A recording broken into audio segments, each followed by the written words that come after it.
Emma by Jane Austen. Recording by Elizabeth Klett. Volume 3, Chapter 1. A very little quiet reflection was enough to satisfy Emma as to the nature of her agitation on hearing this news of Frank Churchill. She was soon convinced that it was not for herself she was feeling at all apprehensive or embarrassed, it was for him. Her own attachment had really subsided into a mere nothing, it was not worth thinking of. But if he, who had undoubtedly been always so much the most in love of the two, were to be returning with the same warmth of sentiment which he had taken away, it would be very distressing. If a separation of 2 months should not have cooled him, there were dangers and evils before her. Caution for him and for herself would be necessary. She did not mean to have her own affections entangled again, and it would be incumbent on her to avoid any encouragement of his. She wished she might be able to keep him from an absolute declaration. That would be so very painful a conclusion of their present acquaintance. And yet she could not help rather anticipating something decisive. She felt as if the spring would not pass without bringing a crisis, an event, a something to alter her present composed and tranquil state. It was not very long, though rather longer than Mr. Weston had foreseen, before she had the power of forming some opinion of Frank Churchill's feelings. The Enscombe family were not in town quite so soon as had been imagined, but he was at Highbury very soon afterwards. He rode down for a couple of hours. He could not yet do more, but as he came from Randalls immediately to Hartfield, she could then exercise all her quick observation, and speedily determine how he was influenced, and how she must act. They met with the utmost friendliness. There could be no doubt of his great pleasure in seeing her. But she had an almost instant doubt of his caring for her as he had done, of his feeling the same tenderness in the same degree. She watched him well. It was a clear thing he was less in love than he had been. Absence, with the conviction probably of her indifference, had produced this very natural and very desirable effect. He was in high spirits, as ready to talk and laugh as ever, and seemed delighted to speak of his former visit, and to recur to old stories, and he was not without agitation. It was not in his calmness that she read his comparative difference. He was not calm. His spirits were evidently fluttered, there was restlessness about him. Lively as he was, it seemed a liveliness that did not satisfy himself. But what decided her belief on the subject was his staying only a quarter of an hour, and hurrying away to make other calls in Highbury. He had seen a group of old acquaintance in the street as he had passed. He had not stopped, he would not stop for more than a word, but he had the vanity to think they would be disappointed if he did not call, and much as he wished to stay longer at Hartfield, he must hurry off. She had no doubt as to his being less in love, but neither his agitated spirits, nor his hurrying away, seemed like a perfect cure, and she was rather inclined to think it implied a dread of her returning power and a discreet resolution of not trusting himself with her long. This was the only visit from Frank Churchill in the course of 10 days. He was often hoping, intending to come, but was always prevented. His aunt could not bear to have him leave her. Such was his own account at Randalls. If he were quite sincere, if he really tried to come, it was to be inferred that Mrs. Churchill's removal to London had been of no service to the wilful or nervous part of her disorder. That she was really ill was very certain. He had declared himself convinced of it at Randalls. Though much might be fancy, he could not doubt when he looked back that she was in a weaker state of health than she had been half a year ago. He did not believe it to proceed from anything that care and medicine might not remove, or at least that she might not have many years of existence before her, but he could not be prevailed on, by all his father's doubts, to say that her complaints were merely imaginary, or that she was as strong as ever. It soon appeared that London was not the place for her. She could not endure its noise. Her nerves were under continual irritation and suffering, and by the 10 days' end her nephew's letter to Randalls communicated a change of plan. They were going to remove immediately to Richmond. Mrs. Churchill had been recommended to the medical skill of an eminent person there, and had otherwise a fancy for the place. A ready-furnished house in a favourite spot was engaged, and much benefit expected from the change. Emma heard that Frank wrote in the highest spirits of this arrangement, and seemed most fully to appreciate the blessing of having 2 months before him, of such near neighbourhood to many dear friends, for the house was taken for May and June. She was told that now he wrote with the greatest confidence of being often with them, almost as often as he could even wish. Emma saw how Mr. Weston understood these joyous prospects. He was considering her as the source of all the happiness they offered. She hoped it was not so. 2 months must bring it to the proof. Mr. Weston's own happiness was indisputable. He was quite delighted. It was the very circumstance he could have wished for. Now it would really be having Frank in their neighbourhood. What were 9 miles to a young man? An hour's ride. He would be always coming over. The difference in that respect of Richmond and London was enough to make the whole difference of seeing him always and seeing him never. 16 miles, nay 18, it must be full 18 to Manchester Street, was a serious obstacle. Were he ever able to get away, the day would be spent in coming and returning. There was no comfort in having him in London. He might as well be at Enscombe.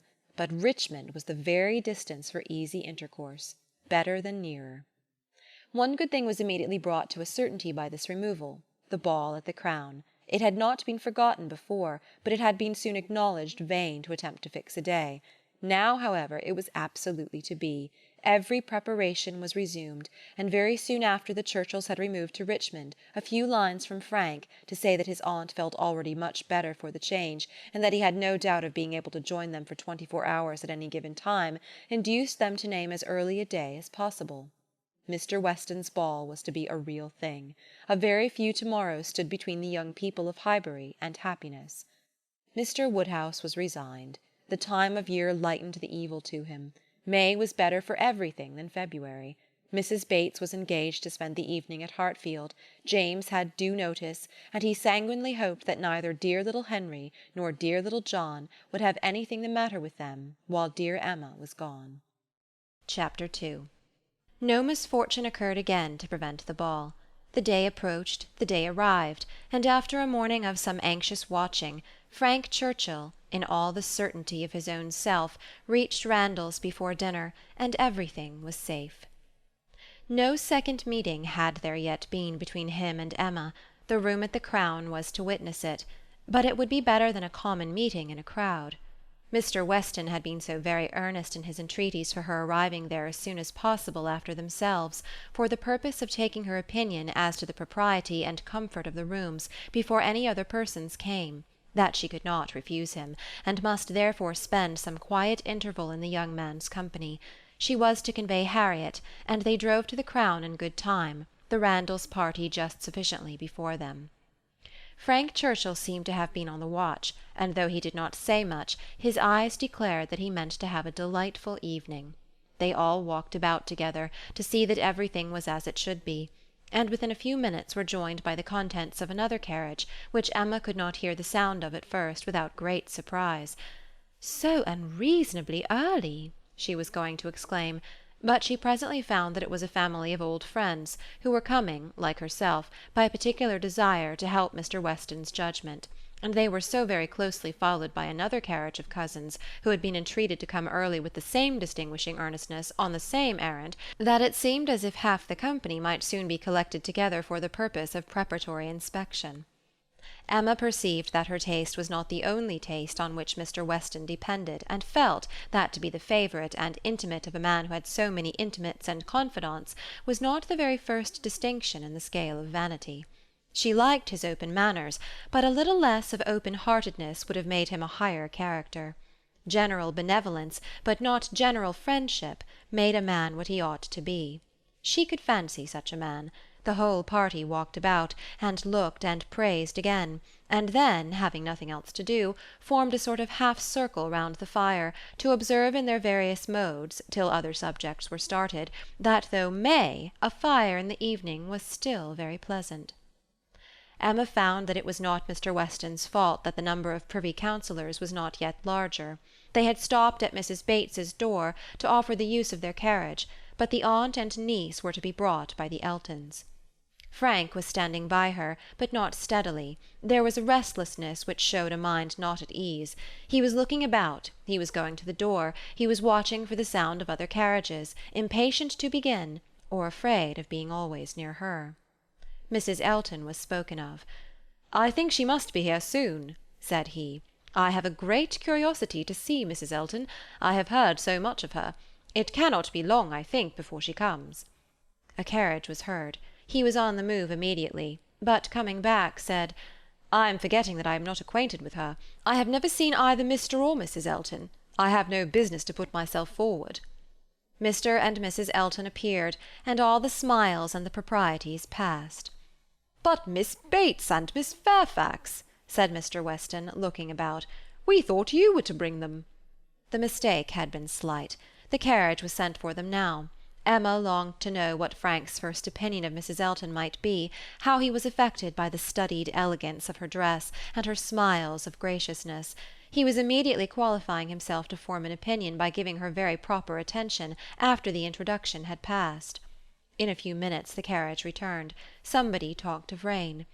"I will see that there are umbrellas, sir," said Frank to his father. "Miss Bates must not be forgotten." And away he went. Mr. Weston was following, but Mrs. Elton detained him, to gratify him by her opinion of his son, and so briskly did she begin that the young man himself, though by no means moving slowly, could hardly be out of hearing. "A very fine young man indeed, Mr. Weston. You know I candidly told you I should form my own opinion, and I am happy to say that I am extremely pleased with him. You may believe me. I never compliment. I think him a very handsome young man, and his manners are precisely what I like and approve, so truly the gentleman, without the least conceit or puppyism. You must know I have a vast dislike to puppies, quite a horror of them. They were never tolerated at Maple Grove. Neither Mr. Suckling nor me had ever any patience with them, and we used sometimes to say very cutting things. Selina, who is mild almost to a fault, bore with them much better." While she talked of his son, Mr. Weston's attention was chained, but when she got to Maple Grove, he could recollect that there were ladies just arriving to be attended to, and with happy smiles must hurry away. Mrs. Elton turned to Mrs. Weston. "I have no doubt of its being our carriage with Miss Bates and Jane. Our coachman and horses are so extremely expeditious. I believe we drive faster than anybody. What a pleasure it is to send one's carriage for a friend. I understand you were so kind as to offer, but another time it will be quite unnecessary. You may be very sure I shall always take care of them." Miss Bates and Miss Fairfax, escorted by the two gentlemen, walked into the room, and Mrs. Elton seemed to think it as much her duty as Mrs. Weston's to receive them.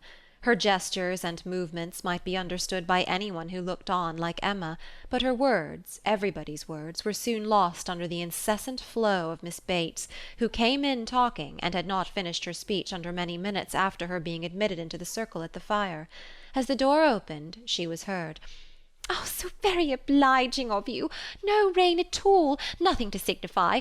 I do not care for myself. Quite thick shoes. And Jane declares, well," as soon as she was within the door, "well, this is brilliant indeed. This is admirable. Excellently contrived, upon my word. Nothing wanting. Could not have imagined it. So well lighted up. Jane, Jane, look. Did you ever see anything? Oh, Mr. Weston, you must really have had Aladdin's lamp. Good Mrs. Stokes would not know her own room again. I saw her as I came in. She was standing in the entrance. Oh, Mrs. Stokes, said I, but I had not time for more." She was now met by Mrs. Weston. "Very well, I thank you, ma'am. I hope you are quite well. Very happy to hear it. So afraid you might have a headache, seeing you pass by so often, and knowing how much trouble you must have. Delighted to hear it indeed. Ah, dear Mrs. Elton, so obliged to you for the carriage. Excellent time. Jane and I quite ready. Did not keep the horses a moment. Most comfortable carriage. Oh, and I am sure our thanks are due to you, Mrs. Weston, on that score. Mrs. Elton had most kindly sent Jane a note, or we should have been. But 2 such offers in one day! Never were such neighbours. I said to my mother, upon my word, ma'am, thank you, my mother is remarkably well, gone to Mr. Woodhouse's. I made her take her shawl, for the evenings are not warm, her large new shawl, Mrs. Dixon's wedding present. So kind of her to think of my mother. Bought at Weymouth, you know, Mr. Dixon's choice. There were 3 others, Jane says, which they hesitated about some time. Colonel Campbell rather preferred an olive. My dear Jane, are you sure you did not wet your feet? It was but a drop or 2, but I am so afraid. But Mr. Frank Churchill was so extremely, and there was a mat to step upon. I shall never forget his extreme politeness. Oh, Mr. Frank Churchill, I must tell you my mother's spectacles have never been in fault since. The rivet never came out again. My mother often talks of your good nature, does not she, Jane? Do we not often talk of Mr. Frank Churchill? Ah, here's Miss Woodhouse. Dear Miss Woodhouse, how do you do? Very well, I thank you, quite well. This is meeting quite in fairyland. Such a transformation. Must not compliment, I know. Eyeing Emma most complacently. That would be rude, but upon my word, Miss Woodhouse, you do look. How do you like Jane's hair? You are a judge. She did it all herself. Quite wonderful how she does her hair. No hairdresser from London, I think, could. Ah, Dr. Hughes, I declare, and Mrs. Hughes. Must go and speak to Dr. and Mrs. Hughes for a moment. How do you do? How do you do? Very well, I thank you. This is delightful, is it not? Where's dear Mr. Richard? Oh, there he is. Don't disturb him. Much better employed talking to the young ladies. How do you do, Mr. Richard? I saw you the other day as you rode through the town. Mrs. Otway, I protest, and good Mr. Otway, and Miss Otway, and Miss Caroline, such a host of friends, and Mr. George and Mr. Arthur, how do you do? How do you do? Quite well, I am much obliged to you, never better. Don't I hear another carriage? Who can this be? Oh, very likely the worthy Coles. Upon my word, this is charming to be standing out among such friends, and such a noble fire. I am quite roasted. No coffee, I thank you, for me never take coffee. A little tea, if you please, sir, by and by. No hurry. Oh, here it comes. Everything's so good. Frank Churchill returned to his station by Emma, and as soon as Miss Bates was quiet, she found herself necessarily overhearing the discourse of Mrs. Elton and Miss Fairfax, who were standing a little way behind her. He was thoughtful. Whether he were overhearing too, she could not determine. After a good many compliments to Jane on her dress and look, compliments very quietly and properly taken, Mrs. Elton was evidently wanting to be complimented herself, and it was, "How do you like my gown?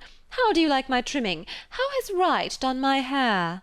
with many other relative questions, all answered with patient politeness.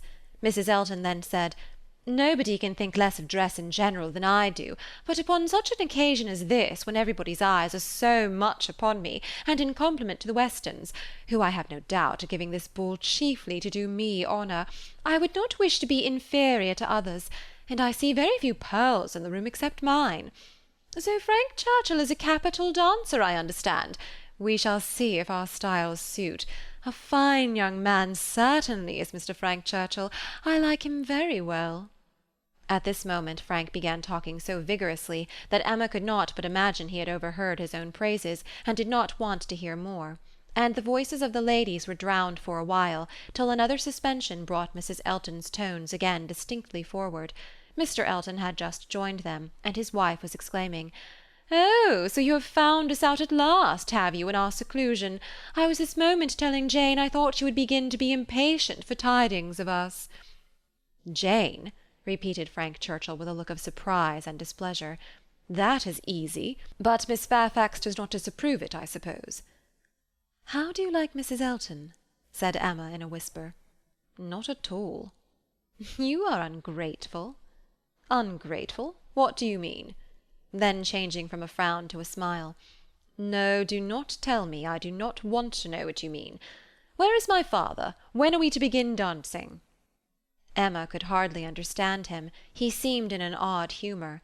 He walked off to find his father, but was quickly back again with both Mr. and Mrs. Weston. He had met with them in a little perplexity which must be laid before Emma. It had just occurred to Mrs. Weston that Mrs. Elton must be asked to begin the ball, that she would expect it, which interfered with all their wishes of giving Emma that distinction. Emma heard the sad truth with fortitude. "And what are we to do for a proper partner for her?"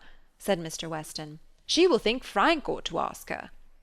Frank turned instantly to Emma, to claim her former promise, and boasted himself an engaged man, which his father looked his most perfect approbation of. And it then appeared that Mrs. Weston was wanting him to dance with Mrs. Elton himself, and that their business was to help to persuade him into it, which was done pretty soon. Mr. Weston and Mrs. Elton led the way, Mr. Frank Churchill and Miss Woodhouse followed. Emma must submit to stand second to Mrs. Elton, though she had always considered the ball as peculiarly for her. It was almost enough to make her think of marrying. Mrs. Elton had undoubtedly the advantage, at this time, in vanity completely gratified, for though she had intended to begin with Frank Churchill, she could not lose by the change. Mr. Weston might be his son's superior. In spite of this little rub, however, Emma was smiling with enjoyment, delighted to see the respectable length of the set as it was forming, and to feel that she had so many hours of unusual festivity before her. She was more disturbed by Mr. Knightley's not dancing than anything else. There he was, among the standers-by, where he ought not to be. He ought to be dancing, not classing himself with the husbands and fathers and whist-players who were pretending to feel an interest in the dance till their rubbers were made up, so young as he looked. He could not have appeared to greater advantage, perhaps, anywhere, than where he had placed himself. His tall, firm, upright figure, among the bulky forms and stooping shoulders of the elderly men, was such as Emma felt must draw everybody's eyes, and excepting her own partner, there was not one among the whole row of young men who could be compared with him. He moved a few steps nearer, and those few steps were enough to prove in how gentlemanlike a manner, with what natural grace, he must have danced, would he but take the trouble. Whenever she caught his eye, she forced him to smile, but in general he was looking grave. She wished he could love a ballroom better, and could like Frank Churchill better. He seemed often observing her. She must not flatter herself that he thought of her dancing, but if he were criticizing her behaviour, she did not feel afraid. There was nothing like flirtation between her and her partner. They seemed more like cheerful, easy friends than lovers. That Frank Churchill thought less of her than he had done was indubitable. The ball proceeded pleasantly. The anxious cares, the incessant attentions of Mrs. Weston were not thrown away. Everybody seemed happy, and the praise of being a delightful ball, which is seldom bestowed till after a ball has ceased to be, was repeatedly given in the very beginning of the existence of this. Of very important, recordable events, it was not more productive than such meetings usually are. There was one, however, which Emma thought something of. The 2 last dances before supper were begun, and Harriet had no partner, the only young lady sitting down, and so equal had been hitherto the number of dancers, that how there could be anyone disengaged was the wonder. But Emma's wonder lessened soon afterwards on seeing Mr. Elton sauntering about. He would not ask Harriet to dance if it were possible to be avoided. She was sure he would not, and she was expecting him every moment to escape into the card-room. Escape, however, was not his plan. He came to the part of the room where the sitters-by were collected, spoke to some, and walked about in front of them, as if to show his liberty, and his resolution of maintaining it. He did not omit being sometimes directly before Miss Smith, or speaking to those who were close to her. Emma saw it. She was not yet dancing. She was working her way up from the bottom, and had therefore leisure to look around, and by only turning her head a little she saw it all. When she was half-way up the set, the whole group were exactly behind her, and she would no longer allow her eyes to watch. But Mr. Elton was so near that she heard every syllable of a dialogue which just then took place between him and Mrs. Weston, and she perceived that his wife, who was standing immediately above her, was not only listening also, but even encouraging him by significant glances. The kind-hearted, gentle Mrs. Weston had left her seat to join him and say, "Do not you dance, Mr. Elton?" To which his prompt reply was, "Most readily, Mrs. Weston, if you will dance with me." "Me? Oh, no. I would get you a better partner than myself. I am no dancer." "If Mrs. Gilbert wishes to dance," said he, "I shall have great pleasure, I am sure, for though beginning to feel myself rather an old married man, and that my dancing days are over, it would give me very great pleasure at any time to stand up with an old friend like Mrs. Gilbert." "Mrs. Gilbert does not mean to dance, but there is a young lady disengaged whom I should be very glad to see dancing. Miss Smith." "Miss Smith? Oh, I had not observed. You are extremely obliging, and if I were not an old married man— But my dancing days are over, Mrs. Weston, you will excuse me. Anything else I should be most happy to do at your command, but my dancing days are over." Mrs. Weston said no more, and Emma could imagine with what surprise and mortification she must be returning to her seat.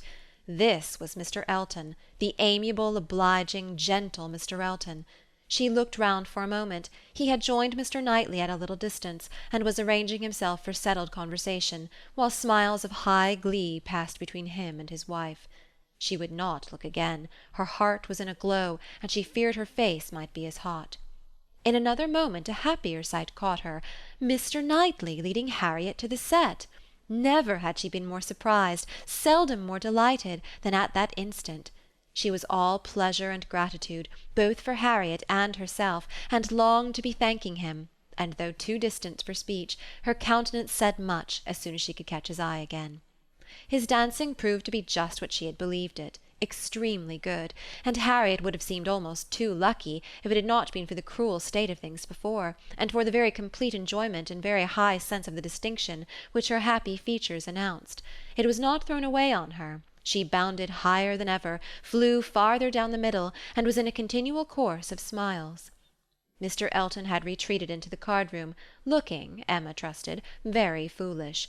She did not think he was quite so hardened as his wife, though growing very like her. She spoke some of her feelings, by observing audibly to her partner, "Knightley has taken pity on poor little Miss Smith. Very good-natured, I declare." Supper was announced, the move began, and Miss Bates might be heard from that moment, without interruption, till her being seated at table and taking up her spoon. "Jane, Jane, my dear Jane, where are you? Here is your tippet.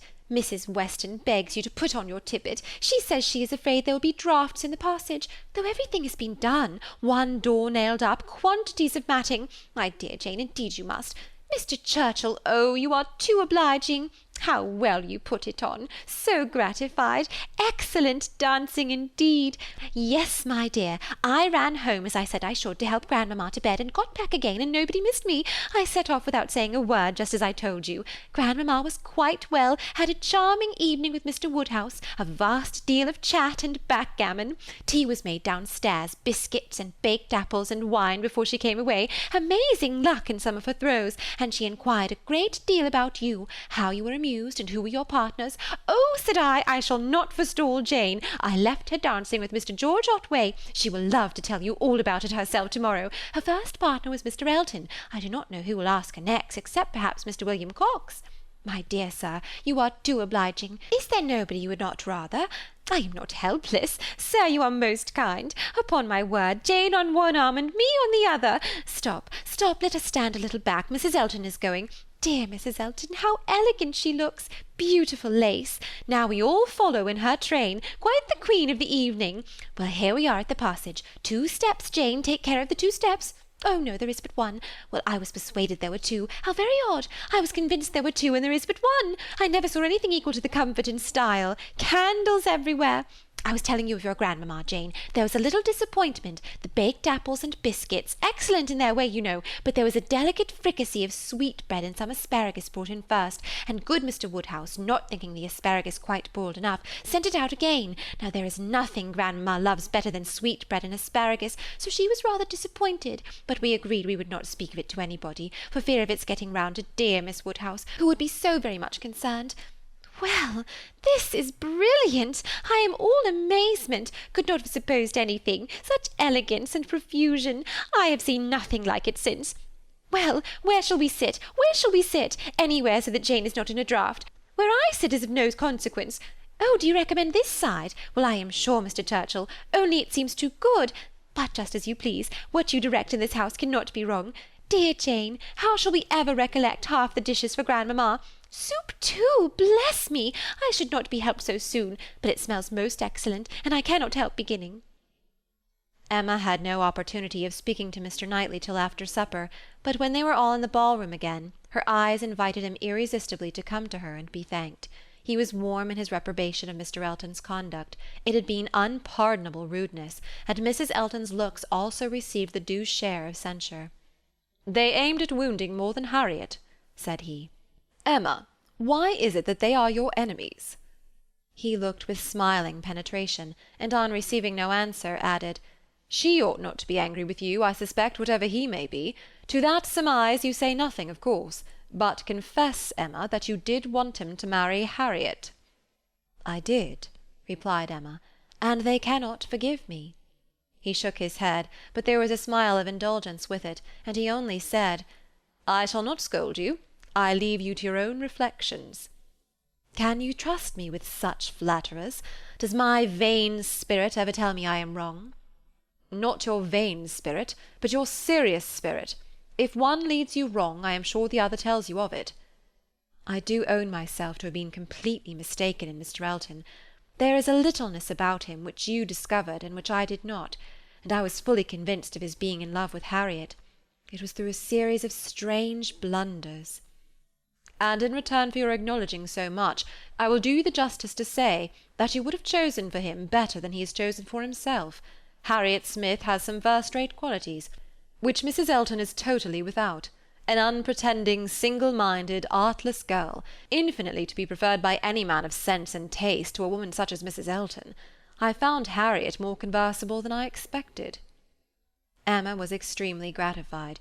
They were interrupted by the bustle of Mr. Weston calling on everybody to begin dancing again. "Come, Miss Woodhouse, Miss Otway, Miss Fairfax, what are you all doing? Come, Emma, set your companions the example. Everybody is lazy, everybody's asleep." "I am ready," said Emma, "whenever I am wanted." "Whom are you going to dance with?" asked Mr. Knightley. She hesitated a moment and then replied, "With you, if you will ask me." "Will you?" said he, offering his hand. "Indeed I will. You have shown that you can dance, and you know we are not really so much brother and sister as to make it at all improper." "Brother and sister? No, indeed." Chapter 3. This little explanation with Mr. Knightley gave Emma considerable pleasure. It was one of the agreeable recollections of the ball, which she walked about the lawn next morning to enjoy. She was extremely glad that they had come to so good an understanding respecting the Eltons, and that their opinions of both husband and wife were so much alike, and his praise of Harriet, his concession in her favour, was peculiarly gratifying. The impertinence of the Eltons, which for a few minutes had threatened to ruin the rest of her evening, had been the occasion of some of its highest satisfactions, and she looked forward to another happy result, the cure of Harriet's infatuation. From Harriet's manner of speaking of the circumstance before they quitted the ballroom, she had strong hopes. It seemed as if her eyes were suddenly opened, and she were enabled to see that Mr. Elton was not the superior creature she had believed him. The fever was over, and Emma could harbour little fear of the pulse being quickened again by injurious courtesy. She depended on the evil feelings of the Eltons for supplying all the discipline of pointed neglect that could be farther requisite. Harriet rational, Frank Churchill not too much in love, and Mr. Knightley not wanting to quarrel with her, how very happy a summer must be before her. She was not to see Frank Churchill this morning. He had told her that he could not allow himself the pleasure of stopping at Hartfield, as he was to be at home by the middle of the day.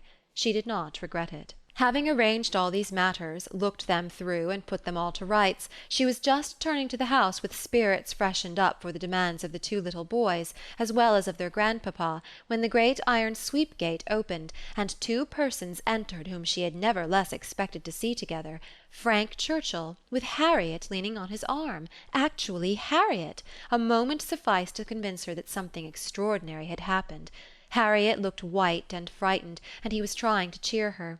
The iron gates and the front door were not 20 yards asunder. They were all three soon in the hall, and Harriet, immediately sinking into a chair, fainted away. A young lady who faints must be recovered, questions must be answered, and surprises be explained. Such events are very interesting, but the suspense of them cannot last long. A few minutes made Emma acquainted with the whole. Miss Smith and Miss Bickerton, another parlour boarder at Mrs. Goddard's, who had been also at the ball, had walked out together, and taken a road, the Richmond road, which, though apparently public enough for safety, had led them into alarm. About half a mile beyond Highbury, making a sudden turn, and deeply shaded by elms on each side, it became for a considerable stretch very retired, and when the young ladies had advanced some way into it, they had suddenly perceived at a small distance before them, on a broader patch of greensward by the side, a party of gipsies. A child on the watch came towards them to beg, and Miss Bickerton, excessively frightened, gave a great scream, and calling on Harriet to follow her, ran up a steep bank, cleared a slight hedge at the top, and made the best of her way by a short cut back to Highbury. But poor Harriet could not follow. She had suffered very much from cramp after dancing, and her first attempt to mount the bank brought on such a return of it as made her absolutely powerless, and in this state, and exceedingly terrified, she had been obliged to remain. How the trampers might have behaved had the young ladies been more courageous must be doubtful, But such an invitation for attack could not be resisted, and Harriet was soon assailed by half a dozen children, headed by a stout woman and a great boy, all clamorous and impertinent in look, though not absolutely in word. More and more frightened, she immediately promised them money, and taking out her purse, gave them a shilling, and begged them to not want more or to use her ill. She was then able to walk, though but slowly, and was moving away, but her terror and her purse were too tempting, and she was followed, or rather surrounded, by the whole gang, demanding more. In this state Frank Churchill had found her, she trembling and conditioning, they loud and insolent. By a most fortunate chance his leaving Highbury had been delayed so as to bring him to her assistance at this critical moment. The pleasantness of the morning had induced him to walk forward, and leave his horses to meet him by another road, a mile or two beyond Highbury, and happening to have borrowed a pair of scissors the night before of Miss Bates, and to have forgotten to restore them, he had been obliged to stop at her door, and go in for a few minutes. He was therefore later than he had intended, and being on foot, was unseen by the whole party till almost close to them. The terror which the woman and boy had been creating in Harriet was then their own portion. He had left them completely frightened, and Harriet, eagerly clinging to him, and hardly able to speak, had just strength enough to reach Hartfield before her spirits were quite overcome. It was his idea to bring her to Hartfield. He had thought of no other place. This was the amount of the whole story, of his communication and of Harriet's as soon as she had recovered her senses and speech. He dared not stay longer than to see her well. These several delays left him not another minute to lose, and Emma engaging to give assurance of her safety to Mrs. Goddard, and notice of there being such a set of people in the neighbourhood to Mr. Knightley, he set off, with all the grateful blessings that she could utter for her friend and herself. Such an adventure as this, a fine young man and a lovely young woman thrown together in such a way, could hardly fail of suggesting certain ideas to the coldest heart and the steadiest brain. So Emma thought, at least. Could a linguist, could a grammarian, could even a mathematician have seen what she did, have witnessed their appearance together and heard their history of it, without feeling that circumstances had been at work to make them peculiarly interesting to each other? How much more must an imaginist, like herself, be on fire with speculation and foresight, especially with such a groundwork of anticipation as her mind had already made? It was a very extraordinary thing. Nothing of the sort had ever occurred before to any young ladies in the place within her memory, no rencontre, no alarm of the kind, and now it had happened to the very person, and at the very hour, when the other very person was chancing to pass by to rescue her. It certainly was very extraordinary, and knowing as she did the favourable state of mind of each at this period, it struck her the more. He was wishing to get the better of his attachment to herself, she just recovering from her mania for Mr. Elton. It seemed as if everything united to promise the most interesting consequences. It was not possible that the occurrence should not be strongly recommending each to the other. In the few minutes' conversation which she had yet had with him, while Harriet had been partially insensible, he had spoken of her terror, her naivete, her fervour as she seized and clung to his arm, with a sensibility amused and delighted. And just at last, after Harriet's own account had been given, he had expressed his indignation at the abominable folly of Miss Bickerton in the warmest terms. Everything was to take its natural course, however, neither impelled nor assisted. She would not stir a step, nor drop a hint. No, she had had enough of interference. There could be no harm in a scheme, a mere passive scheme. It was no more than a wish. Beyond it she would on no account proceed. Emma's first resolution was to keep her father from the knowledge of what had passed, aware of the anxiety and alarm it would occasion. But she soon felt that concealment must be impossible. Within half an hour it was known all over Highbury. It was the very event to engage those who talk most, the young and the low, and all the youth and servants in the place were soon in the happiness of frightful news. The last night's ball seemed lost in the gipsies. Poor Mr. Woodhouse trembled as he sat, and, as Emma had foreseen, would scarcely be satisfied without their promising never to go beyond the shrubbery again. It was some comfort to him that many inquiries after himself and Miss Woodhouse, for his neighbours knew that he loved to be inquired after, as well as Miss Smith, were coming in during the rest of the day, and he had the pleasure of returning for answer that they were all very indifferent, which, though not exactly true, for she was perfectly well and Harriet not much otherwise, Emma would not interfere with. She had an unhappy state of health in general for the child of such a man, for she hardly knew what indisposition was, and if he did not invent illness for her, she could make no figure in a message. The gipsies did not wait for the operations of justice, they took themselves off in a hurry. The young ladies of Highbury might have walked again in safety before their panic began, and the whole history dwindled soon into a matter of little importance but to Emma and her nephews. In her imagination it maintained its ground, and Henry and John were still asking every day for the story of Harriet and the gipsies, and still tenaciously setting her right if she varied in the slightest particular from the original recital. Chapter 4. A very few days had passed after this adventure, when Harriet came one morning to Emma with a small parcel in her hand, and after sitting down and hesitating, thus began. Miss Woodhouse, if you are at leisure, I have something that I should like to tell you, a sort of confession to make, and then, you know, it will be all over. Emma was a good deal surprised, but begged her to speak. There was a seriousness in Harriet's manner which prepared her, quite as much as her words, for something more than ordinary. It is my duty, and I am sure it is my wish, she continued, to have no reserves with you on this subject. As I am happily quite an altered creature in one respect, it is very fit that you should have the satisfaction of knowing it. I do not want to say more than is necessary. I am too much ashamed of having given way as I have done, and I dare say you understand me. Yes, said Emma, I hope I do. How could I so long a time be fancying myself— cried Harriet warmly. It seems like madness. I can see nothing at all extraordinary in him now. I do not care whether I meet him or not, except that of the two I had rather not see him, and indeed I would go any distance round to avoid him. But I do not envy his wife in the least. I neither admire her nor envy her, as I have done. She is very charming, I dare say, and all that, but I think her very ill-tempered and disagreeable. I shall never forget her look the other night. However, I assure you, Miss Woodhouse, I wish her no evil. No, let them be ever so happy together, it will not give me another moment's pang.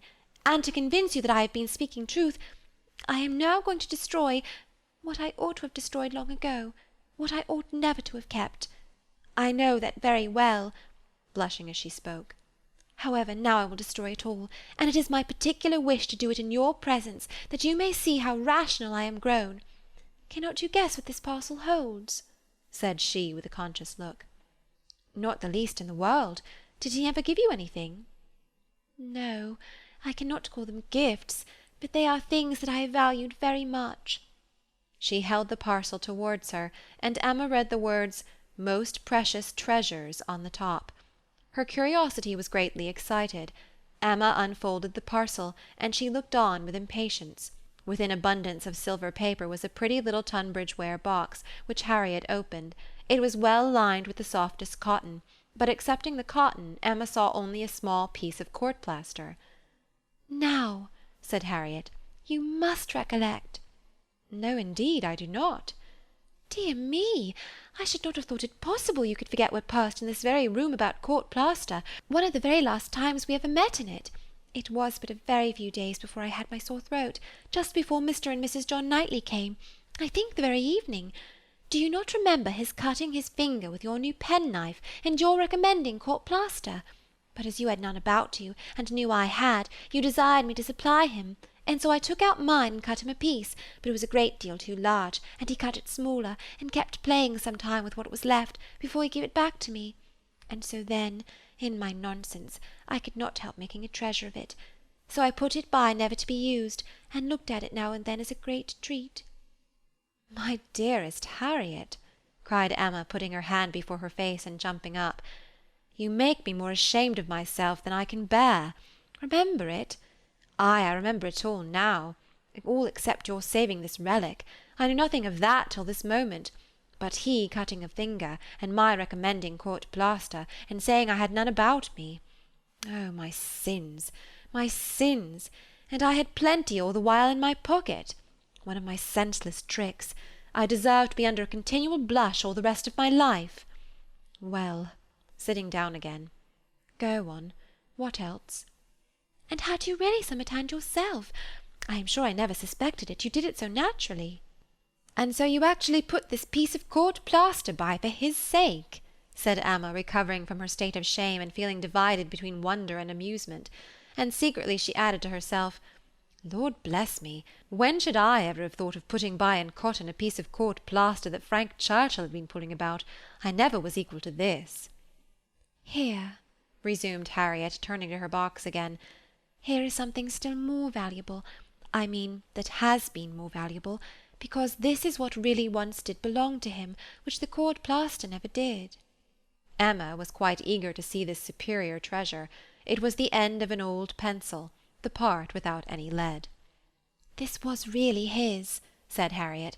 "Do not you remember one morning— no, I dare say you do not— but one morning, I forget exactly the day, but perhaps it was the Tuesday or Wednesday before that evening, he wanted to make a memorandum in his pocket-book.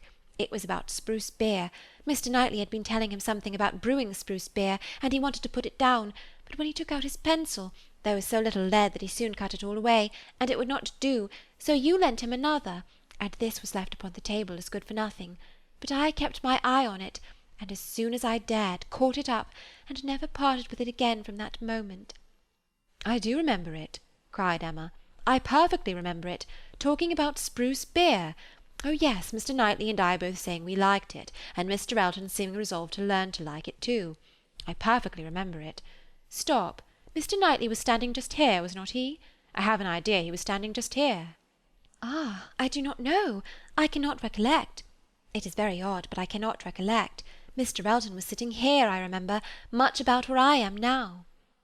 "Well, go on." "Oh, that's all. I have nothing more to show you or to say, except that I am now going to throw them both behind the fire, and I wish you to see me do it." "My poor dear Harriet, and have you actually found happiness in treasuring up these things?" "Yes, simpleton as I was, but I am quite ashamed of it now, and wish I could forget as easily as I can burn them. It was very wrong of me, you know, to keep any remembrances after he was married. I knew it was, but had not resolution enough to part with them." "But, Harriet, is it necessary to burn the court plaster? I have not a word to say for the bit of old pencil, but the court plaster might be useful." "I shall be happier to burn it," replied Harriet.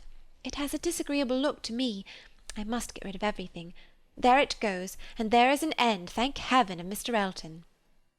"And when," thought Emma, "will there be a beginning of Mr. Churchill?" She had soon afterwards reason to believe that the beginning was already made, and could not but hope that the gipsy, though she had told no fortune, might be proved to have made Harriet's. About a fortnight after the alarm, they came to a sufficient explanation, and quite undesignedly. Emma was not thinking of it at the moment, which made the information she received more valuable. She merely said, in the course of some trivial chat, "Well, Harriet, whenever you marry I would advise you to do so and so," and thought no more of it, till after a minute's silence she heard Harriet say in a very serious tone, "I shall never marry." Emma then looked up, and immediately saw how it was, and after a moment's debate as to whether it should pass unnoticed or not, replied, "Never marry? This is a new resolution." "It is one that I shall never change, however." After another short hesitation, I hope it does not in compliment to Mr. Elton." "Mr. Elton, indeed!" cried Harriet indignantly. "Oh, no!" and Emma could just catch the words. "So superior to Mr. Elton." She then took a longer time for consideration. Should she proceed no farther? Should she let it pass, and seem to suspect nothing? Perhaps Harriet might think her cold or angry if she did, or perhaps if she were totally silent, it might only drive Harriet into asking her to hear too much, and against anything like such an unreserve as had been, such an open and frequent discussion of hopes and chances, she was perfectly resolved. She believed it would be wiser for her to say and know at once, all that she meant to say and know. Plain dealing was always best.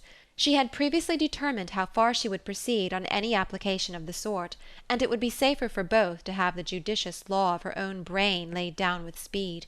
She was decided, and thus spoke. "Harriet, I will not affect to be in doubt of your meaning. Your resolution, or rather your expectation of never marrying, results from an idea that the person whom you might prefer would be too greatly your superior in situation to think of you. Is not it so?" "Oh, Miss Woodhouse, believe me, I have not the presumption to suppose— indeed I am not so mad— but it is a pleasure to me to admire him at a distance, and to think of his infinite superiority to all the rest of the world, with the gratitude, wonder, and veneration which are so proper, in me especially." "I am not at all surprised at you, Harriet. The service he rendered you was enough to warm your heart." "Service! Oh, it was such an inexpressible obligation! The very recollection of it, and all that I felt at the time, when I saw him coming, his noble look, and my wretchedness before, such a change, in one moment such a change, from perfect misery to perfect happiness. It is very natural, it is natural, and it is honourable. Yes, honourable, I think, to choose so well and so gratefully. But that it will be a fortunate preference is more than I can promise. I do not advise you to give way to it, Harriet. I do not by any means engage for its being returned. Consider what you are about. Perhaps it will be wisest in you to check your feelings while you can. At any rate, do not let them carry you far, unless you are persuaded of his liking you. Be observant of him. Let his behaviour be the guide of your sensations. I give you this caution now, because I shall never speak to you again on the subject. I am determined against all interference. Henceforward I know nothing of the matter. Let no name ever pass our lips. We were very wrong before. We will be cautious now. He is your superior, no doubt, and there do seem objections and obstacles of a very serious nature. But yet, Harriet, more wonderful things have taken place. There have been matches of greater disparity. But take care of yourself. I would not have you too sanguine, though, however it may end, be assured your raising your thoughts to him is a mark of good taste which I shall always know how to value. Harriet kissed her hand in silent and submissive gratitude. Emma was very decided in thinking such an attachment no bad thing for her friend. Its tendency would be to raise and refine her mind, and it must be saving her from the danger of degradation. Chapter 5. In this state of schemes and hopes and connivance, June opened upon Hartfield. To Highbury in general it brought no material change. The Eltons were still talking of a visit from the Sucklings, and of the use to be made of their barouche landau, and Jane Fairfax was still at her grandmother's, and as the return of the Campbells from Ireland was again delayed, and August instead of midsummer fixed for it, she was likely to remain there full 2 months longer, provided at least she were able to defeat Mrs. Elton's activity in her service, and save herself from being hurried into a delightful situation against her will. Mr. Knightley, who for some reason best known to himself had certainly taken an early dislike to Frank Churchill, was only growing to dislike him more. He began to suspect him of some double dealing in his pursuit of Emma.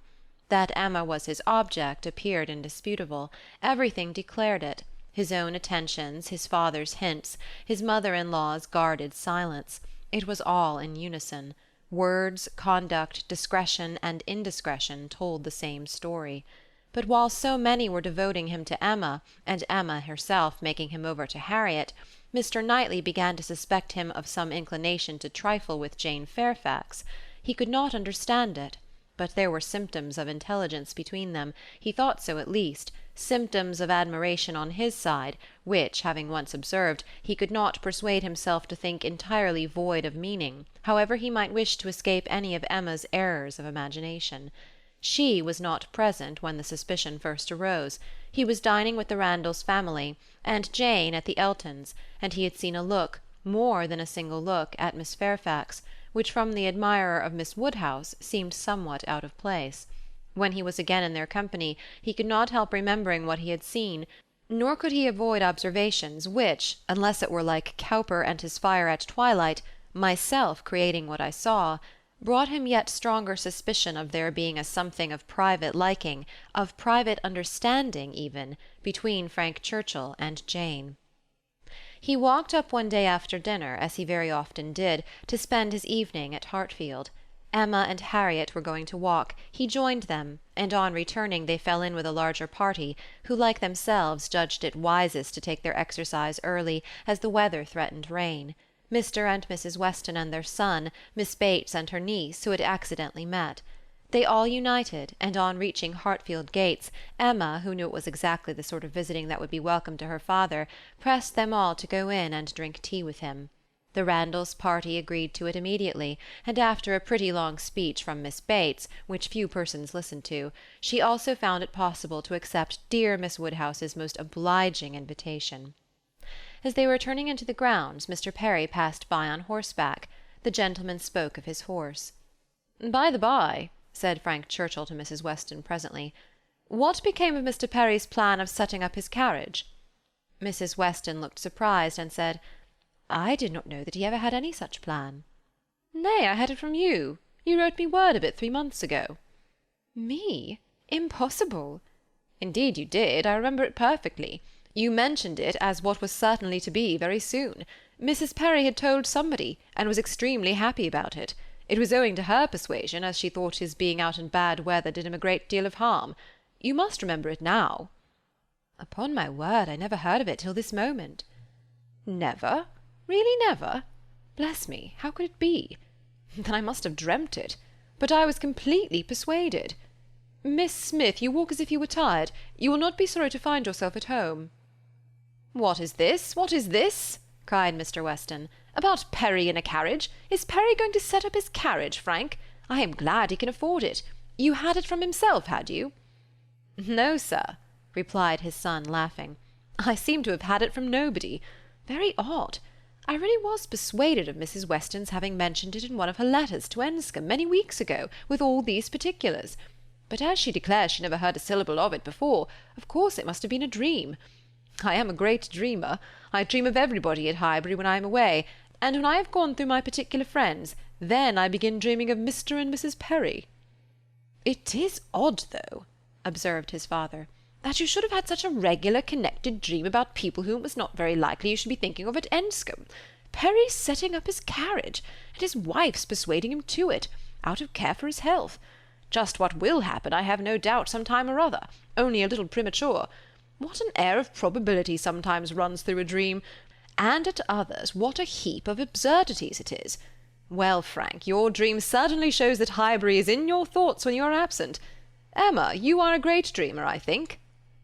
Emma was out of hearing. She had hurried on before her guests to prepare her father for their appearance, and was beyond the reach of Mr. Weston's hint. "Why, to own the truth," cried Miss Bates, who had been trying in vain to be heard the last 2 minutes, "if I must speak on this subject, there is no denying that Mr. Frank Churchill might have—I do not mean to say he did not dream it. I am sure I have sometimes the oddest dreams in the world, but if I am questioned about it, I must acknowledge that there was such an idea last spring, for Mrs. Perry herself mentioned it to my mother, and the Coles knew of it as well as ourselves. But it was quite a secret, known to nobody else, and only thought of about 3 days ago. Mrs. Perry was very anxious that he should have a carriage, and came to my mother in great spirits one morning, because she thought she had prevailed. Jane, don't you remember grandmamma's telling us of it when we got home? I forget where we had been walking to. Very likely to Randall's. Yes, I think it was to Randall's. Mrs. Perry was always particularly fond of my mother. Indeed, I do not know who is not. And she had mentioned it to her in confidence. She had no objection to her telling us, of course, but it was not to go beyond. And from that day to this, I never mentioned it to a soul that I know of. At the same time, I will not positively answer for my never having dropped a hint, because I know I do sometimes pop out a thing before I am aware. I am a talker, you know. I am rather a talker, and now and then I have let a thing escape me which I should not. I am not like Jane. I wish I were. I will answer for it she never betrayed the least thing in the world. Where is she? Oh, just behind. Perfectly remember Mrs. Perry's coming. Extraordinary dream indeed." They were entering the hall. Mr. Knightley's eyes had preceded Miss Bates's in a glance at Jane. From Frank Churchill's face, where he thought he saw confusion suppressed or laughed away, he had involuntarily turned to hers, but she was indeed behind and too busy with her shawl. Mr. Weston had walked in. The other 2 gentlemen waited at the door to let her pass. Mr. Knightley suspected in Frank Churchill the determination of catching her eye. He seemed watching her intently. In vain, however, if it were so. Jane passed between them into the hall, and looked at neither. There was no time for farther remark or explanation. The dream must be borne with, and Mr. Knightley must take his seat with the rest round the large modern circular table which Emma had introduced at Hartfield, and which none but Emma could have had power to place there and persuade her father to use, instead of the small-sized Pembroke on which 2 of his daily meals had, for 40 years, been crowded. Tea passed pleasantly, but nobody seemed in a hurry to move. "Miss Woodhouse," said Frank Churchill, after examining a table behind him, which he could reach as he sat, "have your nephews taken away their alphabets, their box of letters? It used to stand here. Where is it? This is a sort of dull-looking evening that ought to be treated rather as winter than summer. We had great amusement with those letters one morning. I want to puzzle you again." Emma was pleased with the thought, and producing the box, the table was quickly scattered over with alphabets, which no one seemed so much disposed to employ as their 2 selves. They were rapidly forming words for each other, or for anybody else who would be puzzled. The quietness of the game made it particularly eligible for Mr. Woodhouse, who had often been distressed by the more animated sort, which Mr. Weston had occasionally introduced, and who now sat happily occupied in lamenting, with tender melancholy, over the departure of the "poor little boys," or in fondly pointing out, as he took up any stray letter near him, how beautifully Emma had written it. Frank Churchill placed a word before Miss Fairfax. She gave a slight glance round the table and applied herself to it. Frank was next to Emma, Jane opposite to them, and Mr. Knightley so placed as to see them all, and it was his object to see as much as he could, with as little apparent observation. The word was discovered, and with a faint smile pushed away. If meant to be immediately mixed with the others and buried from sight, she should have looked on the table instead of looking just across, for it was not mixed, and Harriet, eager after every fresh word, and finding out none, directly took it up, and fell to work. She was sitting by Mr. Knightley, and turned to him for help. The word was blunder, and as Harriet exultingly proclaimed it, there was a blush on Jane's cheek which gave it a meaning not otherwise ostensible. Mr. Knightley connected it with the dream, but how it could all be was beyond his comprehension. How the delicacy, the discretion of his favourite could have been so lain asleep. He feared there must be some decided involvement. Disingenuousness and double-dealing seemed to meet him at every turn. These letters were but the vehicle for gallantry and trick. It was child's play chosen to conceal a deeper game on Frank Churchill's part. With great indignation did he continue to observe him, with great alarm and distrust to observe also his two blinded companions. He saw a short word prepared for Emma, and given to her with a look sly and demure. He saw that Emma had soon made it out, and found it highly entertaining, though it was something which she judged it proper to appear to censure, for she said, "Nonsense, for shame!" He heard Frank Churchill next say, with a glance towards Jane, "I will give it to her, shall I?" and as clearly heard Emma opposing it with eager, laughing warmth. "No, no, you must not. You shall not, indeed." It was done, however. This gallant young man, who seemed to love without feeling, and to recommend himself without complaisance, directly handed over the word to Miss Fairfax, and with a particular degree of sedate civility entreated her to study it. Mr. Knightley's excessive curiosity to know what this word might be made him seize every possible moment for darting his eye towards it, and it was not long before he saw it to be Dixon. Jane Fairfax's perception seemed to accompany his. Her comprehension was certainly more equal to the covert meaning, the superior intelligence of those 5 letters so arranged. She was evidently displeased, looked up, and seeing herself watched, blushed more deeply than he had ever perceived her, and saying only, "I did not know that proper names were allowed," pushed away the letters with an even angry spirit, and looked resolved to be engaged by no other word that could be offered. Her face was averted from those who had made the attack, and turned towards her aunt. "Ay, very true, my dear," cried the latter, though Jane had not spoken a word. "I was just going to say the same thing. It is time for us to be going indeed. The evening is closing in, and grandmamma will be looking for us. My dear sir, you are too obliging. We really must wish you good night." Jane's alertness in moving proved her as ready as her aunt had preconceived. She was immediately up, and wanting to quit the table, but so many were also moving that she could not get away, and Mr. Knightley thought he saw another collection of letters anxiously pushed towards her, and resolutely swept away by her unexamined. She was afterwards looking for her shawl. Frank Churchill was looking also. It was growing dusk, and the room was in confusion. How they parted, Mr. Knightley could not tell. He remained at Hartfield after all the rest, his thoughts full of what he had seen, so full that when the candles came to assist his observations, he must, yes, he certainly must, as a friend, an anxious friend, give Emma some hint, ask her some question. He could not see her in a situation of such danger without trying to preserve her. It was his duty.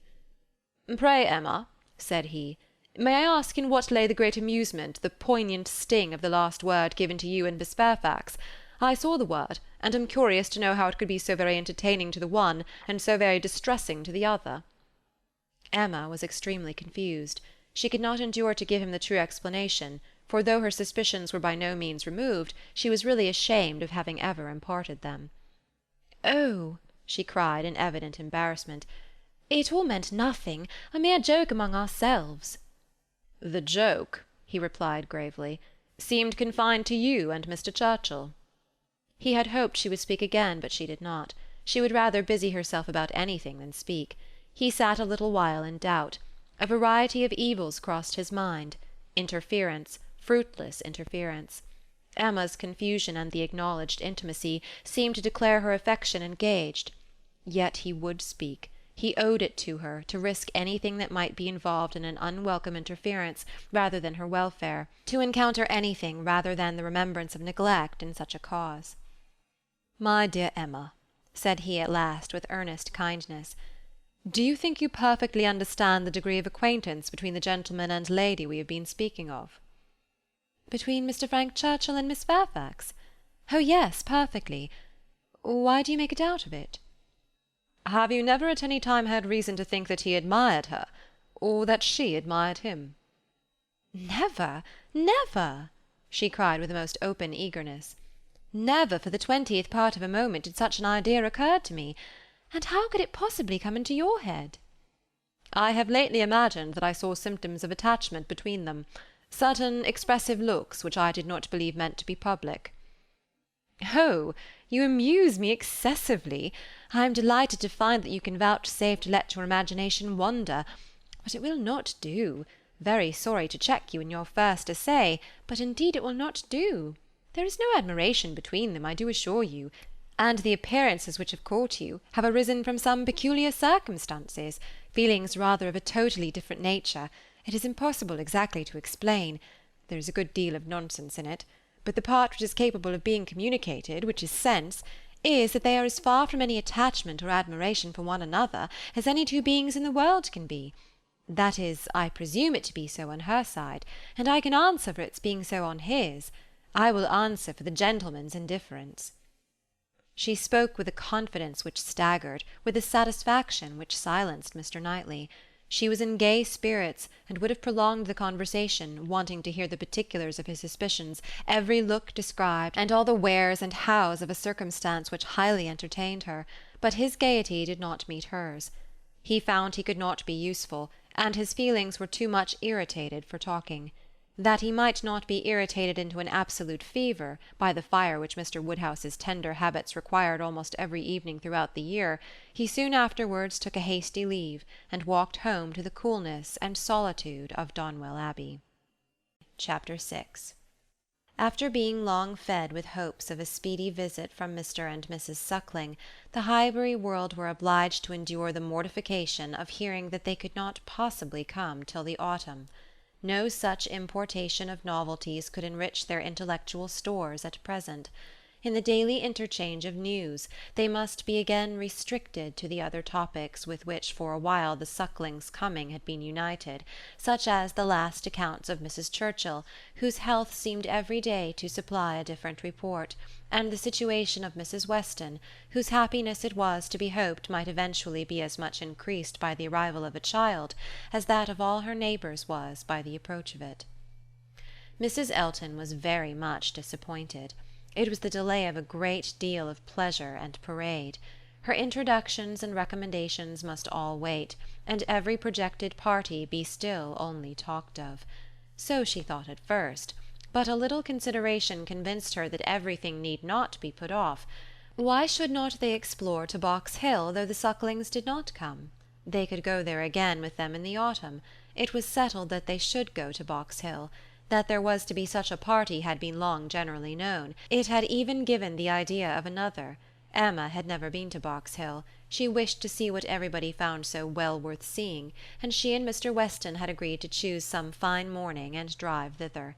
2 or 3 more of the chosen only were to be admitted to join them, and it was to be done in a quiet, unpretending, elegant way, infinitely superior to the bustle and preparation, the regular eating and drinking and picnic parade of the Eltons and the Sucklings.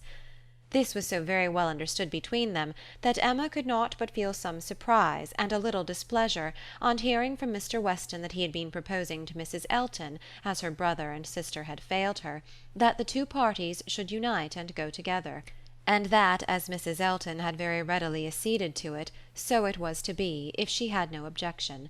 Now, as her objection was nothing but her very great dislike of Mrs. Elton, of which Mr. Weston must already be perfectly aware, it was not worth bringing forward again.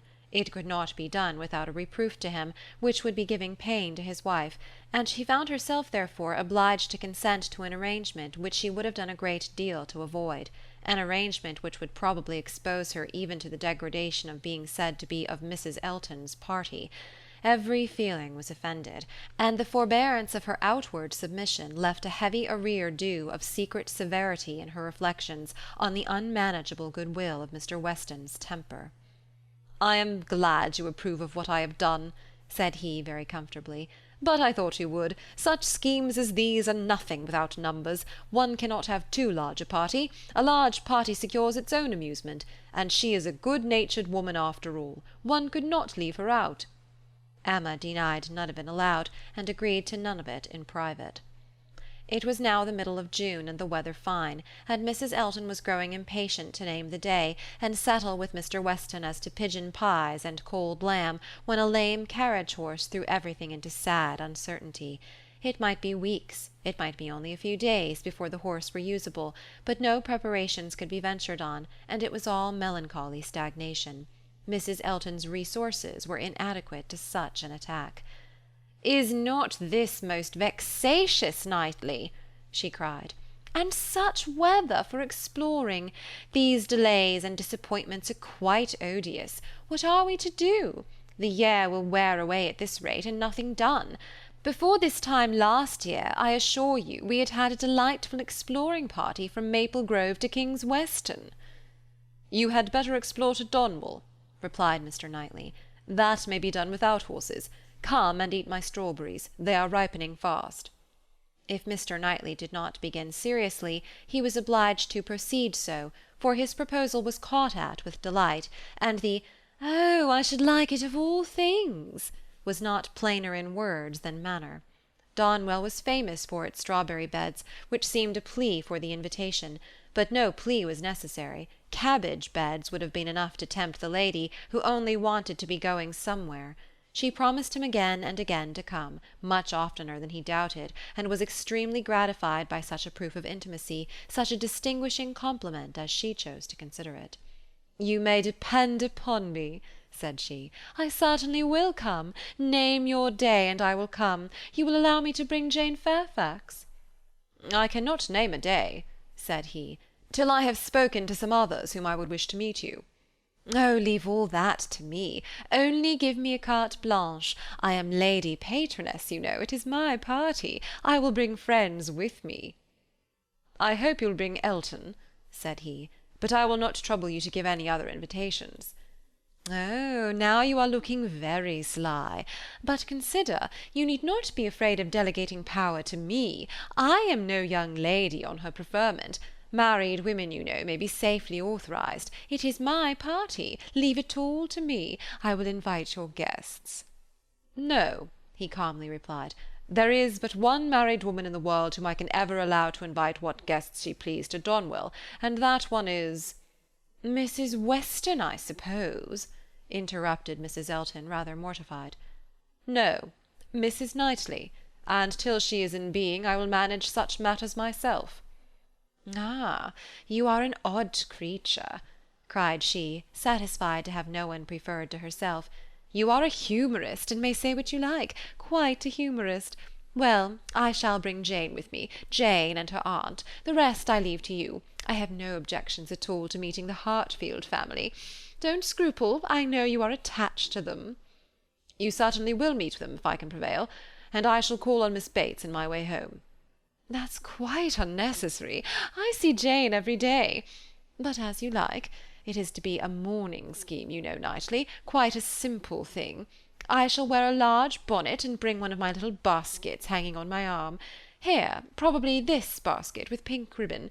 Nothing can be more simple, you see. And Jane will have such another. There is to be no form or parade, a sort of gypsy party.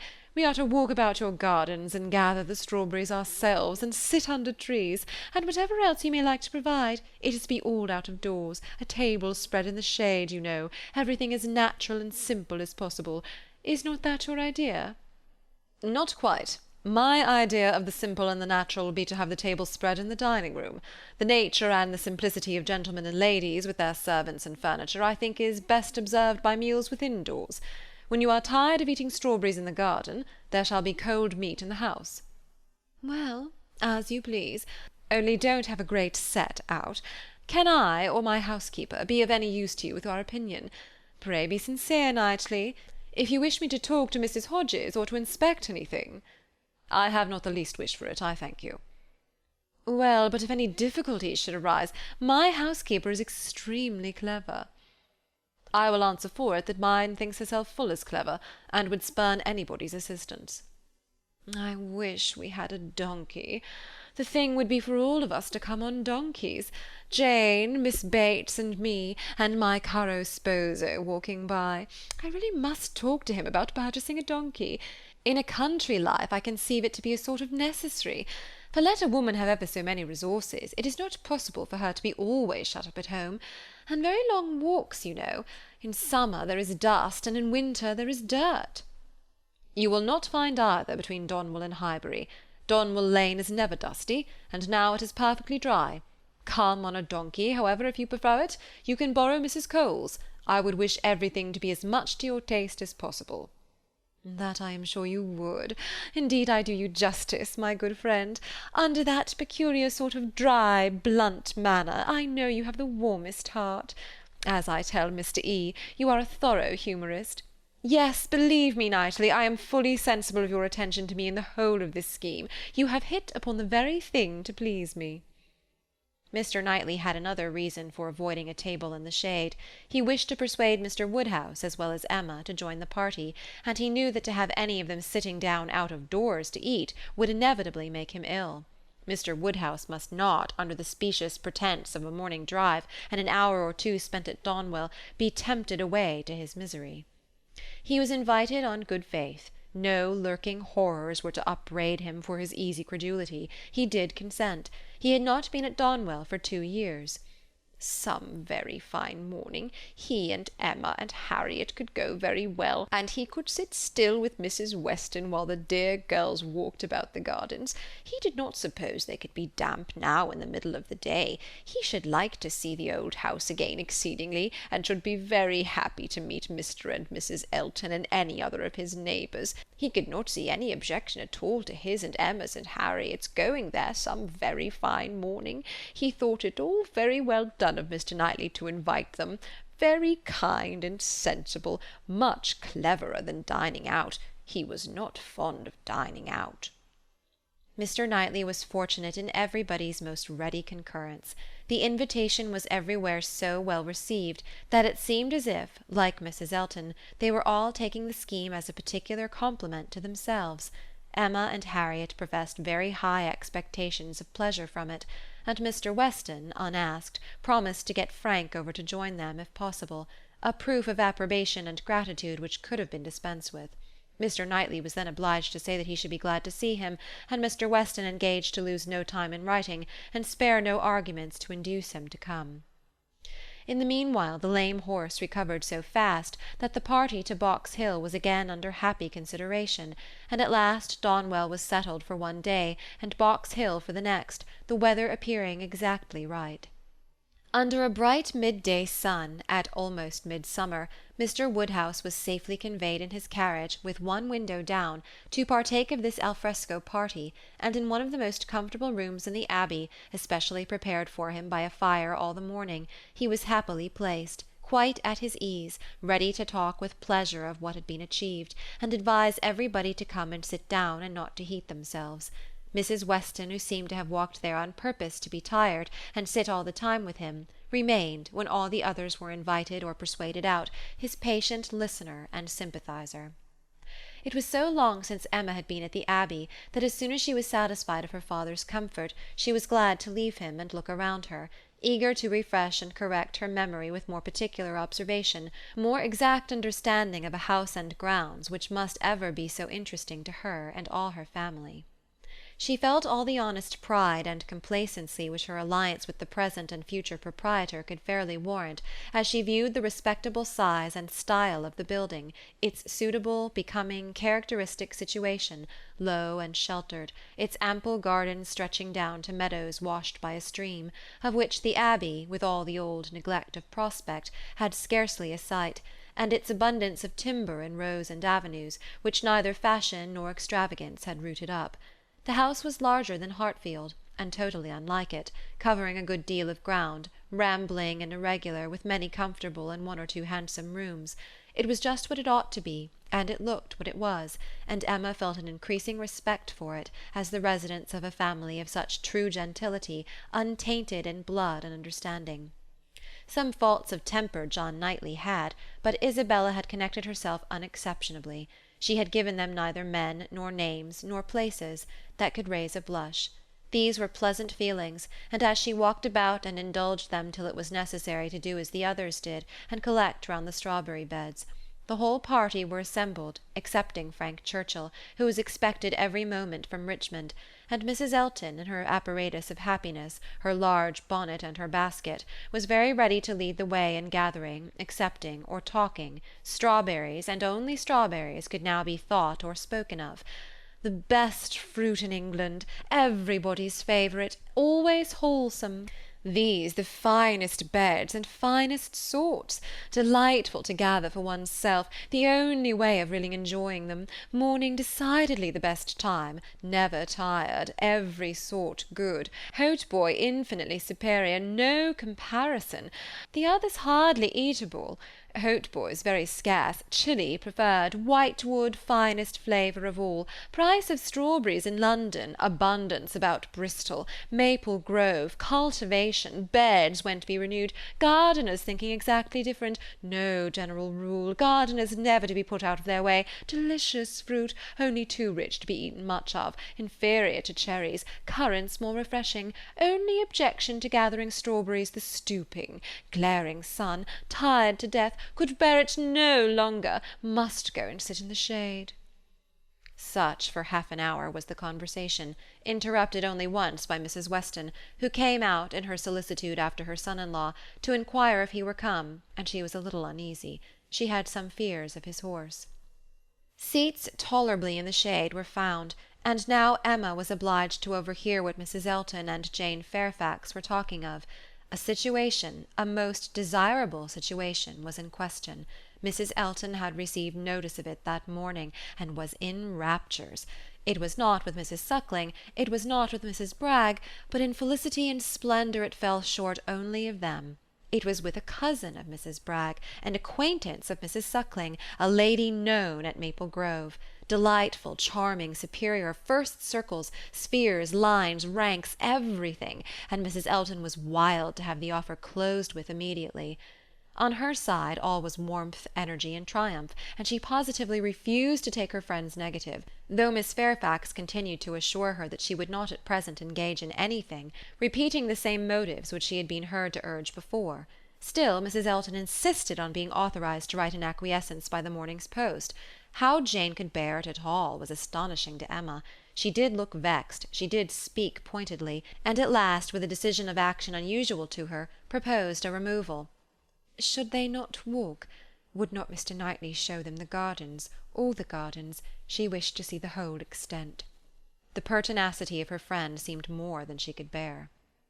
It was hot, and after walking some time over the gardens in a scattered, dispersed way, scarcely any three together, they insensibly followed one another to the delicious shade of a broad short avenue of limes, which, stretching beyond the garden at an equal distance from the river, seemed the finish of the pleasure grounds.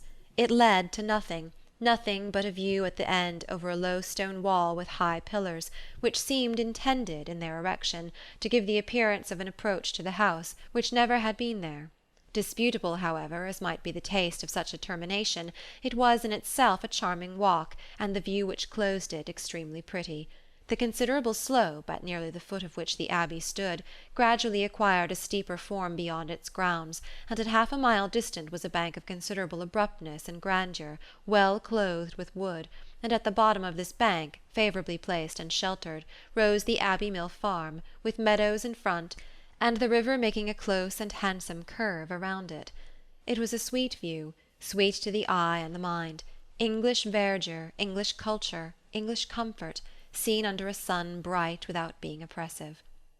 In this walk Emma and Mr. Weston found all the others assembled, and towards this view she immediately perceived Mr. Knightley and Harriet distinct from the rest, quietly leading the way. Mr. Knightley and Harriet!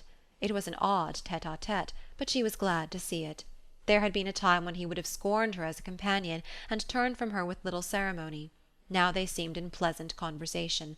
There had been a time also when Emma would have been sorry to see Harriet in a spot so favourable for the Abbey Mill farm, but now she feared it not. It might be safely viewed with all its appendages of prosperity and beauty, its rich pastures, spreading flocks, orchard in blossom, and light column of smoke ascending. She joined them at the wall, and found them more engaged in talking than in looking around. He was giving Harriet information as to the modes of agriculture, etc., and Emma received a smile which seemed to say, "These are my own concerns. I have a right to talk on such subjects, without being suspected of introducing Robert Martin." She did not suspect him. It was too old a story. Robert Martin had probably ceased to think of Harriet. They took a few turns together along the walk. The shade was most refreshing, and Emma found it the pleasantest part of the day. The next remove was to the house. They must all go in and eat, and they were all seated and busy, and still Frank Churchill did not come. Mrs. Weston looked and looked in vain. His father would not own himself uneasy, and laughed at her fears, but she could not be cured of wishing that he would part with his black mare. He had expressed himself as to coming with more than common certainty. His aunt was so much better that he had not a doubt of getting over to them. Mrs. Churchill's state, however, as many were ready to remind her, was liable to such sudden variation as might disappoint her nephew in the most reasonable dependence, and Mrs. Weston was at last persuaded to believe, or to say, that it must be by some attack of Mrs. Churchill that he was prevented coming. Emma looked at Harriet while the point was under consideration. She behaved very well, and betrayed no emotion. The cold repast was over, and the party were to go out once more to see what had not yet been seen, the old Abbey fish-ponds, perhaps get as far as the clover, which was to be begun cutting on the morrow, or at any rate have the pleasure of being hot and growing cool again. Mr. Woodhouse, who had already taken his little round in the highest part of the gardens, where no damps from the river were imagined even by him, stirred no more, and his daughter resolved to remain with him, that Mrs. Weston might be persuaded away by her husband to the exercise and variety which her spirits seemed to need. Mr. Knightley had done all in his power for Mr. Woodhouse's entertainment. Books of engravings, drawers of medals, cameos, corals, shells, and every other family collection within his cabinets had been prepared for his old friend, to while away the morning, and the kindness had perfectly answered. Mr. Woodhouse had been exceedingly well amused. Mrs. Weston had been showing them all to him, and now he would show them all to Emma, fortunate in having no other resemblance to a child than in a total want of taste for what he saw, for he was slow, constant, and methodical. Before this second looking over was begun, however, Emma walked into the hall for the sake of a few moments' free observation of the entrance and ground plot of the house, and was hardly there when Jane Fairfax appeared, coming quickly in from the garden, and with a look of escape.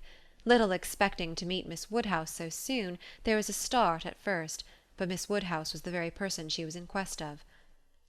"Will you be so kind," said she, "when I am missed, as to say that I am gone home? I am going this moment. My aunt is not aware how late it is, nor how long we have been absent, but I am sure we shall be wanted, and I am determined to go directly. I have said nothing about it to anybody. It would only be giving trouble and distress. Some are gone to the ponds, and some to the lime walk. Till they all come in I shall not be missed, and when they do, will you have the goodness to say that I am gone?" "Certainly, if you wish it. But you are not going to walk to Highbury alone?" "Yes. What should hurt me? I walk fast. I shall be at home in 20 minutes.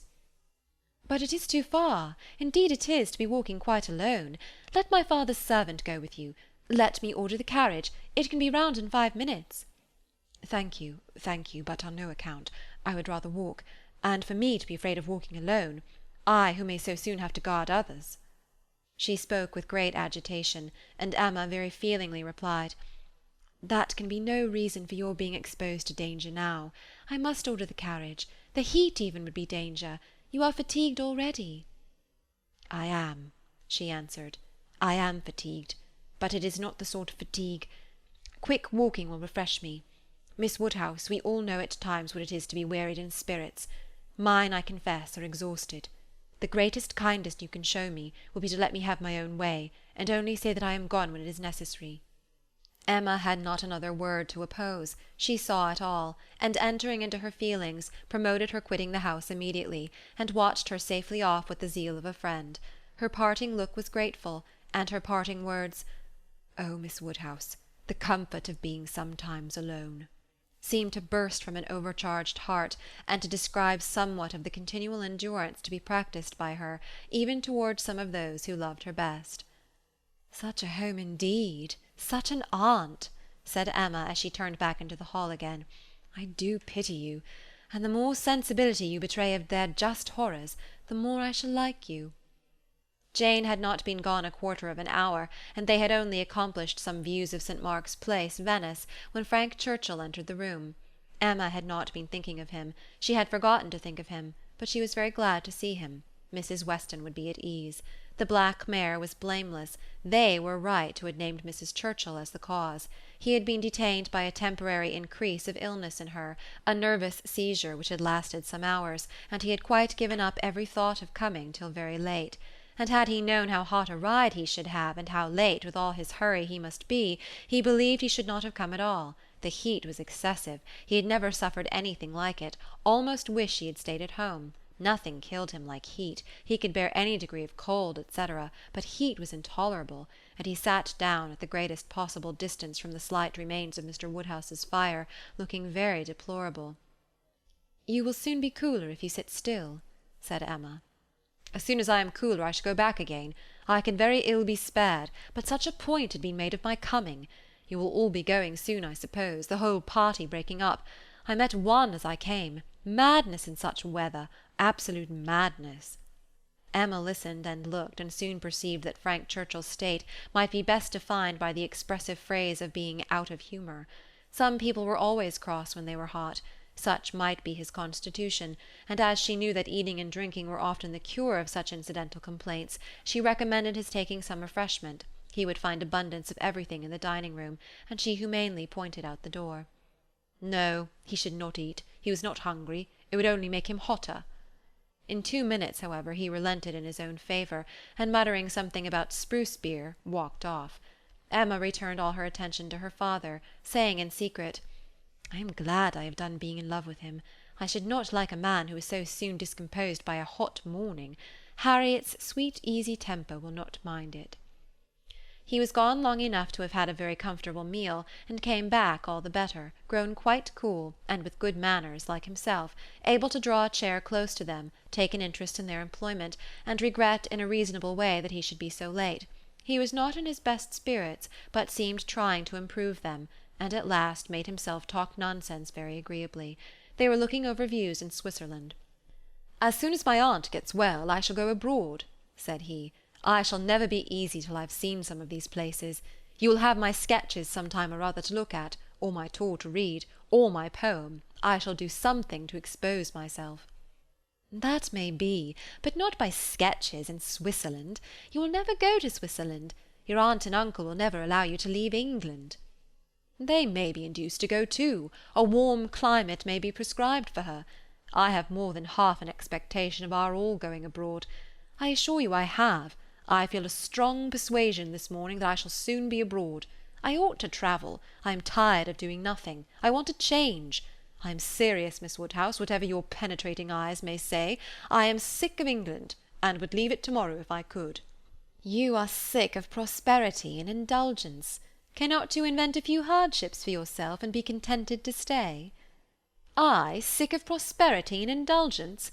You are quite mistaken. I do not look upon myself as either prosperous or indulged. I am thwarted in everything material. I do not consider myself at all a fortunate person." "You are not quite so miserable, though, as when you first came. Go and eat and drink a little more, and you will do very well.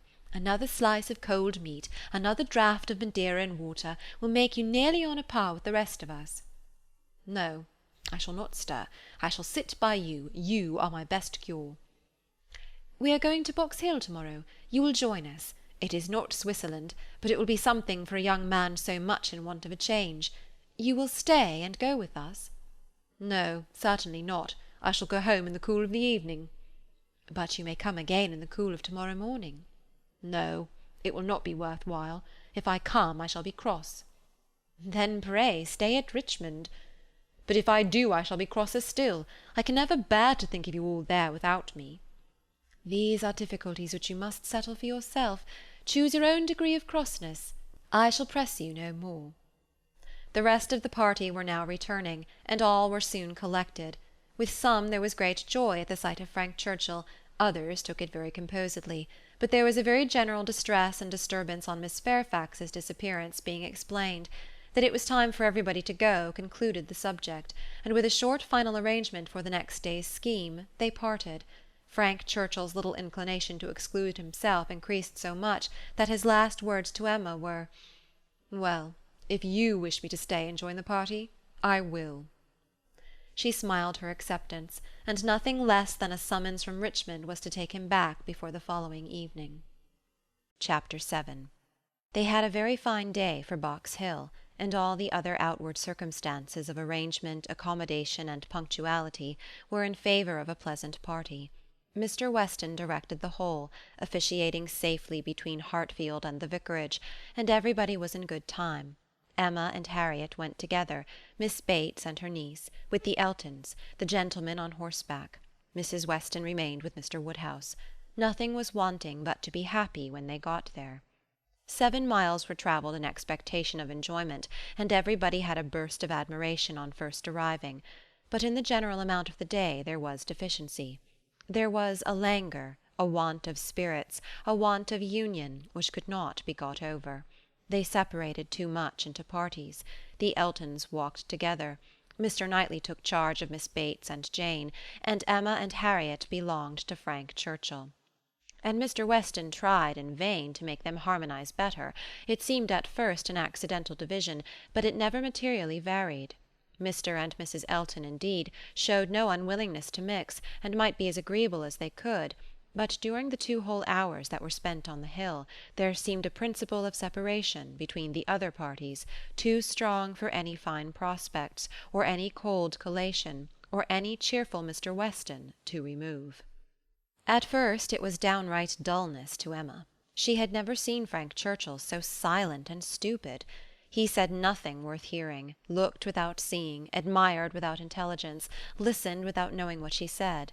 While he was so dull, it was no wonder that Harriet should be dull likewise, and they were both insufferable. When they all sat down it was better, to her taste a great deal better, for Frank Churchill grew talkative and gay, making her his first object. Every distinguishing attention that could be paid was paid to her. To amuse her and be agreeable in her eyes seemed all that he cared for, and Emma, glad to be enlivened, not sorry to be flattered, was gay and easy too, and gave him all the friendly encouragement, the admission to be gallant, which she had ever given in the first and most animating period of their acquaintance, but which now, in her own estimation, meant nothing, though in the judgment of most people looking on it must have had such an appearance as no English word but flirtation could very well describe. Mr. Frank Churchill and Miss Woodhouse flirted together excessively. They were laying themselves open to that very phrase, and to having it sent off in a letter to Maple Grove by one lady, to Ireland by another. Not that Emma was gay and thoughtless from any real felicity, it was rather because she felt less happy than she had expected. She laughed because she was disappointed, and though she liked him for his attentions, and thought them all, whether in friendship, admiration, or playfulness, extremely judicious, they were not winning back her heart. She still intended him for her friend. "How much I am obliged to you," he said, "for telling me to come to-day. If it had not been for you, I should certainly have lost all the happiness of this party. I had quite determined to go away again." "Yes, you were very cross, and I do not know what about, except that you were too late for the best strawberries. I was a kinder friend than you deserved.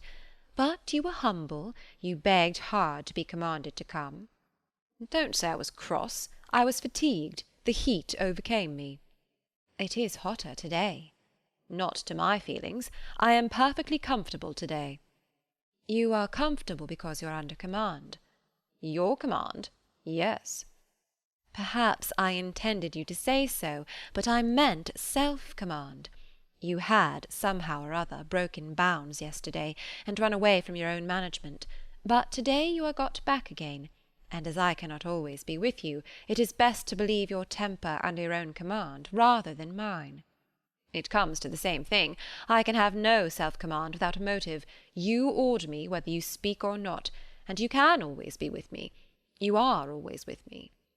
Dating from 3 o'clock yesterday, my perpetual influence could not begin earlier, or you would not have been so much out of humour before.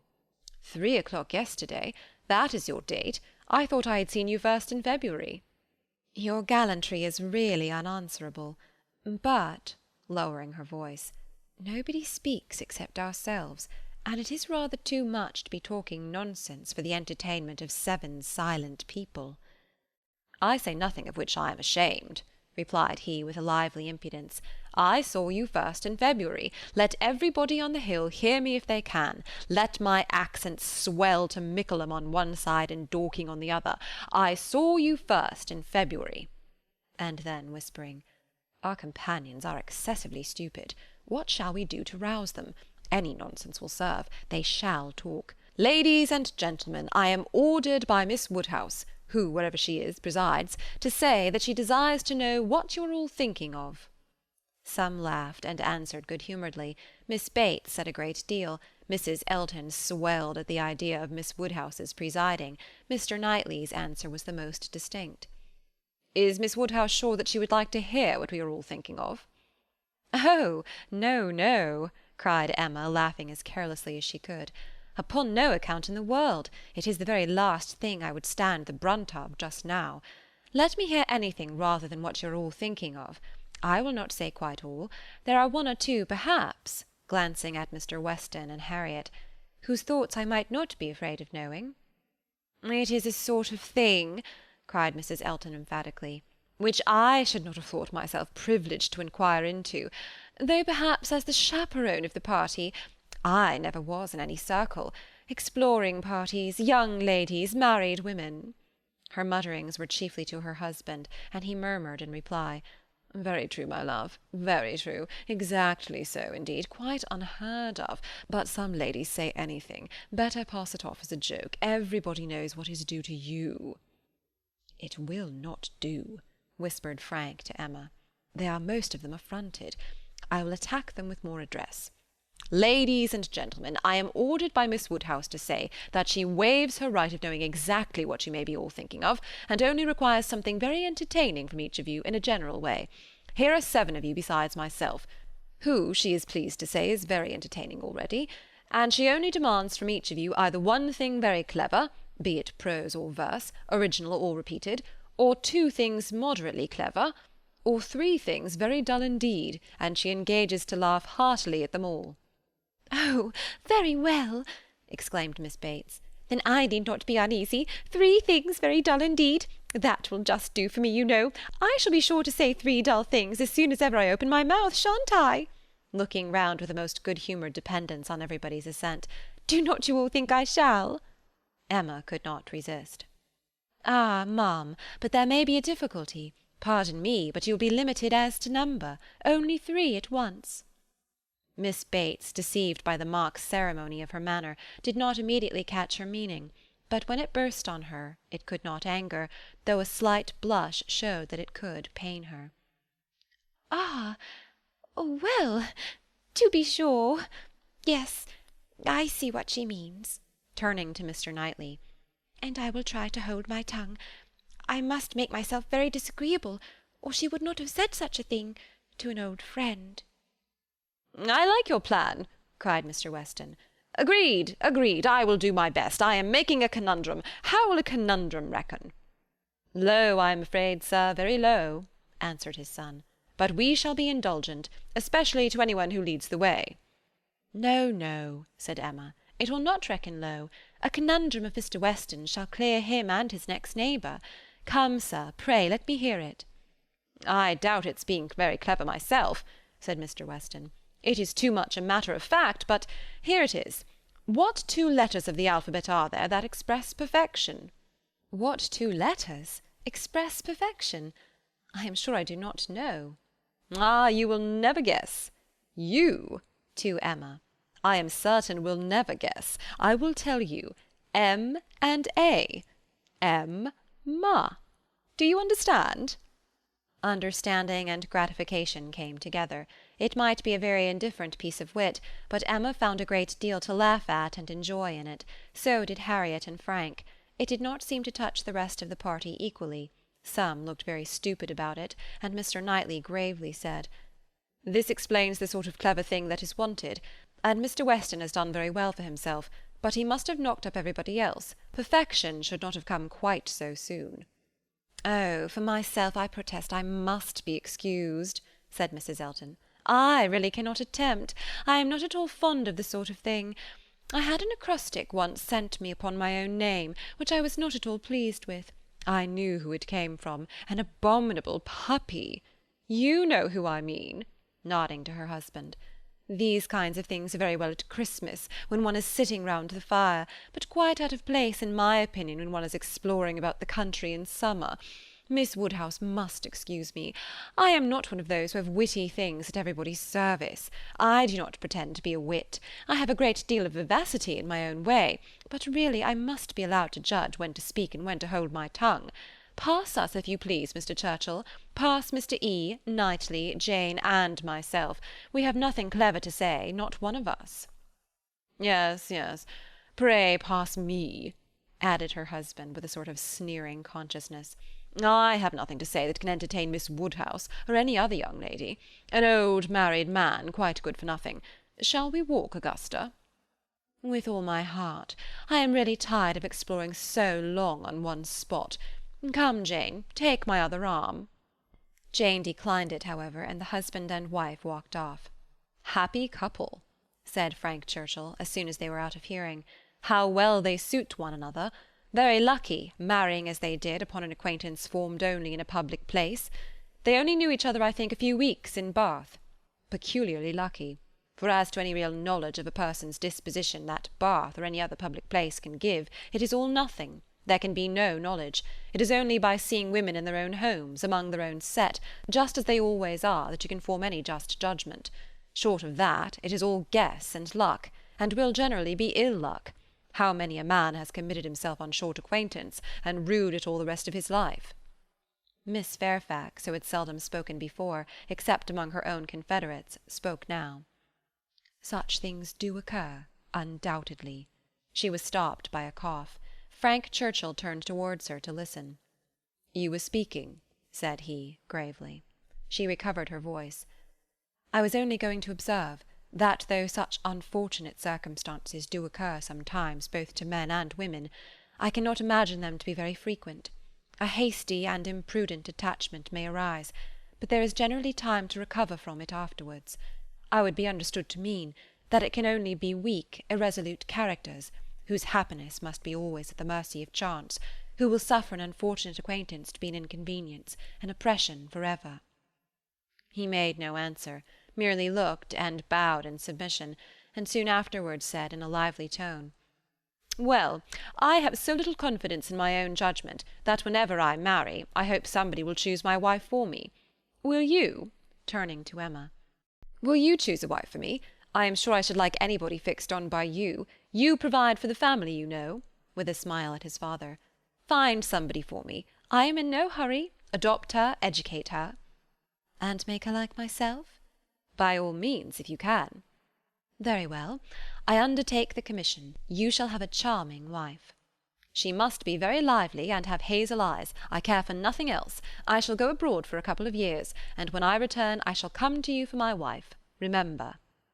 Emma was in no danger of forgetting it. It was a commission to touch every favourite feeling. Would not Harriet be the very creature described? Hazel eyes excepted, 2 years more might make her all that he wished. He might even have Harriet in his thoughts at the moment. Who could say? Referring the education to her seemed to imply it. "Now, mum," said Jane to her aunt, "shall we join Mrs. Elton?"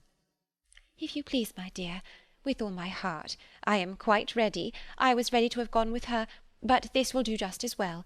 We shall soon overtake her. There she is. No, that's somebody else. That's one of the ladies in the Irish car party, not at all like her.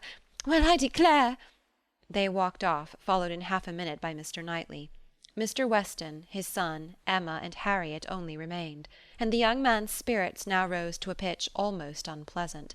Even Emma grew tired at last of flattery and merriment, and wished herself rather walking quietly about with any of the others, or sitting almost alone, and quite unattended to, in tranquil observation of the beautiful views beneath her. The appearance of the servants looking out for them to give notice of the carriages was a joyful sight, and even the bustle of collecting and preparing to depart, and the solicitude of Mrs. Elton to have her carriage first, were gladly endured, in the prospect of the quiet drive home, which was to close the very questionable enjoyments of this day of pleasure. Such another scheme, composed of so many ill-assorted people, she hoped never to be betrayed into again. While waiting for the carriage, she found Mr. Knightley by her side. He looked around, as if to see that no one were near, and then said, "Emma, I must once more speak to you as I have been used to do, a privilege rather endured than allowed, perhaps, but I must still use it. I cannot see you acting wrong without a remonstrance. How could you be so unfeeling to Miss Bates? How could you be so insolent in your wit to a woman of her character, age, and situation? Emma, I had not thought it possible."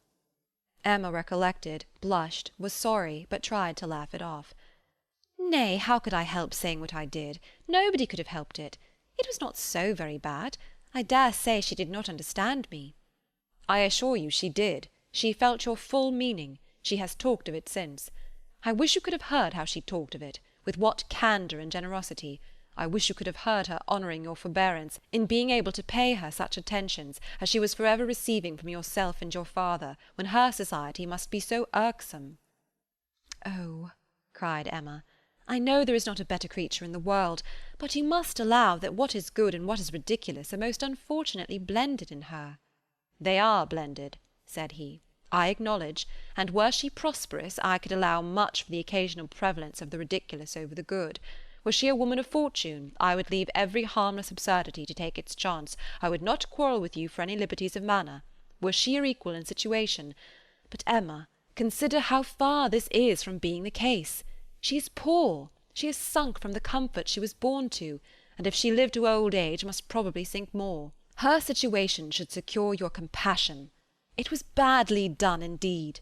You, whom she had known from an infant, whom she had seen grow up from a period when her notice was an honour, to have you now, in thoughtless spirits and the pride of the moment, laugh at her, humble her, and before her niece too, and before others, many of whom, certainly some, would be entirely guided by your treatment of her. This is not pleasant to you, Emma, and it is very far from pleasant to me. But I will tell you truths while I can, satisfied with proving myself your friend by very faithful counsel, and trusting that you will some time or other do me greater justice than you can do now." While they talked, they were advancing towards the carriage. It was ready, and before she could speak again, he had handed her in. He had misinterpreted the feelings which had kept her face averted, and her tongue motionless. They were combined only of anger against herself, mortification, and deep concern. She had not been able to speak, and on entering the carriage, sunk back for a moment overcome. Then, reproaching herself for having taken no leave, making no acknowledgment, parting in apparent sullenness, she looked out with voice and hand, eager to show a difference, but it was just too late. He had turned away, and the horses were in motion. She continued to look back, but in vain, and soon, with what appeared unusual speed, they were half-way down the hill, and everything left far behind. She was vexed beyond what could have been expressed, almost beyond what she could conceal. Never had she felt so agitated, mortified, grieved at any circumstance in her life. She was most forcibly struck. The truth of this representation there was no denying. She felt it at her heart. How could she have been so brutal, so cruel to Miss Bates? How could she have exposed herself to such ill opinion in any one she valued? And how suffer him to leave her without saying one word of gratitude, of concurrence, of common kindness? Time did not compose her. As she reflected more, she seemed but to feel it more. She had never been so depressed. Happily it was not necessary to speak. There was only Harriet, who seemed not in spirits herself, fagged and very willing to be silent, and Emma felt the tears running down her cheeks almost all the way home, without being at any trouble to check them, extraordinary as they were. Chapter 8. The wretchedness of a scheme to Box Hill was in Emma's thoughts all the evening. How it might be considered by the rest of the party she could not tell. They, in their different homes and their different ways, might be looking back on it with pleasure, But in her view it was a morning more completely misspent, more totally bare of rational satisfaction at the time, and more to be abhorred in recollection, than any she had ever passed. A whole evening of backgammon with her father was felicity to it. There, indeed, lay real pleasure, for there she was giving up the sweetest hours of the 24 to his comfort, and feeling that, unmerited as might be the degree of his fond affection and confiding esteem, she could not, in her general conduct, be open to any severe reproach. As a daughter, she hoped she was not without a heart. She hoped no one could have said to her, "How could you be so unfeeling to your father? I will tell you truths while I can." Miss Bates should never again. No, never. If attention in future could do away the past, she might hope to be forgiven. She had been often remiss, her conscience told her so. Remiss, perhaps, more in thought than in fact, scornful, ungracious.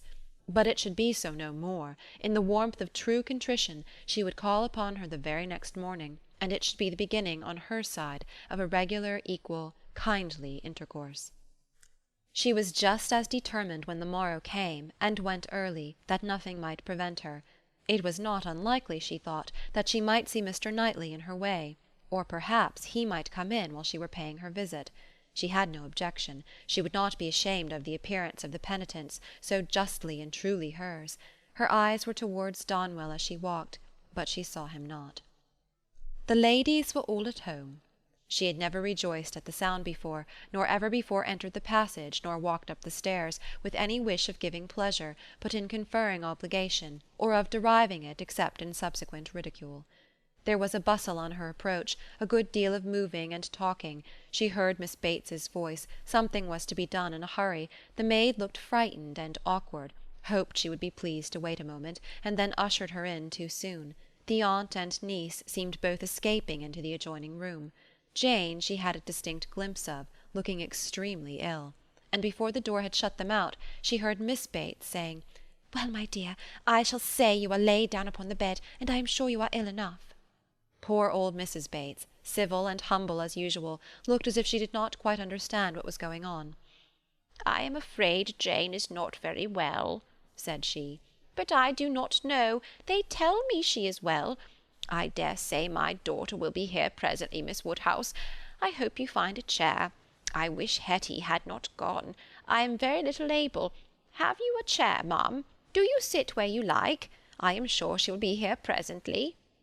Emma seriously hoped she would. She had a moment's fear of Miss Bates keeping away from her. But Miss Bates came soon. "Very happy and obliged." But Emma's conscience told her that there was not the same cheerful volubility as before, less ease of look and manner. A very friendly inquiry after Miss Fairfax, she hoped, might lead the way to a return of old feelings. The touch seemed immediate. "Ah, Miss Woodhouse, how kind you are! I suppose you have heard, and are come to give us joy. This does not seem much like joy, indeed, in me," twinkling away a tear or two. "But it will be very trying for us to part with her, after having had her so long, and she has a dreadful headache just now, writing all the morning. Such long letters, you know, to be written to Colonel Campbell and Mrs. Dixon. My dear, said I, you will blind yourself, for tears were in her eyes perpetually. One cannot wonder, one cannot wonder. It is a great change, and though she is amazingly fortunate, such a situation, I suppose, as no young woman has ever before met with on first going out. Do not think us ungrateful, Miss Woodhouse, for such surprising good fortune," again dispersing her tears. "But poor dear soul, if you were to see what a headache she has! When one is in great pain, you know one cannot feel any blessing quite as it may deserve.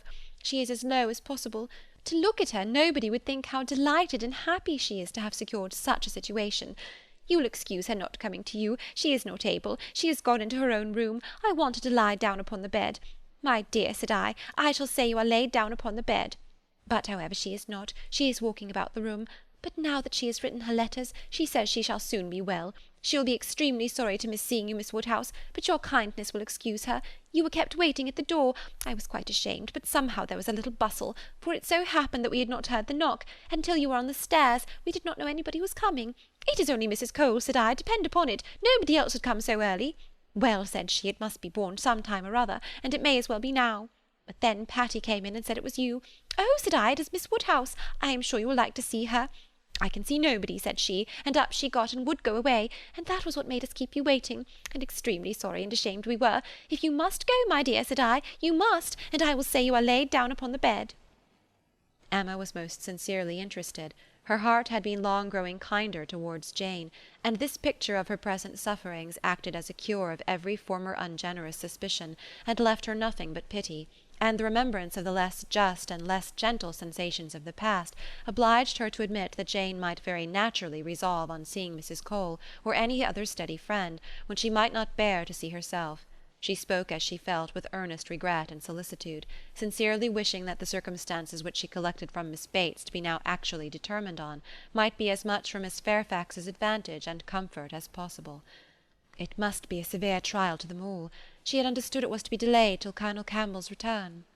So very kind, replied Miss Bates, but you are always kind. There was no bearing such an always, and to break through her dreadful gratitude, Emma made the direct inquiry of, "Where, may I ask, is Miss Fairfax going?" To a Mrs. Smallridge, charming woman, most superior, to have the charge of her 3 little girls, delightful children. Impossible that any situation could be more replete with comfort. If we except, perhaps, Mrs. Suckling's own family and Mrs. Bragg's, but Mrs. Smallridge is intimate with them both, and in the same neighbourhood, lives only 4 miles from Maple Grove. Jane will be only 4 miles from Maple Grove.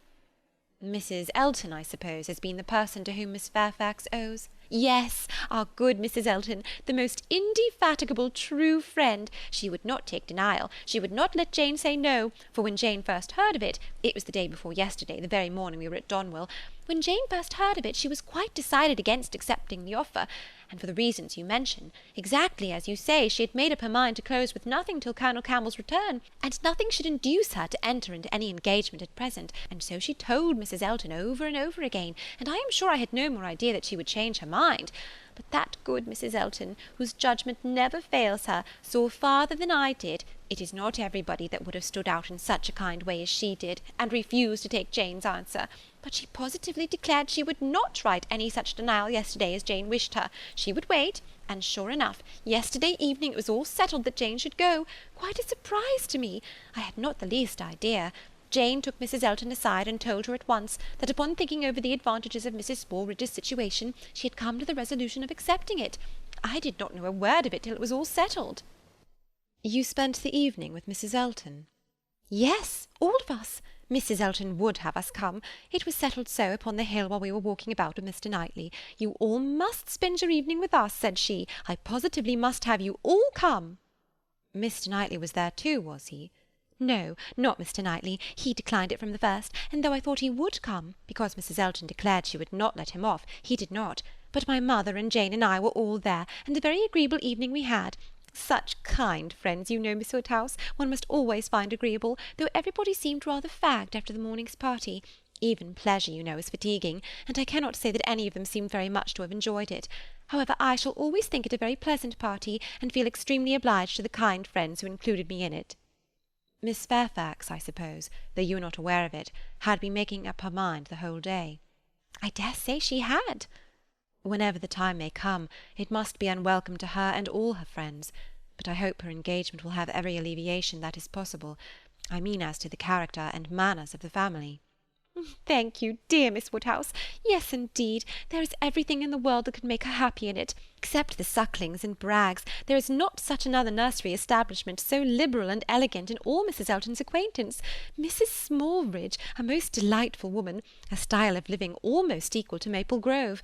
And as to the children, except the little Sucklings and little Braggs, there are not such elegant, sweet children anywhere. Jane will be treated with such regard and kindness. It will be nothing but pleasure, a life of pleasure. And her salary! I really cannot venture to name her salary to you, Miss Woodhouse.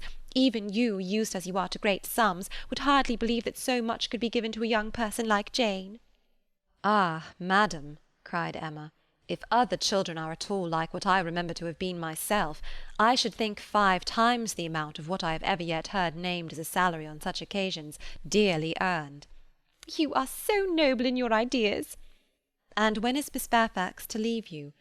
Very soon indeed. That's the worst of it, within a fortnight. Mrs. Smallridge is in a great hurry. My poor mother does not know how to bear it.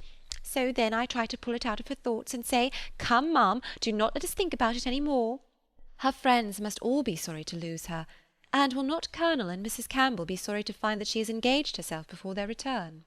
Yes, Jane says she is sure they will, but yet this is such a situation as she cannot feel herself justified in declining. I was so astonished when she first told me what she had been saying to Mrs. Elton, and Mrs. Elton at the same moment came congratulating me upon it. It was before tea. Stay, no, it could not be before tea, because we were just going to cards. And it was before tea, because I remember thinking, oh, no, now I recollect, now I have it. Something happened before tea, but not that. Mr. Elton was called out of the room before tea. Old John Abney's son wanted to speak with him. Poor old John, I have a great regard for him. He was clerk to my poor father 27 years ago. And now, poor old man, he is bedridden, and very poorly with the rheumatic gout in his joints. I must go and see him to-day, and so will Jane, I am sure, if she gets out at all.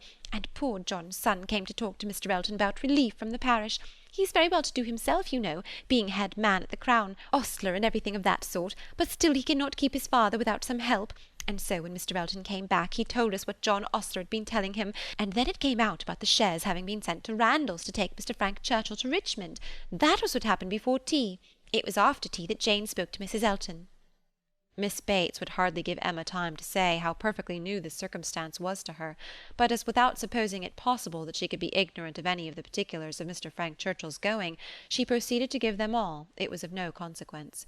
What Mr. Elton had learned from the ostler on the subject, being the accumulation of the ostler's own knowledge and the knowledge of the servants at Randalls, was that a messenger had come over from Richmond soon after the return of the party from Box Hill, which messenger, however, had been no more than was expected, and that Mr. Churchill had sent his nephew a few lines, containing, upon the whole, a tolerable account of Mrs. Churchill, and only wishing him not to delay coming back beyond the next morning early.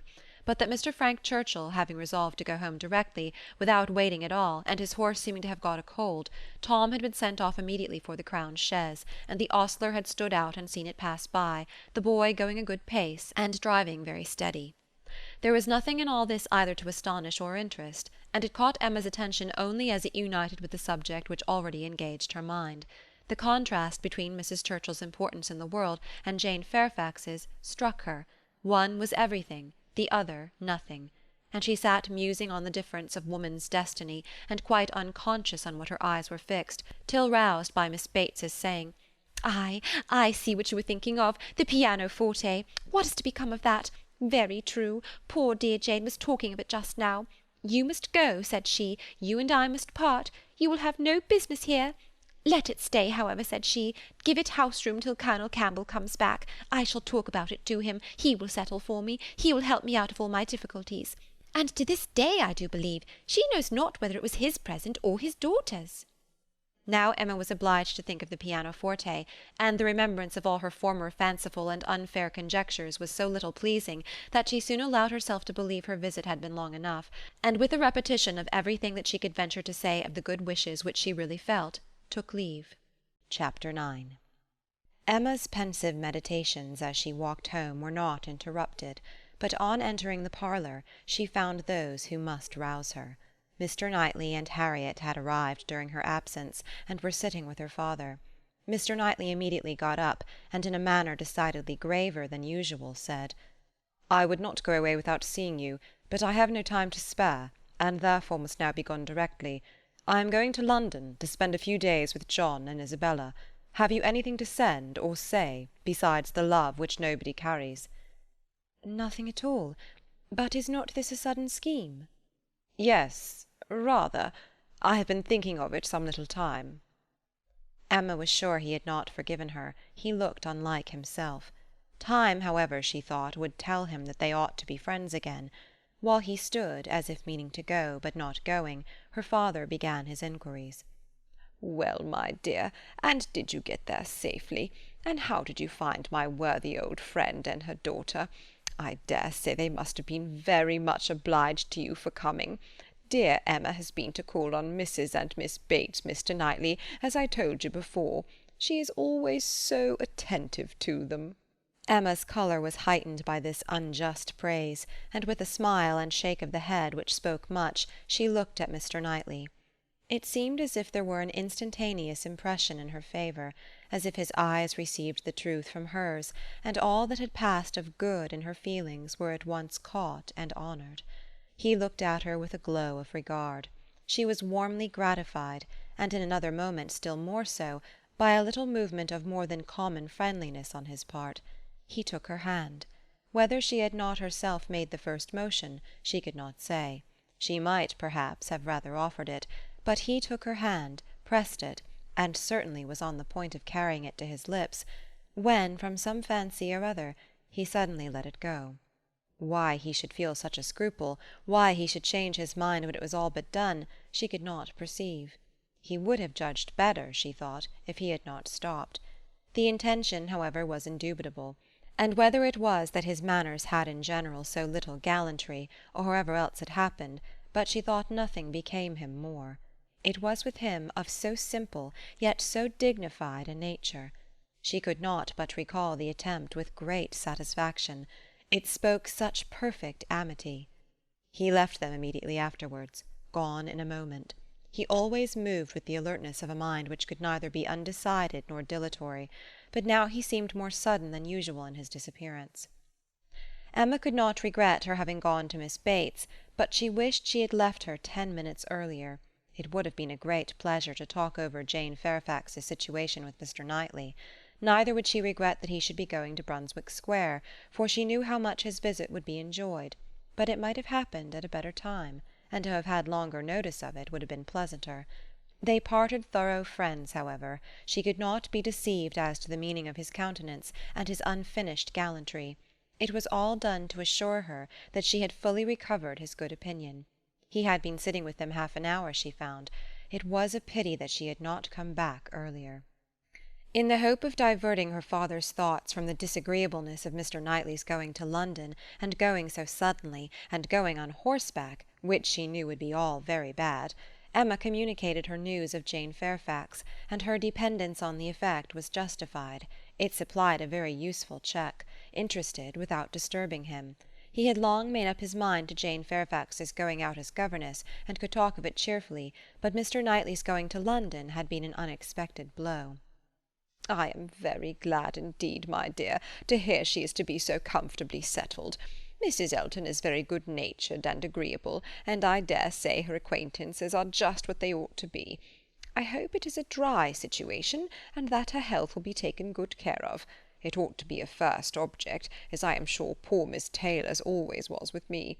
You know, my dear, she is going to be to this new lady what Miss Taylor was to us, and I hope she'll be better off in one respect, and not be induced to go away after it has been her home so long."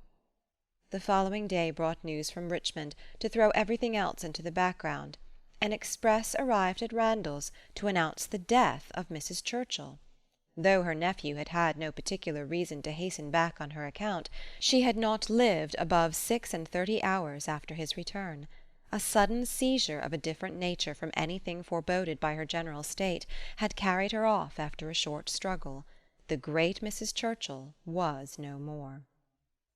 It was felt as such things must be felt. Everybody had a degree of gravity and sorrow, tenderness towards the departed, solicitude for the surviving friends, and, in a reasonable time, curiosity to know where she would be buried.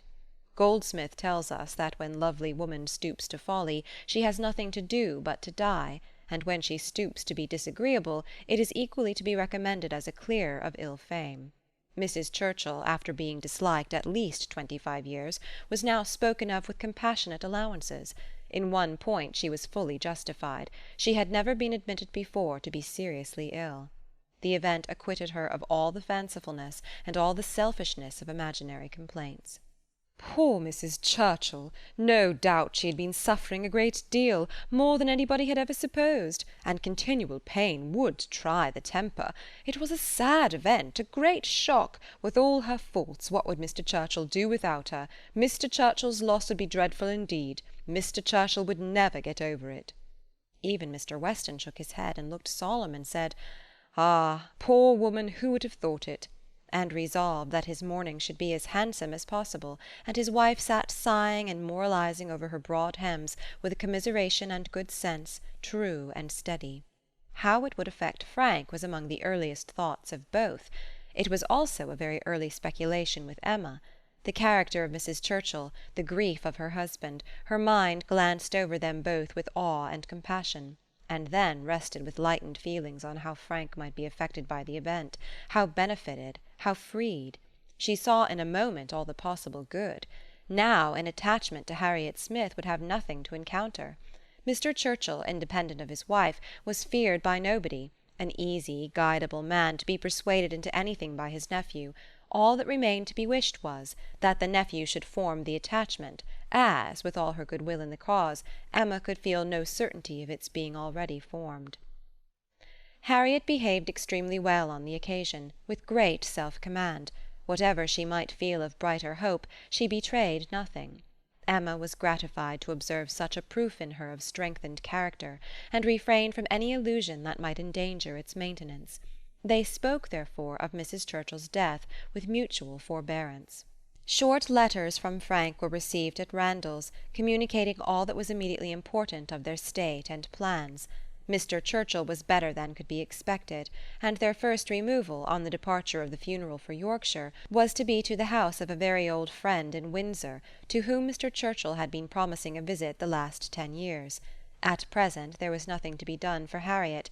Good wishes for the future were all that could yet be possible on Emma's side. It was a more pressing concern to show attention to Jane Fairfax, whose prospects were closing, while Harriet's opened, and whose engagements now allowed of no delay in any one at Highbury who wished to show her kindness. And with Emma it was grown into a first wish. She had scarcely a stronger regret than for her past coldness, and the person whom she had been so many months neglecting was now the very one on whom she would have lavished every distinction of regard or sympathy. She wanted to be of use to her, wanted to show a value for her society, and testify respect and consideration. She resolved to prevail on her to spend a day at Hartfield. A note was written to urge it. The invitation was refused, and by a verbal message.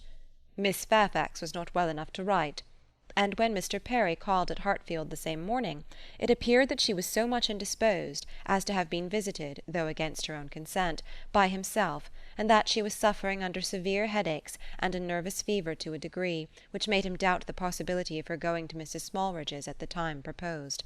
Her health seemed for the moment completely deranged, appetite quite gone, and though there were absolutely no alarming symptoms, nothing touching the pulmonary complaint, which was the standing apprehension of the family, Mr. Perry was uneasy about her. He thought she had undertaken more than she was equal to, and that she felt it so herself, though she would not own it. Her spirits seemed overcome. Her present home, he could not but observe, was unfavourable to a nervous disorder, confined always to one room. He could have wished it otherwise, and her good aunt, though his very old friend, he must acknowledge to be not the best companion for an invalid of that description. Her care and attention could not be questioned. They were, in fact, only too great. He very much feared that Miss Fairfax derived more evil than good from them. Emma listened with the warmest concern, grieved for her more and more, and looked around eager to discover some way of being useful, to take her, be it only an hour or two, from her aunt, to give her change of air and scene, and quiet, rational conversation, even for an hour or two, might do her good. And the following morning she wrote again to say, in the most feeling language she could command, that she would call for her in the carriage at any hour that Jane would name, mentioning that she had Mr. Perry's decided opinion in favour of such exercise for his patient. The answer was only in this short note: Miss Fairfax's compliments and thanks, but is quite unequal to any exercise. Emma felt that her own note had deserved something better, but it was impossible to quarrel with words, whose tremulous inequality showed indisposition so plainly, and she thought only of how she might best counteract this unwillingness to be seen or assisted. In spite of the answer, therefore, she ordered the carriage, and drove to Mrs. Bates's, in the hope that Jane would be induced to join her, but it would not do. Miss Bates came to the carriage door, all gratitude, and agreeing with her most earnestly in thinking an airing might be of the greatest service, and everything that message could do was tried, but all in vain. Miss Bates was obliged to return without success. Jane was quite unpersuadable. The mere proposal of going out seemed to make her worse. Emma wished she could have seen her and tried her own powers, but almost before she could hint the wish, Miss Bates made it appear that she had promised her niece on no account to let Miss Woodhouse in. Indeed, the truth was that poor dear Jane could not bear to see anybody at all. Mrs. Elton, indeed, could not be denied, and Mrs. Cole had made such a point, and Mrs. Perry had said so much, but except them Jane would really see nobody. Emma did not want to be classed with the Mrs. Eltons, the Mrs. Perrys, and the Mrs. Coles, who would force themselves anywhere. Neither could she feel any right of preference herself. She submitted, therefore, and only questioned Miss Bates farther as to her niece's appetite and diet, which she longed to be able to assist. On that subject poor Miss Bates was very unhappy and very communicative. Jane would hardly eat anything. Mr. Perry recommended nourishing food, but everything they could command, and never had anybody such good neighbours, was distasteful.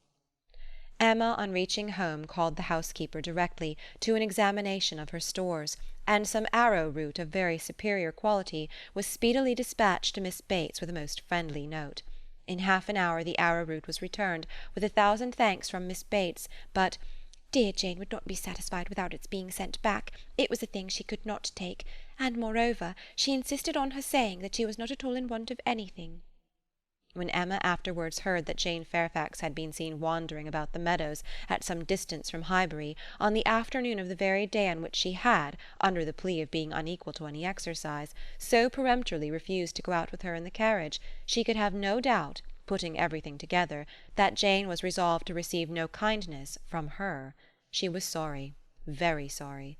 Her heart was grieved for a state which seemed but the more pitiable from this sort of irritation of spirits, inconsistency of action, and inequality of powers, and it mortified her that she was given so little credit for proper feeling, or esteemed so little worthy as a friend. But she had the consolation of knowing that her intentions were good, and of being able to say to herself that could Mr. Knightley have been privy to all her attempts of assisting Jane Fairfax, could he even have seen into her heart, he would not, on this occasion, have found anything to reprove. Chapter 10. One morning, about 10 days after Mrs. Churchill's decease, Emma was called downstairs to Mr. Weston, who "could not stay 5 minutes, and wanted particularly to speak with her." He met her at the parlour door, and hardly asking her how she did, in the natural key of his voice, sunk it immediately to say, unheard by her father, "Can you come to Randalls at any time this morning? Do, if it be possible. Mrs. Weston wants to see you. She must see you." "Is she unwell?" No, not at all. Only a little agitated. She would have ordered the carriage and come to you, but she must see you alone, and that you know," nodding towards her father. "Can you come?" "Certainly. This moment, if you please. It is impossible to refuse what you ask in such a way.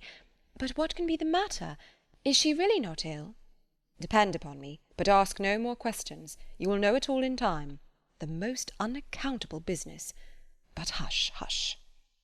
To guess what all this meant was impossible even for Emma. Something really important seemed announced by his looks, but as her friend was well, she endeavoured not to be uneasy, and settling it with her father that she would take her walk now, she and Mr. Weston were soon out of the house together, and on their way at a quicker pace for Randalls. "Now," said Emma, when they were fairly beyond the sweep-gates, "now, Mr. Weston, do let me know what has happened." No, he gravely replied. "Don't ask me. I promised my wife to leave it all to her. She will break it to you better than I can. Do not be impatient, Emma. It will all come out too soon." "Break it to me?" cried Emma, standing still with terror. "Good God! Mr. Weston, tell me at once. Something has happened in Brunswick Square. I know it has. Tell me, I charge you, tell me this moment what it is." "No, indeed, you are mistaken." "Mr. Weston, do not trifle with me. Consider how many of my dearest friends are now in Brunswick Square. Which of them is it? I charge you by all that is sacred not to attempt concealment." "Upon my word, Emma." "Your word? Why not your honour? Why not say upon your honour that it has nothing to do with any of them? Good heavens, what can be to be broke to me that does not relate to one of that family?" "Upon my honour," said he very seriously, "it does not. It is not in the smallest degree connected with any human being of the name of Knightley." Emma's courage returned, and she walked on. "I was wrong," he continued, "in talking of its being broke to you. I should not have used the expression. In fact, it does not concern you. It concerns only myself. That is, we hope. In short, my dear Emma, there is no occasion to be so uneasy about it. I don't say that it is not a disagreeable business, but things might be much worse. If we walk fast, we shall soon be at Randalls." Emma found that she must wait, and now it required little effort. She asked no more questions, therefore, merely employed her own fancy, and that soon pointed out to her the probability of its being some money concern, something just come to light, of a disagreeable nature in the circumstances of the family, something which the late event at Richmond had brought forward. Her fancy was very active. 6 natural children, perhaps, and poor Frank cut off. This, though very undesirable, would be no matter of agony to her. It inspired little more than an animating curiosity. "Who is that gentleman on horseback?" said she as they proceeded, speaking more to assist Mr. Weston in keeping his secret than with any other view. "I do not know. One of the Otways. Not Frank. It is not Frank, I assure you. You will not see him. He is half-way to Windsor by this time." "Has your son been with you, then?" "Oh, yes. Did not you know? Well, never mind." For a moment he was silent, and then added in a tone much more guarded and demure, "Yes, Frank came over this morning just to ask us how we did." They hurried on, and were speedily at Randalls. "Well, my dear," said he as they entered the room, "I have brought her, and now I hope you will soon be better. I shall leave you together. There is no use in delay. I shall not be far off if you want me." And Emma distinctly heard him add in a lower tone before he quitted the room, "I have been as good as my word. She has not the least idea." Mrs. Weston was looking so ill, and had an air of so much perturbation, that Emma's uneasiness increased, and the moment they were alone she eagerly said, "What is it, my dear friend? Something of a very unpleasant nature, I find, has occurred. Do let me know directly what it is. I have been walking all this way in complete suspense. We both abhor suspense. Do not let mine continue longer. It will do you good to speak of your distress, whatever it may be." "Have you indeed no idea?" said Mrs. Weston in a trembling voice. "Cannot you, my dear Emma, cannot you form a guess as to what you are to hear?" "So far as that it relates to Mr. Frank Churchill, I do guess." "You are right. It does relate to him, and I will tell you directly," resuming her work and seeming resolved against looking up. "He has been here this very morning, on a most extraordinary errand. It is impossible to express our surprise. He came to speak to his father on a subject, to announce an attachment." She stopped to breathe. Emma thought first of herself, and then of Harriet. "More than an attachment, indeed," resumed Mrs. Weston. "An engagement, a positive engagement. What will you say, Emma?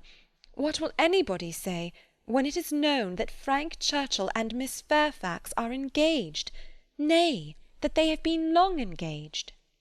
Emma even jumped with surprise, and horror-struck exclaimed, "Jane Fairfax! Good God! You are not serious? You do not mean it?" "You may well be amazed," returned Mrs. Weston, still averting her eyes and talking on with eagerness, that Emma might have time to recover. "You may well be amazed, but it is even so. There has been a solemn engagement between them ever since October, formed at Weymouth, and kept a secret from everybody. Not a creature knowing it but themselves, neither the Campbells nor her family nor his. It is so wonderful that, though perfectly convinced of the fact, it is yet almost incredible to myself. I can hardly believe it. I thought I knew him." Emma scarcely heard what was said. Her mind was divided between two ideas, her own former conversations with him about Miss Fairfax, and poor Harriet. And for some time she could only exclaim and require confirmation, repeated confirmation. "Well," said she at last, trying to recover herself, "this is a circumstance which I must think of at least half a day before I can at all comprehend it. What! Engaged to her all the winter, before either of them came to Highbury? Engaged since October, secretly engaged.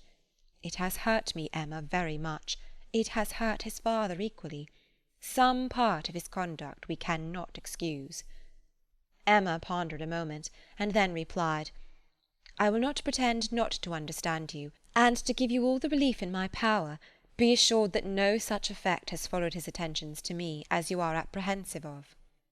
Mrs. Weston looked up, afraid to believe, but Emma's countenance was as steady as her words. That you may have less difficulty in believing this boast of my present perfect indifference, she continued, I will farther tell you that there was a period in the early part of our acquaintance when I did like him, when I was very much disposed to be attached to him, nay, was attached, and how it came to cease is perhaps the wonder. Fortunately, however, it did cease. I have really, for some time past, for at least these 3 months, cared nothing about him. You may believe me, Mrs. Weston, that is the simple truth. Mrs. Weston kissed her with tears of joy, and when she could find utterance, assured her that this protestation had done her more good than anything else in the world could do. Mr. Weston will be almost as much relieved as myself, said she. On this point we have been wretched. It was our darling wish that you might be attached to each other, and we were persuaded that it was so. Imagine what we have been feeling on your account. I have escaped, and that I should escape may be a matter of grateful wonder to you and myself. But this does not acquit him, Mrs. Weston, and I must say that I think him greatly to blame. What right had he to come among us with affection and faith engaged, and with manners so very disengaged? What right had he to endeavour to please, as he certainly did, to distinguish any one young woman with persevering attention, as he certainly did, while he really belonged to another? How could he tell what mischief he might be doing? How could he tell that he might not be making me in love with him? Very wrong indeed. From something that he said, my dear Emma, I rather imagine. And how could she bear such behaviour? Composure with a witness, to look on while repeated attentions were offering to another woman before her face, and not resent it. That is a degree of placidity which I can neither comprehend nor respect. There were misunderstandings between them, Emma. He said so expressly. He had not much time to enter into much explanation. He was here only a quarter of an hour, and in a state of agitation which did not allow the full use even of the time he could stay. But that there had been misunderstandings he decidedly said. The present crisis, indeed, seemed to be brought on by them, and those misunderstandings might possibly arise from the impropriety of his conduct. Impropriety? Oh, Mrs. Weston, it is too calm a censure. Much, much beyond impropriety. It has sunk him. I cannot say how it has sunk him, in my opinion. So unlike what a man should be. None of that upright integrity, that strict adherence to truth and principle, that disdain of trick and littleness, which a man should display in every transaction of his life. Nay, dear Emma, now I must take his part, for though he has been wrong in this instance, I have known him long enough to answer for his having many, very many good qualities, and— Good God! cried Emma, not attending to her. Mrs. Smallridge, too! Jane actually on the point of going as governess! What could he mean by such horrible indelicacy? To suffer her to engage herself, to suffer her even to think of such a measure! He knew nothing about it, Emma. On this article I can fully acquit him. It was a private resolution of hers, not communicated to him, or at least not communicated in a way to carry conviction. Till yesterday I know he said he was in the dark as to her plans. They burst on him, I do not know how, but by some letter or message, and it was the discovery of what she was doing, of this very project of hers, which determined him to come forward at once, own it all to his uncle, throw himself on his kindness, and, in short, put an end to the miserable state of concealment that had been carrying on so long. Emma began to listen better. I am to hear from him soon, continued Mrs. Weston. He told me at parting that he should write soon, and he spoke in a manner which seemed to promise me many particulars that could not be given now. Let us wait, therefore, for this letter. It may bring many extenuations. It may make many things intelligible and excusable which now are not to be understood. Don't let us be severe. Don't let us be in a hurry to condemn him. Let us have patience. I must love him, and now that I am satisfied on one point, the one material point, I am sincerely anxious for its all turning out well, and ready to hope that it may. They must both have suffered a great deal under such a system of secrecy and concealment. His sufferings, replied Emma dryly, do not appear to have done him much harm. Well, and how did Mr. Churchill take it? Most favourably for his nephew, gave his consent with scarcely a difficulty. Conceive what the events of a week have done in that family. While poor Mrs. Churchill yet lived, I suppose there could not have been a hope, a chance, a possibility.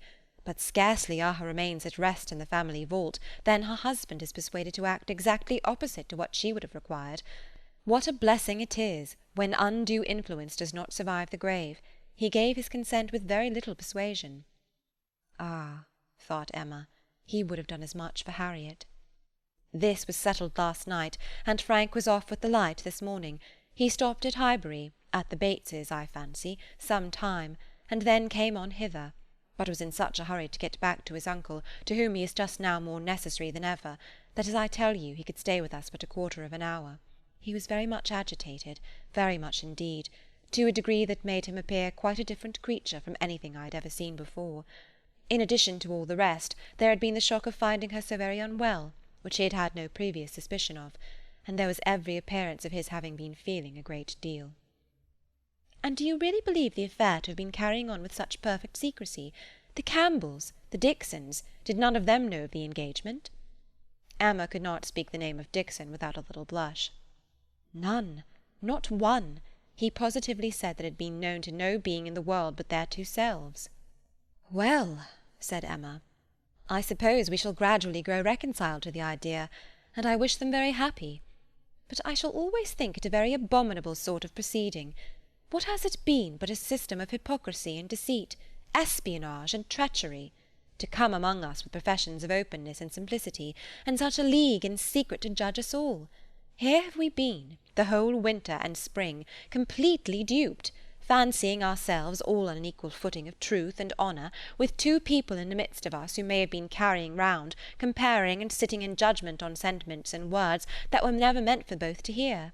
They must take the consequence, if they have heard each other spoken of in a way not perfectly agreeable." "I am quite easy on that head," replied Mrs. Weston. "I am very sure that I never said anything of either to the other, which both might not have heard. You are in luck.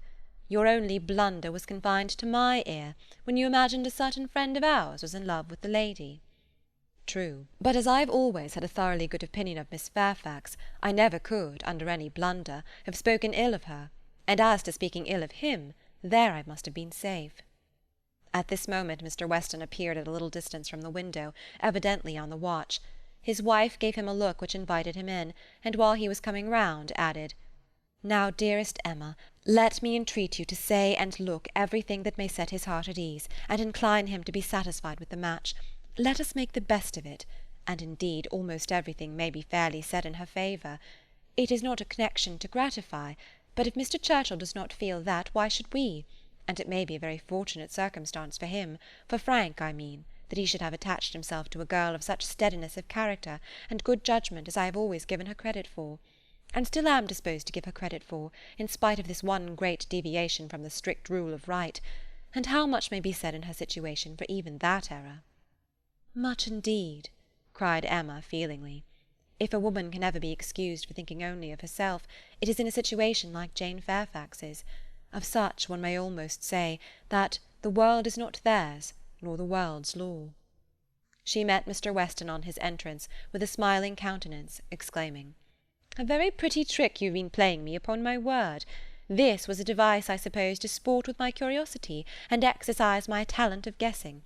But you really frightened me. I thought you had lost half your property at least, and here, instead of its being a matter of condolence, it turns out to be one of congratulation. I congratulate you, Mr. Weston, with all my heart, on the prospect of having one of the most lovely and accomplished young women in England for your daughter." A glance or two between him and his wife convinced him that all was as right as this speech proclaimed, and its happy effect on his spirits was immediate. His air and voice recovered their usual briskness. He shook her heartily and gratefully by the hand, and entered on the subject in a manner to prove that he now only wanted time and persuasion to think the engagement no very bad thing. His companion suggested only what could palliate imprudence or smooth objections, and by the time they had talked it all over together, and he had talked it all over again with Emma in their walk back to Hartfield, he was become perfectly reconciled, and not far from thinking it the very best thing that Frank could possibly have done. Chapter 11. Harriet! Poor Harriet! Those were the words. In them lay the tormenting ideas which Emma could not get rid of, and which constituted the real misery of the business to her. Frank Churchill had behaved very ill by herself, very ill in many ways, but it was not so much his behaviour as her own which made her so angry with him. It was the scrape which he had drawn her into on Harriet's account that gave the deepest hue to his offence. Poor Harriet! To be a second time the dupe of her misconceptions and flattery.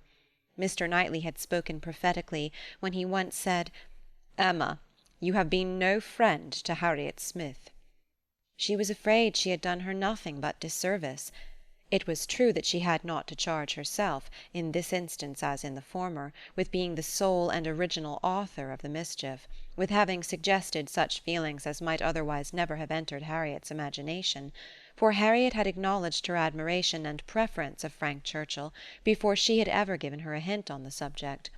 But she felt completely guilty of having encouraged what she might have repressed. She might have prevented the indulgence and increase of such sentiments. Her influence would have been enough, and now she was very conscious that she ought to have prevented them. She felt that she had been risking her friend's happiness on most insufficient grounds. Common sense would have directed her to tell Harriet that she must not allow herself to think of him, and that there were 500 chances to 1 against his ever caring for her. But with common sense, she added, I am afraid I have had little to do. She was extremely angry with herself. If she could not have been angry with Frank Churchill too, it would have been dreadful. As for Jane Fairfax, she might at least relieve her feelings from any present solicitude on her account. Harriet would be anxiety enough. She need no longer be unhappy about Jane, whose troubles and whose ill health, having, of course, the same origin, must be equally under cure. Her days of insignificance and evil were over. She would soon be well and happy and prosperous. Emma could now imagine why her own attentions had been slighted. This discovery laid many smaller matters open. No doubt it had been from jealousy. In Jane's eyes she had been a rival, and well might anything she could offer of assistance or regard be repulsed. An airing in the Hartfield carriage would have been the rack, and arrowroot from the Hartfield storeroom must have been poison. She understood it all, and as far as her mind could disengage itself from the injustice and selfishness of angry feelings, she acknowledged that Jane Fairfax would have neither elevation nor happiness beyond her desert. But poor Harriet was such an engrossing charge. There was little sympathy to be spared for anybody else. Emma was sadly fearful that this second disappointment would be more severe than the first. Considering the very superior claims of the object, it ought, and judging by its apparently stronger effect on Harriet's mind, producing reserve and self-command, it would. She must communicate the painful truth, however, and as soon as possible. An injunction of secrecy had been among Mr. Weston's parting words. For the present the whole affair was to be completely a secret. Mr. Churchill had made a point of it, as a token of respect to the wife he had so very recently lost, and everybody admitted it to be no more than due decorum. Emma had promised, but still Harriet must be accepted. It was her superior duty. In spite of her vexation, she could not help feeling it almost ridiculous that she should have the very same distressing and delicate office to perform by Harriet which Mrs. Weston had just gone through by herself. The intelligence which had been so anxiously announced to her, she was now to be anxiously announcing to another. Her heart beat quick on hearing Harriet's footstep and voice. So she supposed had poor Mrs. Weston felt when she was approaching Randalls. Could the event of the disclosure bear an equal resemblance? But of that, unfortunately, there could be no chance. "Well, Miss Woodhouse," cried Harriet upon coming into the room, "is not this the oddest news that ever was?" "What news do you mean?" replied Emma, unable to guess by look or voice whether Harriet could indeed have received any hint. "About Jane Fairfax. Did you ever hear anything so strange? Oh, you need not be afraid of owning it to me, for Mr. Weston has told me himself. I met him just now. He told me it was to be a great secret, and therefore I should not think of mentioning it to anybody but you, but he said you knew it." "What did Mr. Weston tell you?" said Emma, still perplexed. "Oh, he told me all about it, that Jane Fairfax and Mr. Frank Churchill are to be married, and that they have been privately engaged to one another this long while. How very odd!" It was indeed so odd. Harriet's behaviour was so extremely odd that Emma did not know how to understand it. Her character appeared absolutely changed. She seemed to propose showing no agitation or disappointment or peculiar concern in the discovery. Emma looked at her, quite unable to speak. "Had you any idea," cried Harriet, "of his being in love with her? You perhaps might, you," blushing as she spoke, "who can see into everybody's heart, but nobody else." "Upon my word," said Emma, "I begin to doubt my having any such talent. Can you seriously ask me, Harriet, whether I imagined him attached to another woman at the very time I was, tacitly if not openly, encouraging you to give way to your own feelings? I never had the slightest suspicion till within the last hour of Mr. Frank Churchill having the least regard for Jane Fairfax. You may be very sure that if I had, I should have cautioned you accordingly." "Me?" cried Harriet, colouring and astonished. "Why should you caution me? You do not think I care about Mr. Frank Churchill?" "I am delighted to hear you speak so stoutly on the subject," replied Emma, smiling. "But you do not mean to deny that there was a time, and not very distant either, when you gave me reason to understand that you did care about him." "Him? Never, never! Dear Miss Woodhouse, how could you mistake me so?" turning away distressed. "Harriet," cried Emma, after a moment's pause, "what do you mean? Good heaven, what do you mean? Mistake you? Am I to suppose, then—" She could not speak another word. Her voice was lost, and she sat down, waiting in great terror till Harriet should answer. Harriet, who was standing at some distance, and with face turned from her, did not immediately say anything, and when she did speak, it was in a voice nearly as agitated as Emma's. "I should not have thought it possible," she began, "that you could have misunderstood me. I know we agreed never to name him, but considering how infinitely superior he is to everybody else, I should not have thought it possible that I could be supposed to mean any other person. Mr. Frank Churchill, indeed! I do not know who would ever look at him in the company of the other. I hope I have a better taste than to think of Mr. Frank Churchill, who is like nobody by his side. And that you should have been so mistaken is amazing. I am sure, but for believing that you entirely approved and meant to encourage me in my attachment, I should have considered it at first too great a presumption almost to dare to think of him. At first, if you had not told me that more wonderful things had happened, that there had been matches of greater disparity, those were your very words, I should not have dared to give way to, I should not have thought it possible. But if you, who had been always acquainted with him—" "Harriet," cried Emma, collecting herself resolutely, "let us understand each other now, without the possibility of farther mistake. Are you speaking of Mr. Knightley?" "To be sure I am. I never could have an idea of anybody else, and so I thought you knew. When we talked about him, it was as clear as possible." "Not quite," returned Emma, with forced calmness, "for all that you had then said appeared to me to relate to a different person. I could almost assert that you had named Mr. Frank Churchill. I am sure the service Mr. Frank Churchill had rendered you, in protecting you from the gipsies, was spoken of." "Oh, Miss Woodhouse, how you do forget!" "My dear Harriet, I perfectly remember the substance of what I said on the occasion. I told you that I did not wonder at your attachment, that considering the service he had rendered you, it was extremely natural. And you agreed to it, expressing yourself very warmly as to your sense of that service, and mentioning even what your sensations had been in seeing him come forward to your rescue. The impression of it is strong on my memory." "Oh dear," cried Harriet, "now I recollect what you mean, but I was thinking of something very different at the time. It was not the gipsies, it was not Mr. Frank Churchill that I meant. No," with some elevation, "I was thinking of a much more precious circumstance, of Mr. Knightley's coming and asking me to dance, when Mr. Elton would not stand up with me, and when there was no other partner in the room. That was the kind action, that was the noble benevolence and generosity, that was the service which made me begin to feel how superior he was to every other being upon earth." "Good God!" cried Emma, "this has been a most unfortunate, a most deplorable mistake. What is to be done?" "You would not have encouraged me then, if you had understood me. At least, however, I cannot be worse off than I should have been, if the other had been the person. And now it is possible." She paused a few moments. Emma could not speak. "I do not wonder, Miss Woodhouse," she resumed, "that you should feel a great difference between the two, as to me or as to anybody. You must think one 500,000,000 times more above me than the other. But I hope, Miss Woodhouse, that supposing, that if, strange as it may appear, but you know they were your own words, that more wonderful things had happened, matches of greater disparity had taken place than between Mr. Frank Churchill and me, and therefore it seems as if such a thing even as this may have occurred before. And if I should be so fortunate, beyond expression, as to, if Mr. Knightley should really, if he does not mind the disparity, I hope, dear Miss Woodhouse, you will not set yourself against it, and try to put difficulties in the way. But you are too good for that, I am sure. Harriet was standing at one of the windows. Emma turned round to look at her in consternation, and hastily added, "Have you any idea of Mr. Knightley's returning your affection?" "Yes," replied Harriet modestly, but not fearfully. "I must say that I have."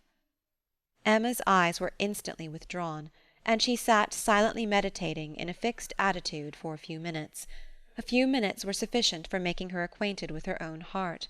A mind like hers, once opening to suspicion, made rapid progress. She touched, she admitted, she acknowledged the whole truth. Why was it so much worse that Harriet should be in love with Mr. Knightley than with Mr. Frank Churchill? Why was the evil so dreadfully increased by Harriet's having some hope of a return? It darted through her, with the speed of an arrow, that Mr. Knightley must marry no one but herself. Her own conduct, as well as her own heart, was before her in the same few minutes. She saw it all with a clearness which had never blessed her before. How improperly had she been acting by Harriet! How inconsiderate, how indelicate, how irrational, how unfeeling had been her conduct! What blindness, what madness had led her on! It struck her with dreadful force, and she was ready to give it every bad name in the world. Some portion of respect for herself, however, in spite of all these demerits, some concern for her own appearance, and a strong sense of justice by Harriet (there would be no need of compassion to the girl who believed herself loved by Mr. Knightley, but justice required that she should not be made unhappy by any coldness now) gave Emma the resolution to sit and endure farther with calmness, with even apparent kindness. For her own advantage, indeed, it was fit that the utmost extent of Harriet's hope should be inquired into, and Harriet had done nothing to forfeit the regard and interest which had been so voluntarily formed and maintained, or to deserve to be slighted by the person, whose counsels had never led her right. Rousing from reflection, therefore, and subduing her emotion, she turned to Harriet again, and in a more inviting accent renewed the conversation, for as to the subject which had first introduced it, the wonderful story of Jane Fairfax, that was quite sunk and lost. Neither of them thought but of Mr. Knightley and themselves. Harriet, who had been standing in no unhappy reverie, was yet very glad to be called from it, by the now encouraging manner of such a judge, and such a friend as Miss Woodhouse, and only wanted invitation to give the history of her hopes with great, though trembling delight. Emma's tremblings as she asked and as she listened were better concealed than Harriet's, but they were not less. Her voice was not unsteady, but her mind was in all the perturbation that such a development of self, such a burst of threatening evil, such a confusion of sudden and perplexing emotions must create. She listened with much inward suffering, but with great outward patience, to Harriet's detail. Methodical, or well arranged, or very well delivered, it could not be expected to be, but it contained, when separated from all the feebleness and tautology of the narration, a substance to sink her spirit, especially with the corroborating circumstances which her own memory brought in favour of Mr. Knightley's most improved opinion of Harriet. Harriet had been conscious of a difference in his behaviour ever since those two decisive dances. Emma knew that he had, on that occasion, found her much superior to his expectation. From that evening, or at least from the time of Miss Woodhouse's encouraging her to think of him, Harriet had begun to be sensible of his talking to her much more than he had been used to do, and of his having indeed quite a different manner towards her, a manner of kindness and sweetness. Latterly she had been more and more aware of it. When they had been all walking together, he had so often come and walked by her and talked so very delightfully. He seemed to want to be acquainted with her. Emma knew it to have been very much the case. She had often observed the change to almost the same extent. Harriet repeated expressions of approbation and praise from him, and Emma felt them to be in the closest agreement with what she had known of his opinion of Harriet. He praised her for being without art or affectation, for having simple, honest, generous feelings. She knew that he saw such recommendations in Harriet. He had dwelt on them to her more than once.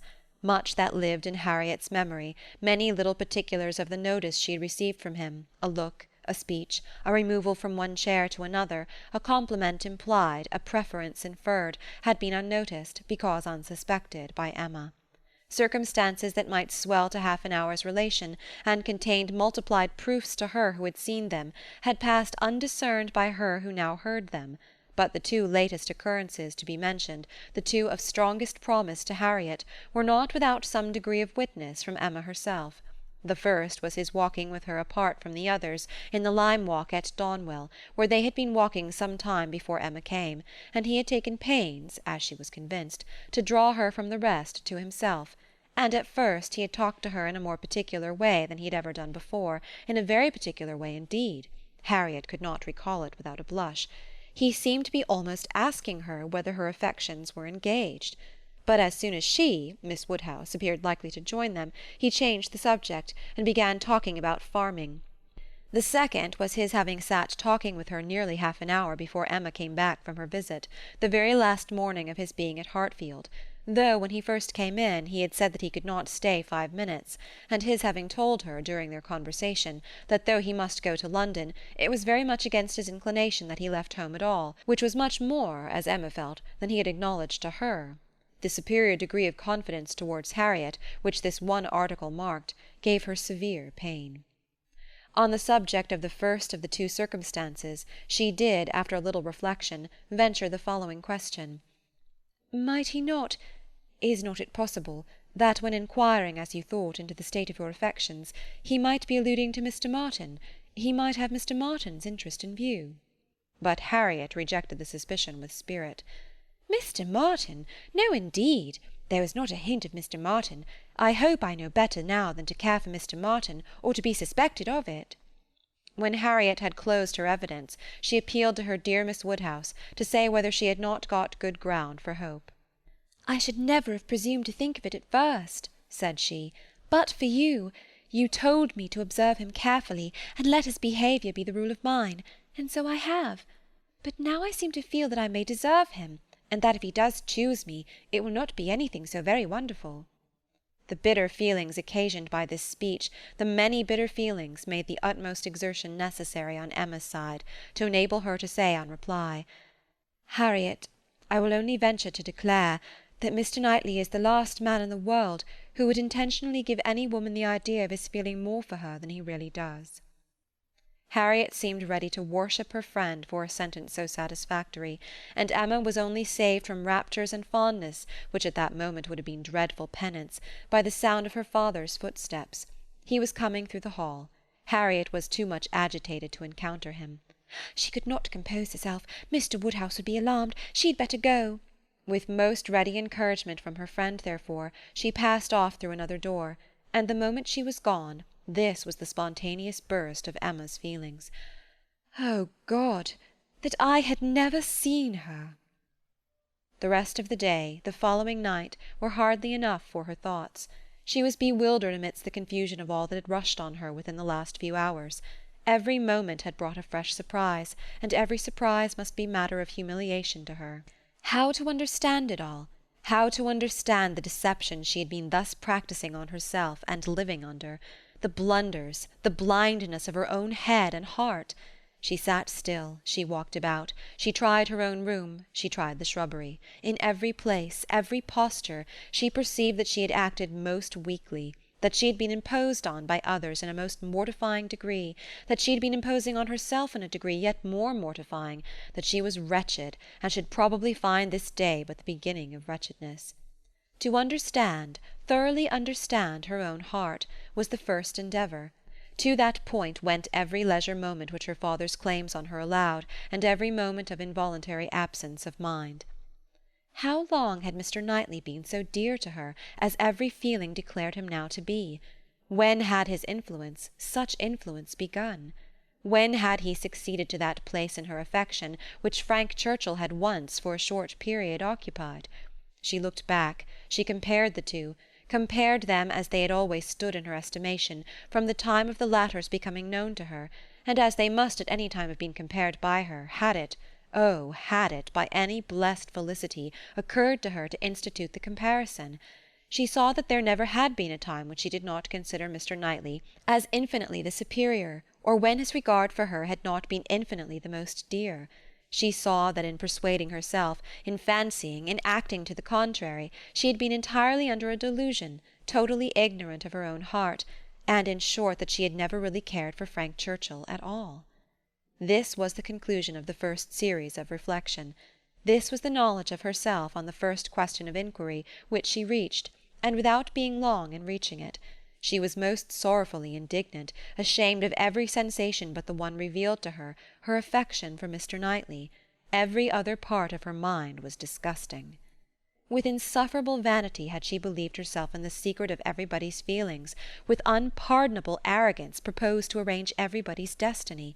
She was proved to have been universally mistaken, and she had not quite done nothing, for she had done mischief. She had brought evil on Harriet, on herself, and she too much feared on Mr. Knightley. Were this most unequal of all connections to take place, on her must rest all the reproach of having given it a beginning. For his attachment she must believe to be produced only by a consciousness of Harriet's, and even were this not the case, he would never have known Harriet at all, but for her folly. Mr. Knightley and Harriet Smith! It was a union to distance every wonder of the kind. The attachment of Frank Churchill and Jane Fairfax became commonplace, threadbare, stale in the comparison, exciting no surprise, presenting no disparity, affording nothing to be said or thought. Mr. Knightley and Harriet Smith! Such an elevation on her side, such a debasement on his! It was horrible to Emma to think how it must sink him in the general opinion, to foresee the smiles, the sneers, the merriment it would prompt at his expense, the mortification and disdain of his brother, the thousand inconveniences to himself. Could it be? No, it was impossible. And yet it was far, very far from impossible. Was it a new circumstance for a man of first-rate abilities to be captivated by very inferior powers? Was it new for one, perhaps too busy to seek, to be the prize of a girl who would seek him? Was it new for anything in this world to be unequal, inconsistent, incongruous, or for chance and circumstance, as second causes, to direct the human fate? Oh, had she never brought Harriet forward, had she left her where she ought and where he had told her she ought, had she not, with a folly which no tongue could express, prevented her marrying the unexceptionable young man who would have made her happy and respectable in the line of life to which she ought to belong, all would have been safe, none of this dreadful sequel would have been. How Harriet could ever had the presumption to raise her thoughts to Mr. Knightley, how she could dare to fancy herself the chosen of such a man till actually assured of it. But Harriet was less humble, had fewer scruples than formerly. Her inferiority, whether of mind or situation, seemed little felt. She had seemed more sensible of Mr. Elton's being to stoop in marrying her than she now seemed of Mr. Knightley's. Alas! was not that her own doing too? Who had been at pains to give Harriet notions of self-consequence but herself? Who but herself had taught her that she was to elevate herself if possible, and that her claims were great to a high worldly establishment? If Harriet, from being humble, were grown vain, it was her doing too. Chapter 12. Till now that she was threatened with its loss, Emma had never known how much of her happiness depended on being first with Mr. Knightley, first in interest and affection. Satisfied that it was so, and feeling it her due, she had enjoyed it without reflection, and only in the dread of being supplanted found how inexpressibly important it had been. Long, very long, she felt she had been first, for, having no female connections of his own, there had been only Isabella whose claims could be compared with hers, and she had always known exactly how far he loved and esteemed Isabella. She had herself been first with him for many years past. She had not deserved it. She had often been negligent or perverse, slighting his advice, or even wilfully opposing him, insensible of half his merits, and quarrelling with him because he would not acknowledge her false and insolent estimation of her own. But still, from family attachment and habit, and thorough excellence of mind, he had loved her, and watched over her from a girl, with an endeavour to improve her, and an anxiety for her doing right, which no other creature had at all shared. In spite of all her faults, she knew she was dear to him. Might she not say, very dear? When the suggestions of hope, however, which must follow here, presented themselves, she could not presume to indulge them. Harriet Smith might think herself not unworthy of being peculiarly, exclusively, passionately loved by Mr. Knightley. She could not. She could not flatter herself with any idea of blindness in his attachment to her. She had received a very recent proof of its impartiality. How shocked had he been by her behaviour to Miss Bates! How directly, how strongly had he expressed himself to her on the subject! Not too strongly for the offence, but far, far too strongly to issue from any feeling softer than upright justice and clear-sighted goodwill. She had no hope, nothing to deserve the name of hope, that he could have that sort of affection for herself which was now in question, but there was a hope, at times a slight one, at times much stronger, that Harriet might have deceived herself and be overrating his regard for her. Wish it she must for his sake, be the consequence nothing to herself but his remaining single all his life. Could she be secure of that, indeed, of his never marrying at all, she believed she should be perfectly satisfied. Let him but continue the same Mr. Knightley to her and her father, the same Mr. Knightley to all the world. Let Donwell and Hartfield lose none of their precious intercourse of friendship and confidence, and her peace would be fully secured. Marriage, in fact, would not do for her. It would be incompatible with what she owed to her father, and with what she felt for him. Nothing should separate her from her father. She would not marry, even if she were asked by Mr. Knightley. It must be her ardent wish that Harriet might be disappointed, and she hoped that when she was able to see them together again, she might at least be able to ascertain what the chances for it were. She should see them henceforward with the closest observance, and wretchedly as she had hitherto misunderstood even those she was watching, she did not know how to admit that she could be blinded here. He was expected back every day. The power of observation would be soon given. Frightfully soon, it appeared, when her thoughts were in one course. In the meanwhile, she resolved against seeing Harriet. It would do neither of them good, it would do the subject no good, to be talking of it further. She was resolved not to be convinced as long as she could doubt, and yet had no authority for opposing Harriet's confidence. To talk would be only to irritate. She wrote to her, therefore, kindly, but decisively, to beg that she would not at present come to Hartfield, acknowledging it to be her conviction that all farther confidential discussion of one topic had better be avoided, and hoping that if a few days were allowed to pass before they met again, except in the company of others, she objected only to a tete-a-tete, they might be able to act as if they had forgotten the conversation of yesterday. Harriet submitted and approved, and was grateful. This point was just arranged when a visitor arrived to tear Emma's thoughts a little from the one subject which had engrossed them, sleeping or waking, the last 24 hours. Mrs. Weston, who had been calling on her daughter-in-law elect, and took Hartfield on her way home, almost as much in duty to Emma as in pleasure to herself, to relate all the particulars of so interesting an interview. Mr. Weston had accompanied her to Mrs. Bates, and gone through his share of this essential attention most handsomely. But she having then induced Miss Fairfax to join her in an airing, was now returned with much more to say, and much more to say with satisfaction, than a quarter of an hour spent in Mrs. Bates's parlour, with all the encumbrance of awkward feelings, could have afforded. A little curiosity Emma had, and she made the most of it while her friend related. Mrs. Weston had set off to pay the visit in a good deal of agitation herself, and in the first place had wished not to go at all at present, to be allowed merely to write to Miss Fairfax instead, and to defer this ceremonious call till a little time had passed, and Mr. Churchill could be reconciled to the engagements becoming known, as, considering everything, she thought such a visit could not be paid without leading to reports. But Mr. Weston had thought differently. He was extremely anxious to show his approbation to Miss Fairfax and her family, and did not conceive that any suspicion could be excited by it, or if it were, that it would be of any consequence, for "such things," he observed, "always got about." Emma smiled, and felt that Mr. Weston had very good reason for saying so. They had gone, in short, and very great had been the evident distress and confusion of the lady. She had hardly been able to speak a word, and every look and action had showed how deeply she was suffering from consciousness. The quiet, heartfelt satisfaction of the old lady, and the rapturous delight of her daughter, who proved even too joyous to talk as usual, had been a gratifying, yet almost an affecting scene. They were both so truly respectable in their happiness, so disinterested in every sensation, thought so much of Jane, so much of everybody, and so little of themselves, that every kindly feeling was at work for them. Miss Fairfax's recent illness had offered a fair plea for Mrs. Weston to invite her to an airing.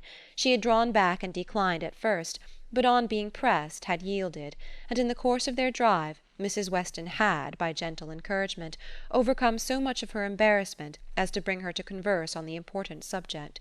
Apologies for her seemingly ungracious silence in their first reception, and the warmest expression of the gratitude she was always feeling towards herself and Mr. Weston, must necessarily open the cause; but when these effusions were put by, they had talked a good deal of the present and of the future state of the engagement.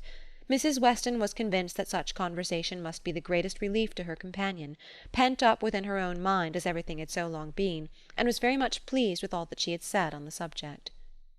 "On the misery of what she had suffered during the concealment of so many months," continued Mrs. Weston, "she was energetic. This was one of her expressions. I will not say that since I entered into the engagement I have not had some happy moments, but I can say that I have never known the blessing of one tranquil hour. And the quivering lip, Emma, which uttered it, was an attestation that I felt at my heart." "Poor girl," said Emma. "She thinks herself wrong, then, for having consented to a private engagement?" "Wrong? No one, I believe, can blame her more than she is disposed to blame herself. The consequence," said she, "has been a state of perpetual suffering to me, and so it ought. But after all the punishment that misconduct can bring, it is still not less misconduct. Pain is no expiation. I never can be blameless. I have been acting contrary to all my sense of right, and the fortunate turn that everything has taken, and the kindness I am now receiving, is what my conscience tells me ought not to be. Do not imagine, madam," she continued, "that I was taught wrong. Do not let any reflection fall on the principles or the care of the friends who brought me up. The error has been all my own, and I do assure you that, with all the excuse that present circumstances may appear to give, I shall yet dread making the story known to Colonel Campbell." "Poor girl," said Emma again. "She loves him, then, excessively, I suppose. It must have been from attachment only that she could be led to form the engagement. Her affection must have overpowered her judgment." "Yes, I have no doubt of her being extremely attached to him." "I am afraid," returned Emma, sighing, "that I must have often contributed to make her unhappy." "On your side, my love, it was very innocently done. But she probably had something of that in her thoughts, when alluding to the misunderstandings which she had given us hints of before. One natural consequence of the evil she had involved herself in," she said, "was that of making her unreasonable. The consciousness of having done amiss had exposed her to 1,000 inquietudes, and made her captious and irritable to a degree that had been, hard for him to bear. I did not make the allowances," said she, "which I ought to have done, for his temper and spirits, his delightful spirits, and that gaiety, that playfulness of disposition, which, under any other circumstances, would, I am sure, have been as constantly bewitching to me as they were at first." She then began to speak of you, and of the great kindness which you had shown her during her illness, and, with a blush which showed me how it was all connected, desired me, whenever I had an opportunity, to thank you, I could not thank you too much, for every wish and every endeavour to do her good. She was sensible that you had never received any proper acknowledgment from herself. "If I did not know her to be happy now," said Emma seriously, "which, in spite of every little drawback from her scrupulous conscience, she must be, I could not bear these thanks. For, oh, Mrs. Weston, if there were an account drawn up of the evil and the good I have done Miss Fairfax— Well," checking herself and trying to be more lively, "this is all to be forgotten. You are very kind to bring me these interesting particulars. They show her to the greatest advantage. I am sure she is very good. I hope she will be very happy. It is fit that the fortune should be all on his side, for I think the merit will be all on hers." Such a conclusion could not pass unanswered by Mrs. Weston. She thought well of Frank in almost every respect, and what was more, she loved him very much, and her defence was, therefore, earnest. She talked with a great deal of reason, and at least equal affection, but she had too much to urge for Emma's attention. It was soon gone to Brunswick Square or to Donwell. She forgot to attempt to listen, and when Mrs. Weston ended with, "We have not yet had the letter we are so anxious for, you know, but I hope it will soon come," she was obliged to pause before she answered, and at last obliged to answer at random, before she could at all recollect what letter it was which they were so anxious for. "Are you well, my Emma?" was Mrs. Weston's parting question. "Oh, perfectly. I am always well, you know. Be sure to give me intelligence of the letter as soon as possible." Mrs. Weston's communications furnished Emma with more food for unpleasant reflection by increasing her esteem and compassion, and her sense of past injustice towards Miss Fairfax. She bitterly regretted not having sought a closer acquaintance with her, and blushed for the envious feelings which had certainly been in some measure the cause. Had she followed Mr. Knightley's known wishes in paying that attention to Miss Fairfax which was every way her due, had she tried to know her better, had she done her part towards intimacy, had she endeavoured to find a friend there instead of in Harriet Smith, she must in all probability have been spared from every pain which pressed on her now. Birth, abilities, and education had been equally marking one as an associate for her, to be received with gratitude, and the other, what was she? Supposing even that they had never become intimate friends, that she had never been admitted into Miss Fairfax's confidence on this important matter, which was most probable, still, in knowing her as she ought, and as she might, she must have been preserved from the abominable suspicions of an improper attachment to Mr. Dixon, which she had not only so foolishly fashioned and harboured herself, but had so unpardonably imparted, an idea which she greatly feared had been made a subject of material distress to the delicacy of Jane's feelings by the levity or carelessness of Frank Churchill's. Of all the sources of evil surrounding the former, since her coming to Highbury, she was persuaded that she must herself have been the worst. She must have been a perpetual enemy. They never could have been all three together without her having stabbed Jane Fairfax's peace in 1,000 instances, and on Box Hill, perhaps, it had been the agony of a mind that would bear no more. The evening of this day was very long and melancholy at Hartfield. The weather added what it could of gloom. A cold, stormy rain set in, and nothing of July appeared but in the trees and shrubs, which the wind was despoiling, and the length of the day, which only made such cruel sights the longer visible. The weather affected Mr. Woodhouse, and he could only be kept tolerably comfortable by almost ceaseless attention on his daughter's side, and by exertions which had never cost her half so much before. It reminded her of their first forlorn tete-a-tete on the evening of Mrs. Weston's wedding day. But Mr. Knightley had walked in then, soon after tea, and dissipated every melancholy fancy. Alas! such delightful proofs of Hartfield's attraction as those sort of visits conveyed might shortly be over. The picture which she had then drawn of the privations of the approaching winter had proved erroneous. No friends had deserted them, no pleasures had been lost. But her present forebodings she feared would experience no similar contradiction. The prospect before her now was threatening to a degree that could not be entirely dispelled, that might not even be partly brightened. If all took place that might take place among the circle of her friends, Hartfield must be comparatively deserted, and she left to cheer her father with the spirits only of ruined happiness. The child to be born at Randalls must be a tie there even dearer than herself, and Mrs. Weston's heart and time would be occupied by it. They should lose her, and probably, in great measure, her husband also. Frank Churchill would return among them no more, and Miss Fairfax, it was reasonable to suppose, would soon cease to belong to Highbury. They would be married, and settled either at or near Enscombe.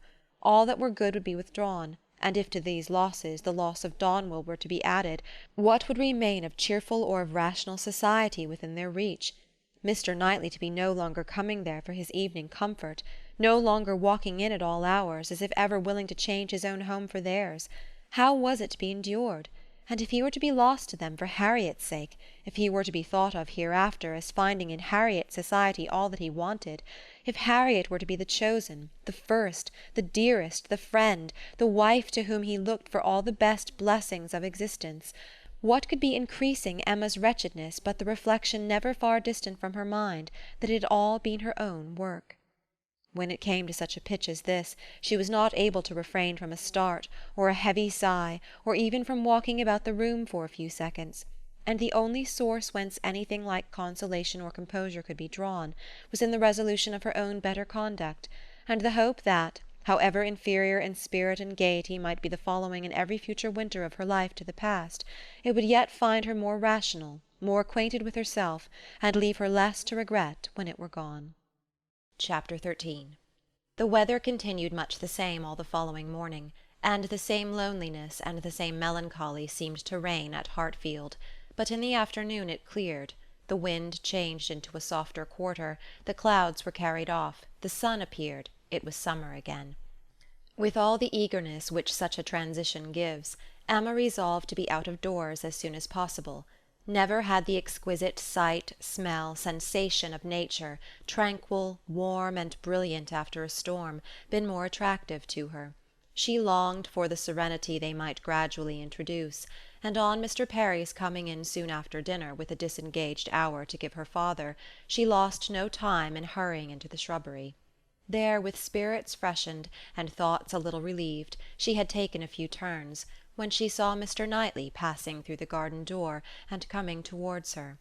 It was the first intimation of his being returned from London. She had been thinking of him the moment before as unquestionably 16 miles distant. There was time only for the quickest arrangement of mind. She must be collected and calm. In half a minute they were together. The "how d'ye do's" were quiet and constrained on each side. She asked after their mutual friends. They were all well. When had he left them? Only that morning. He must have had a wet ride. Yes. He meant to walk with her, she found. He had just looked into the dining-room, and as he was not wanted there, preferred being out of doors. She thought he neither looked nor spoke cheerfully, and the first possible cause for it, suggested by her fears, was that he had perhaps been communicating his plans to his brother, and was pained by the manner in which they had been received. They walked together. He was silent. She thought he was often looking at her, and trying for a fuller view of her face than it suited her to give. And this belief produced another dread. Perhaps he wanted to speak to her of his attachment to Harriet. He might be watching for encouragement to begin. She did not, could not, feel equal to lead the way to any such subject. He must do it all himself. Yet she could not bear this silence. With him it was most unnatural. She considered, resolved, and trying to smile, began, "You have some news to hear, now you are come back, that will rather surprise you." "Have I?" said he quietly, and looking at her. "Of what nature?" "Oh, the best nature in the world. A wedding." After waiting a moment, as if to be sure she intended to say no more, he replied, "If you mean Miss Fairfax and Frank Churchill, I have heard that already." "How is it possible?" cried Emma, turning her glowing cheeks towards him, for while she spoke it occurred to her that he might have called at Mrs. Goddard's in his way. "I had a few lines on parish business from Mr. Weston this morning, and at the end of them he gave me a brief account of what had happened." Emma was quite relieved, and could presently say, with a little more composure, "You probably have been less surprised than any of us, for you have had your suspicions. I have not forgotten that you once tried to give me a caution. I wish I had attended to it, but," with a sinking voice and heavy sigh, "I seem to have been doomed to blindness." For a moment or two nothing was said, and she was unsuspicious of having excited any particular interest till she found her arm drawn within his and pressed against his heart, and heard him thus saying, in a tone of great sensibility, speaking low, "Time, my dearest Emma, will heal the wound. Your own excellent sense, your exertions for your father's sake, I know you will not allow yourself—" Her arm was pressed again, as he added, in a more broken and subdued accent, "the feelings of the warmest friendship, indignation, abominable scoundrel!" And in a louder, steadier tone he concluded with, "He will soon be gone. They will soon be in Yorkshire. I am sorry for her. She deserves a better fate." Emma understood him, and as soon as she could recover from the flutter of pleasure excited by such tender consideration, replied, "You are very kind, but you are mistaken, and I must set you right. I am not in want of that sort of compassion. My blindness to what was going on led me to act by them in a way that I must always be ashamed of, and I was very foolishly tempted to say and do many things which may well lay me open to unpleasant conjectures, but I have no other reason to regret that I was not in the secret earlier." "Emma," cried he, looking eagerly at her, "are you indeed—" but checking himself, "No, no, I understand you. Forgive me. I am pleased that you can say even so much. He is no object of regret, indeed, and it will not be very long, I hope, before that becomes the acknowledgment of more than your reason. Fortunate that your affections were not farther entangled. I never could, I confess, from your manners, assure myself as to the degree of what you felt. I could only be certain that there was a preference, and a preference which I never believed him to deserve. He is a disgrace to the name of man, and is he to be rewarded with that sweet young woman? Jane, Jane, you will be a miserable creature." "Mr. Knightley," said Emma, trying to be lively, but really confused, "I am in a very extraordinary situation. I cannot let you continue in your error. And yet, perhaps, since my manners gave such an impression, I have as much reason to be ashamed of confessing that I never have been at all attached to the person we are speaking of, as it might be natural for a woman to feel in confessing exactly the reverse. But I never have." He listened in perfect silence. She wished him to speak, but he would not. She supposed she must say more before she were entitled to his clemency, but it was a hard case to be obliged still to lower herself in his opinion. She went on, however. "I have very little to say for my own conduct. I was tempted by his attentions, and allowed myself to appear pleased. An old story, probably, a common case, and no more than has happened to hundreds of my sex before. And yet it may not be the more excusable in one who sets up as I do for understanding. Many circumstances assisted the temptation. He was the son of Mr. Weston. He was continually here. I always found him very pleasant. And in short, for," with a sigh, "let me swell out the causes ever so ingeniously, they all centre in this last. My vanity was flattered, and I allowed his attentions. Latterly, however, for some time indeed, I have had no idea of their meaning anything. I thought them a habit, a trick, nothing that called for seriousness on my side. He has imposed on me, but he has not injured me. I have never been attached to him, and now I can tolerably comprehend his behaviour. He never wished to attach me. It was merely a blind to conceal his real situation with another. It was his object to blind all about him, and no one, I am sure, could be more effectually blinded than myself. Except that I was not blinded, that it was my good fortune, that, in short, I was somehow or other safe from him." She had hoped for an answer here, for a few words to say that her conduct was at least intelligible, but he was silent, and, as far as she could judge, deep in thought. At last, and tolerably in his usual tone, he said, "I have never had a high opinion of Frank Churchill. I can suppose, however, that I may have underrated him. My acquaintance with him has been but trifling, and even if I have not underrated him hitherto, he may yet turn out well. With such a woman he has a chance. I have no motive for wishing him ill, and for her sake, whose happiness will be involved in his good character and conduct, I shall certainly wish him well." "I have no doubt of their being happy together," said Emma. "I believe them to be very mutually and very sincerely attached." "He is a most fortunate man," returned Mr. Knightley with energy. "So early in life, at 23, a period when, if a man chooses a wife, he generally chooses ill, at 23 to have drawn such a prize! What years of felicity that man in all human calculation has before him! Assured of the love of such a woman, the disinterested love, for Jane Fairfax's character vouches for her disinterestedness, everything in his favour, equality of situation, I mean as far as regards society, and all the habits and manners that are important, equality in every point but one, and that one, since the purity of her heart is not to be doubted, such as must increase his felicity, for it will be his to bestow the only advantages she wants. A man would always wish to give a woman a better home than the one he takes her from, and he who can do it, where there is no doubt of her regard, must, I think, be the happiest of mortals. Frank Churchill is, indeed, the favourite of fortune. Everything turns out for his good. He meets with a young woman at a watering-place, gains her affection, cannot even weary her by negligent treatment, and had he and all his family sought round the world for a perfect wife for him, they could not have found her superior. His aunt is in the way, his aunt dies, he has only to speak, his friends are eager to promote his happiness, he had used everybody ill, and they are all delighted to forgive him. He is a fortunate man indeed." "You speak as if you envied him." "And I do envy him, Emma. In one respect he is the object of my envy." Emma could say no more. They seemed to be within half a sentence of Harriet, and her immediate feeling was to avert the subject, if possible.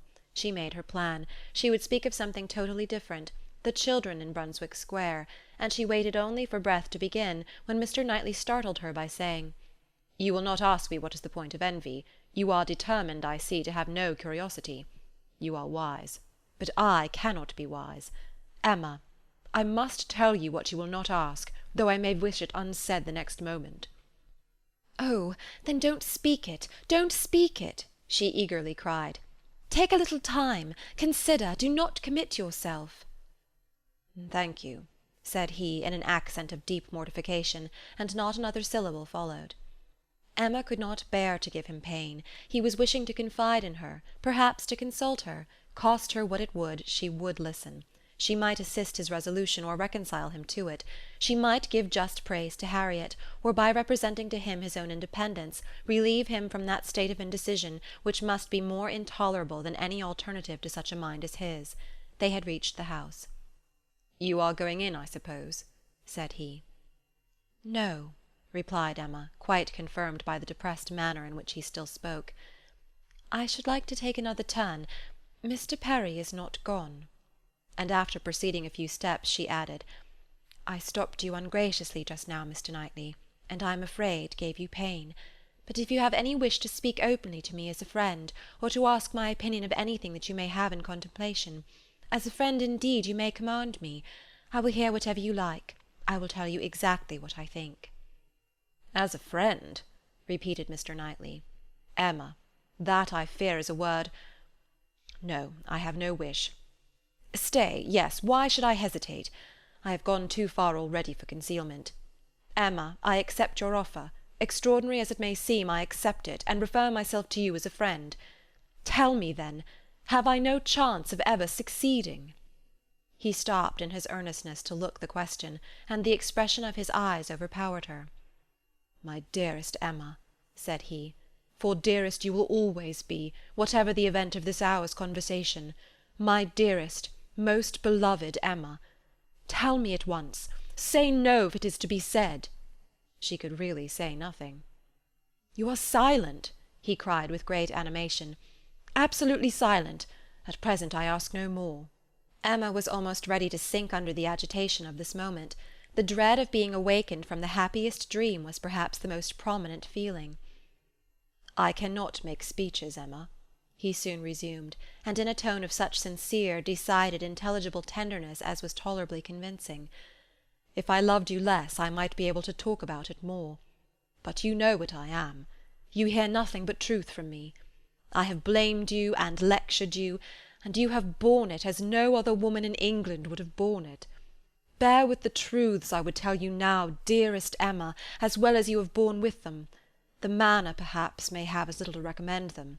God knows I have been a very indifferent lover. But you understand me. Yes, you see, you understand my feelings, and will return them if you can. At present I ask only to hear, once to hear your voice."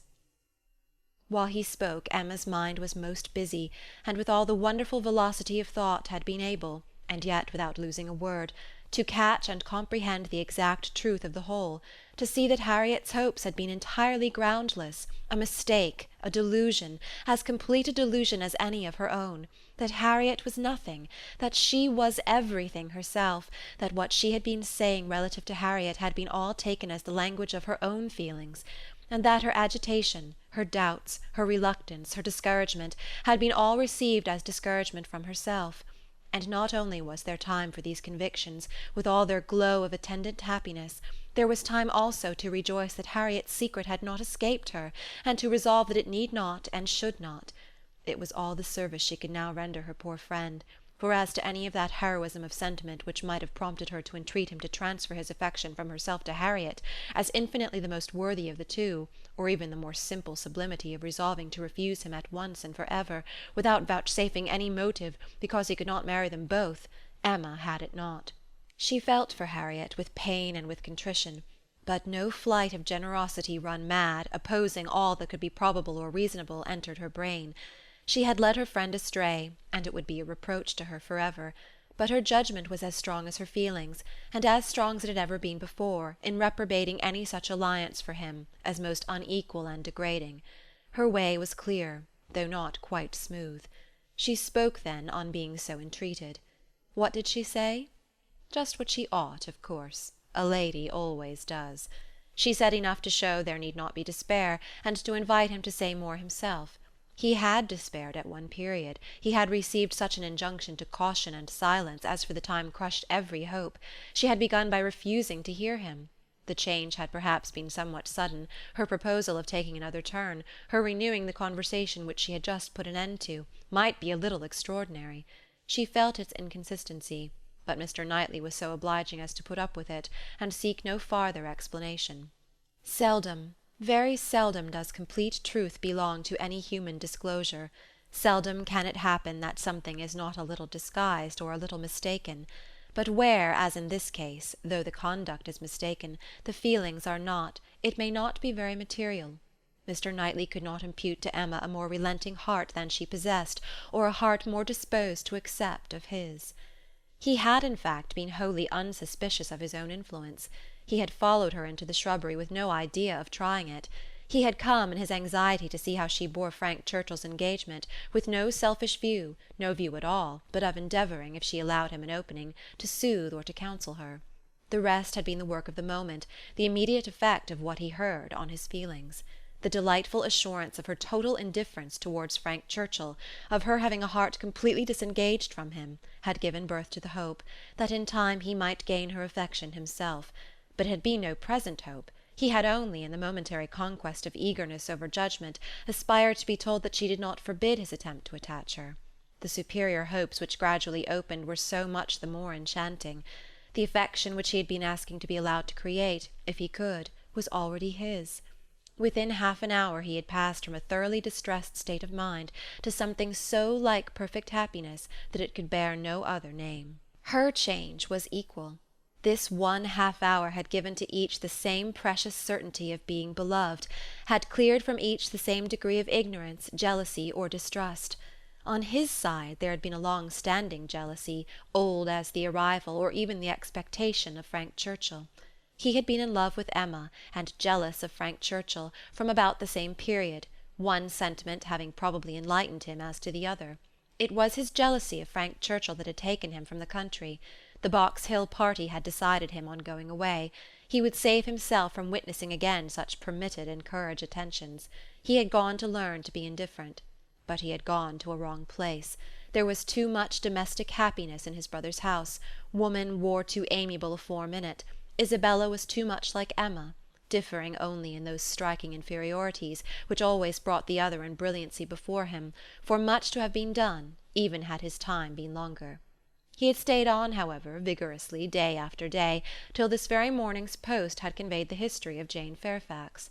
Then, with the gladness which must be felt, nay, which he did not scruple to feel, having never believed Frank Churchill to be at all deserving Emma, was there so much fond solicitude, so much keen anxiety for her, that he could stay no longer. He had ridden home through the rain, and had walked up directly after dinner, to see how this sweetest and best of all creatures, faultless in spite of all her faults, bore the discovery. He had found her agitated and low. Frank Churchill was a villain.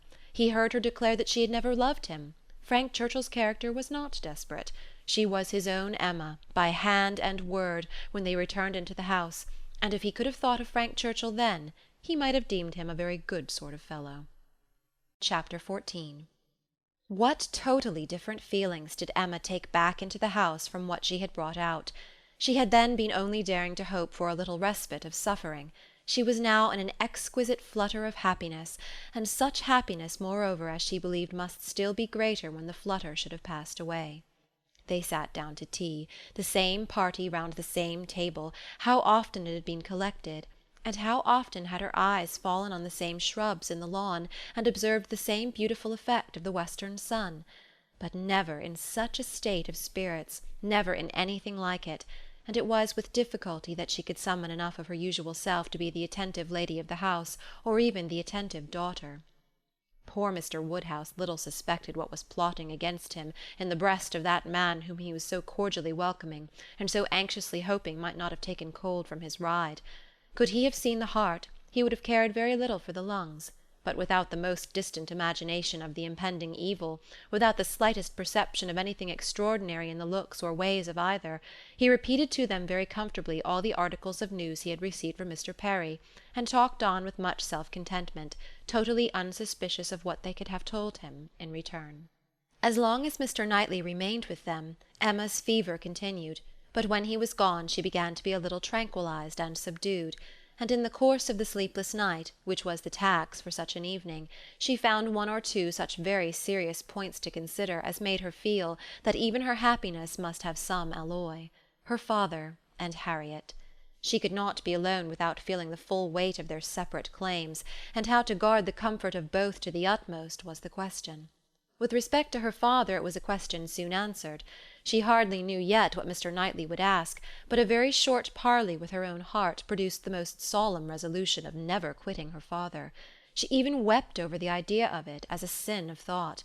While he lived it must be only an engagement, but she flattered herself that if divested of the danger of drawing her away, it might become an increase of comfort to him. How to do her best by Harriet was of more difficult decision. How to spare her from any unnecessary pain, how to make her any possible atonement, how to appear least her enemy? On these subjects her perplexity and distress were very great, and her mind had to pass again and again through every bitter reproach and sorrowful regret that had ever surrounded it. She could only resolve at last that she would still avoid a meeting with her, and communicate all that need be told by letter, that it would be inexpressibly desirable to have her removed just now for a time from Highbury, and, indulging in one more scheme, nearly resolve that it might be practicable to get an invitation for her to Brunswick Square. Isabella had been pleased with Harriet, and a few weeks spent in London must give her some amusement. She did not think it in Harriet's nature to escape being benefited by novelty and variety, by the streets, the shops, and the children.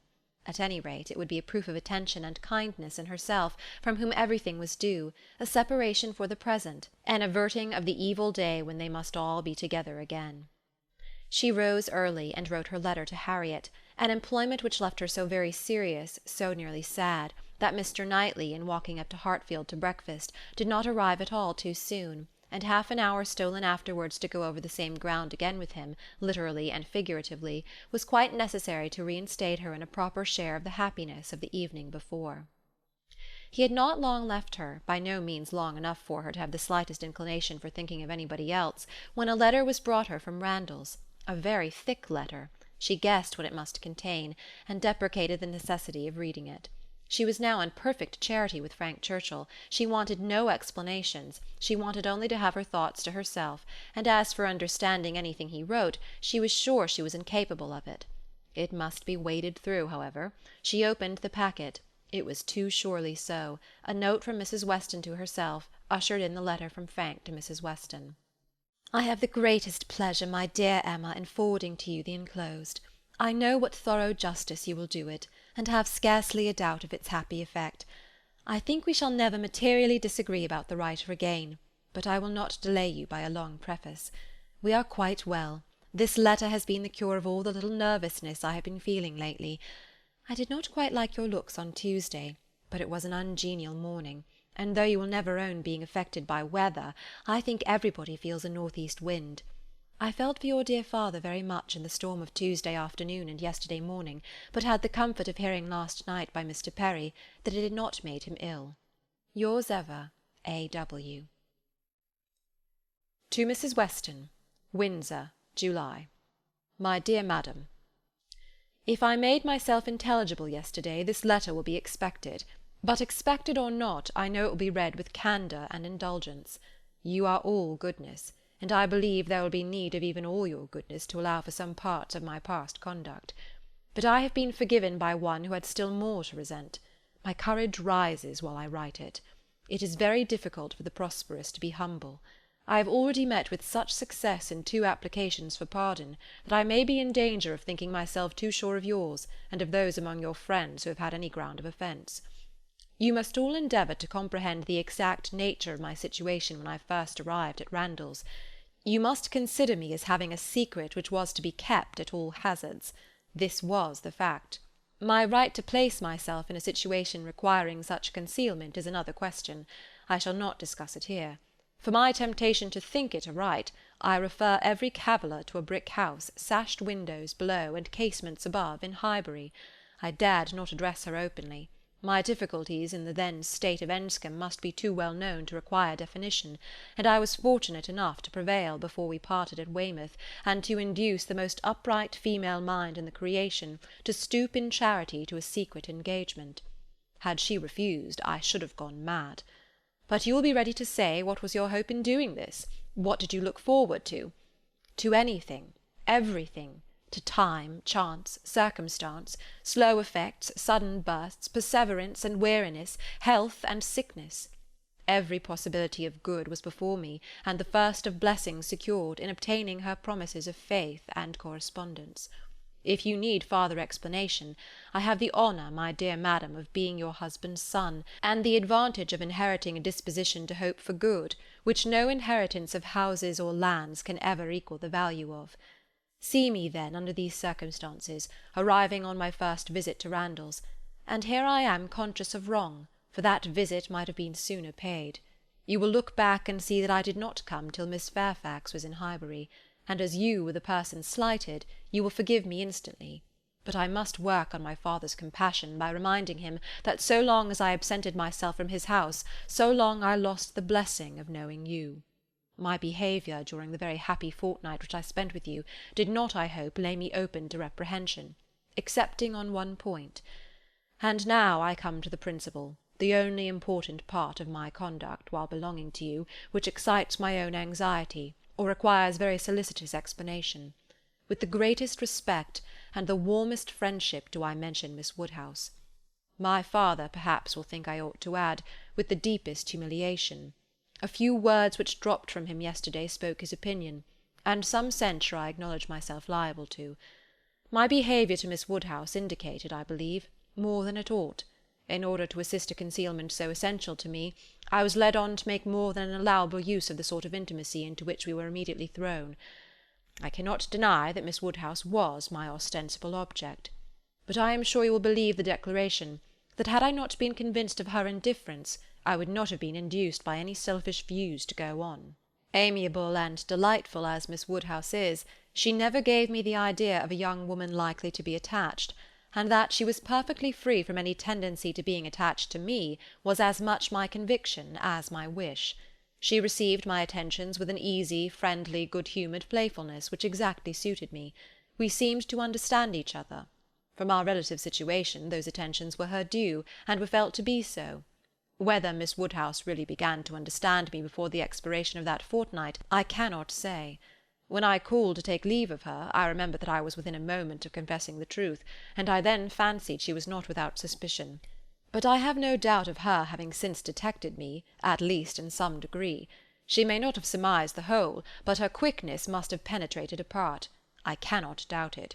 You will find, whenever the subject becomes freed from its present restraints, that it did not take her wholly by surprise. She frequently gave me hints of it. I remember her telling me at the ball that I owed Mrs. Elton gratitude for her attentions to Miss Fairfax. I hope this history of my conduct towards her will be admitted by you and my father as great extenuation of what you saw amiss. While you considered me as having sinned against Emma Woodhouse, I could deserve nothing from either. Acquit me here, and procure for me, when it is allowable, the acquittal and good wishes of that said Emma Woodhouse, whom I regard with so much brotherly affection, as to long to have her deeply and as happily in love as myself. Whatever strange things I said or did during that fortnight, you have now a key to. My heart was in Highbury, and my business was to get my body thither as often as might be, and with the least suspicion. If you remember any queernesses, set them all down to the right account. Of the pianoforte so much talked of, I feel it only necessary to say that its being ordered was absolutely unknown to Miss F., who would never have allowed me to send it had any choice been given her. The delicacy of her mind throughout the whole engagement, my dear madam, is much beyond my power of doing justice to. You will soon, I earnestly hope, know her thoroughly yourself. No description can describe her. She must tell you herself what she is, yet not by word, for never was there a human creature who would so designedly suppress her own merit. Since I began this letter, which will be longer than I foresaw, I have heard from her. She gives a good account of her own health, but as she never complains, I dare not depend. I want to have your opinion of her looks. I know you will soon call on her. She is living in a dread of the visit. Perhaps it is paid already. Let me hear from you without delay. I am impatient for 1,000 particulars. Remember how few minutes I was at Randalls, and in how bewildered, how mad a state, and I am not much better yet, still insane either from happiness or misery. When I think of the kindness and favour I have met with, of her excellence and patience, and my uncle's generosity, I am mad with joy. But when I recollect all the uneasiness I occasioned her, and how little I deserve to be forgiven, I am mad with anger. If I could but see her again! But I must not propose it yet. My uncle has been too good for me to encroach. I must still add to this long letter. You have not heard all that you ought to hear. I could not give any connected detail yesterday, but the suddenness, and in one light the unseasonableness with which the affair burst out, needs explanation. For though the event of the 26th, as you will conclude, immediately opened to me the happiest prospects, I should not have presumed on such early measures, but from the very particular circumstances, which left me not an hour to lose. I should myself have shrunk from anything so hasty, and she would have felt every scruple of mine with multiplied strength and refinement. But I had no choice. The hasty engagement she had entered into with that woman— Here, my dear madam, I was obliged to leave off abruptly to recollect and compose myself. I have been walking over the country, and am now, I hope, rational enough to make the rest of my letter what it ought to be. It is, in fact, a most mortifying retrospect for me. I behaved shamefully, and here I can admit that my manners to Miss W., in being unpleasant to Miss F., were highly blamable. She disapproved them, which ought to have been enough. My plea of concealing the truth she did not think sufficient. She was displeased. I thought unreasonably so. I thought her, on 1,000 occasions, unnecessarily scrupulous and cautious. I thought her even cold. But she was always right. If I had followed her judgment, and subdued my spirits to the level of what she deemed proper, I should have escaped the greatest unhappiness I have ever known. We quarrelled. Do you remember the morning spent at Donwell? There every little dissatisfaction that had occurred before came to a crisis. I was late. I met her walking home by herself, and I wanted to walk with her, but she would not suffer it. She absolutely refused to allow me, which I then thought most unreasonable. Now, however, I see nothing in it but a very natural and consistent degree of discretion. While I, to blind the world to our engagement, was behaving 1 hour with objectionable particularity to another woman, was she to be consenting the next to a proposal which might have made every previous caution useless? Had we been met walking together between Donwell and Highbury, the truth must have been suspected. I was mad enough, however, to resent. I doubted her affection. I doubted it more the next day on Box Hill, when, provoked by such conduct on my side, such shameful, insolent neglect of her, and such apparent devotion to Miss W., as it would have been impossible for any woman of sense to endure, she spoke her resentment in a form of words perfectly intelligible to me. In short, my dear madam, it was a quarrel blameless on her side, abominable on mine, and I returned the same evening to Richmond, though I might have stayed with you till the next morning, merely because I would be as angry with her as possible. Even then I was not such a fool as not to mean to be reconciled in time, but I was the injured person, injured by her coldness, and I went away determined that she should make the first advances. I shall always congratulate myself that you were not of the Box Hill party. Had you witnessed my behaviour there, I can hardly suppose you would ever have thought well of me again. Its effect upon her appears in the immediate resolution it produced. As soon as she found I was really gone from Randalls, she closed with the offer of that officious Mrs. Elton, the whole system of whose treatment of her, by the by, has ever filled me with indignation and hatred. I must not quarrel with the spirit of forbearance which has been so richly extended towards myself, but otherwise I should loudly protest against the share of it which that woman has known. Jane, indeed! You will observe that I have not yet indulged myself in calling her by that name, even to you. Think, then, what I must have endured in hearing it bandied between the Eltons with all the vulgarity of needless repetition, and all the insolence of imaginary superiority. Have patience with me. I shall soon have done. She closed with this offer, resolving to break with me entirely, and wrote the next day to tell me that we were never to meet again. She felt the engagement to be a source of repentance and misery to each. She dissolved it. This letter reached me on the very morning of my poor aunt's death. I answered it within an hour, but from the confusion of my mind and the multiplicity of business falling on me at once, my answer, instead of being sent with all the many other letters of the day, was locked up in my writing-desk, and I, trusting that I had written enough, though but a few lines, to satisfy her, remained without any uneasiness. I was rather disappointed that I did not hear from her again speedily, but I made excuses for her, and was too busy, and, may I add, too cheerful in my views to be captious. We removed to Windsor, and 2 days afterwards I received a parcel from her, My own letters all returned, and a few lines at the same time by the post, stating her extreme surprise at not having had the smallest reply to her last, and adding that as silence on such a point could not be misconstrued, and as it must be equally desirable to both to have every subordinate arrangement concluded as soon as possible, she now sent me by a safe conveyance all my letters, and requested that if I could not directly command hers, so as to send them to Highbury within a week, I would forward them after that period to her at— In short, the full direction to Mr. Smallridge's near Bristol stared me in the face. I knew the name, the place, I knew all about it, and instantly saw what she had been doing. It was perfectly accordant with that resolution of character which I knew her to possess, and the secrecy she had maintained, as to any such design in her former letter, was equally descriptive of its anxious delicacy. For the world would not she have seemed to threaten me. Imagine the shock, imagine how, till I had actually detected my own blunder, I raved at the blunders of the post. What was to be done? One thing only. I must speak to my uncle. Without his sanction I could not hope to be listened to again.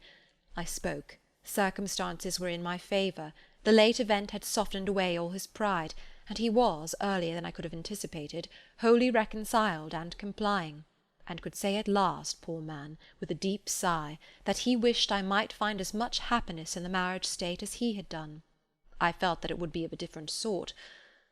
Are you disposed to pity me for what I must have suffered in opening the cause to him, for my suspense while all was at stake? No, do not pity me till I reached Highbury, and saw how ill I had made her. Do not pity me till I saw her wan, sick looks. I received Highbury at the time of day, when, from my knowledge of their late breakfast hour, I was certain of a good chance of finding her alone. I was not disappointed, and at last I was not disappointed either in the object of my journey. A great deal of very reasonable, very just displeasure I had to persuade away. But it is done. We are reconciled, dearer, much dearer than ever, and no moment's uneasiness can ever occur between us again. Now, my dear madam, I will release you, but I could not conclude before. 1,000 and 1,000 thanks for all the kindness you have ever shown me, and 10,000 for the attentions your heart will dictate towards her. If you think me in a way to be happier than I deserve, I am quite of your opinion. Miss W. calls me the child of good fortune. I hope she is right. In one respect my good fortune is undoubted, that of being able to subscribe myself, your obliged and affectionate son, F.C. Weston Churchill. Chapter 15. This letter must make its way to Emma's feelings. She was obliged, in spite of her previous determination to the contrary, to do it all the justice that Mrs. Weston foretold. As soon as she came to her own name, it was irresistible. Every line relating to herself was interesting, and almost every line agreeable. And when this charm ceased, the subject could still maintain itself by the natural return of her former regard for the writer, and the very strong attraction which any picture of love must have for her at that moment. She never stopped till she had gone through the whole, and though it was impossible not to feel that he had been wrong, yet he had been less wrong than she had supposed, and he had suffered and was very sorry, and he was so grateful to Mrs. Weston, and so much in love with Miss Fairfax, and she was so happy herself, that there was no being severe, and could he have entered the room, she must have shaken hands with him as heartily as ever. She thought so well of the letter that when Mr. Knightley came again she desired him to read it. She was sure of Mrs. Weston's wishing it to be communicated, especially to one who, like Mr. Knightley, had seen so much to blame in his conduct.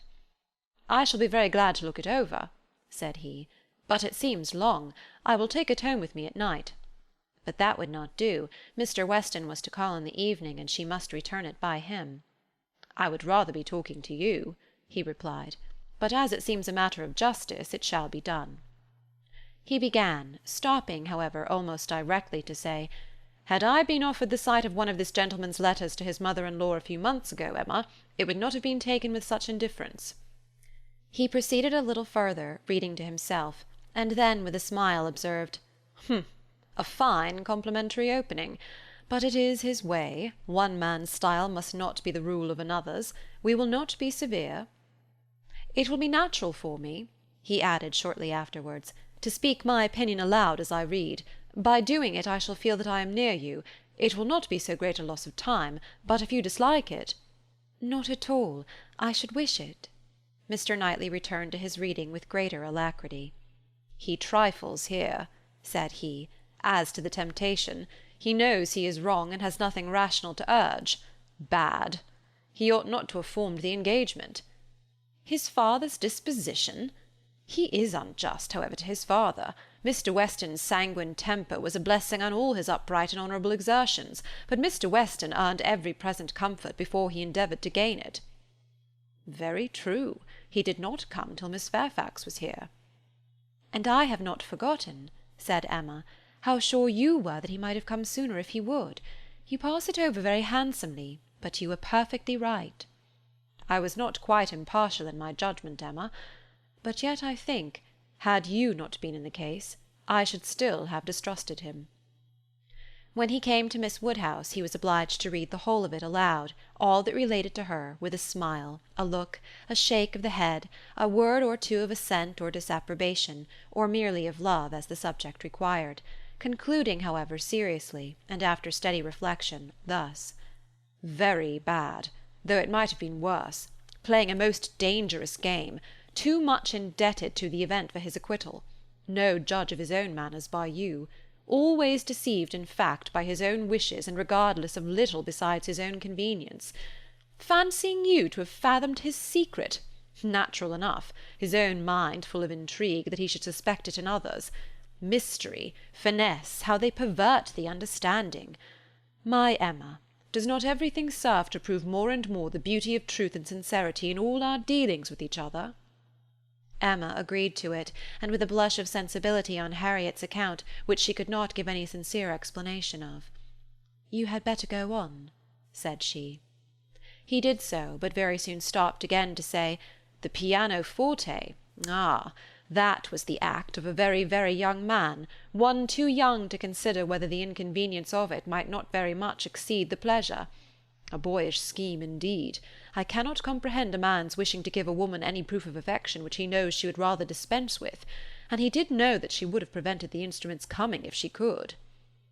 After this he made progress without any pause. Frank Churchill's confession of having behaved shamefully was the first thing to call for more than a word in passing. "I perfectly agree with you, sir," was then his remark. "You did behave very shamefully. You never wrote a truer line." And having gone through what immediately followed of the basis of their disagreement, and his persisting to act in direct opposition to Jane Fairfax's sense of right, he made a fuller pause to say, "This is very bad. He had induced her to place herself, for his sake, in a situation of extreme difficulty and uneasiness, and it should have been his first object to prevent her from suffering unnecessarily. She must have had much more to contend with in carrying on the correspondence than he could. He should have respected even such unreasonable scruples had there been such, but hers were all reasonable. We must look to her one fault, and remember that she had done a wrong thing in consenting to the engagement. To bear that she should have been in such a state of punishment." Emma knew that he was now getting to the Box Hill party, and grew uncomfortable. Her own behaviour had been so very improper. She was deeply ashamed, and a little afraid of his next look. It was all read, however, steadily, attentively, and without the smallest remark, and excepting one momentary glance at her, instantly withdrawn, in the fear of giving pain, no remembrance of Box Hill seemed to exist. "There is no saying much for the delicacy of our good friends the Eltons," was his next observation. "His feelings are natural. What, actually resolved to break with him entirely? She felt the engagement to be a source of repentance and misery to each. She dissolved it. What a view this gives of her sense of his behaviour! Well, he must be a most extraordinary—" "Nay, nay, read on. You will find how very much he suffers." "I hope he does," replied Mr. Knightley coolly, and resuming the letter. "Smallridge, what does this mean? What is all this?" She had engaged to go as governess to Mrs. Smallridge's children, a dear friend of Mrs. Elton's, a neighbour of Maple Grove. And by the by, I wonder how Mrs. Elton bears the disappointment. "Say nothing, my dear Emma, while you oblige me to read, not even of Mrs. Elton. Only one page more, I shall soon have done. What a letter the man writes!" "I wish you would read it with the kindest spirit towards him." "Well, there is feeling here.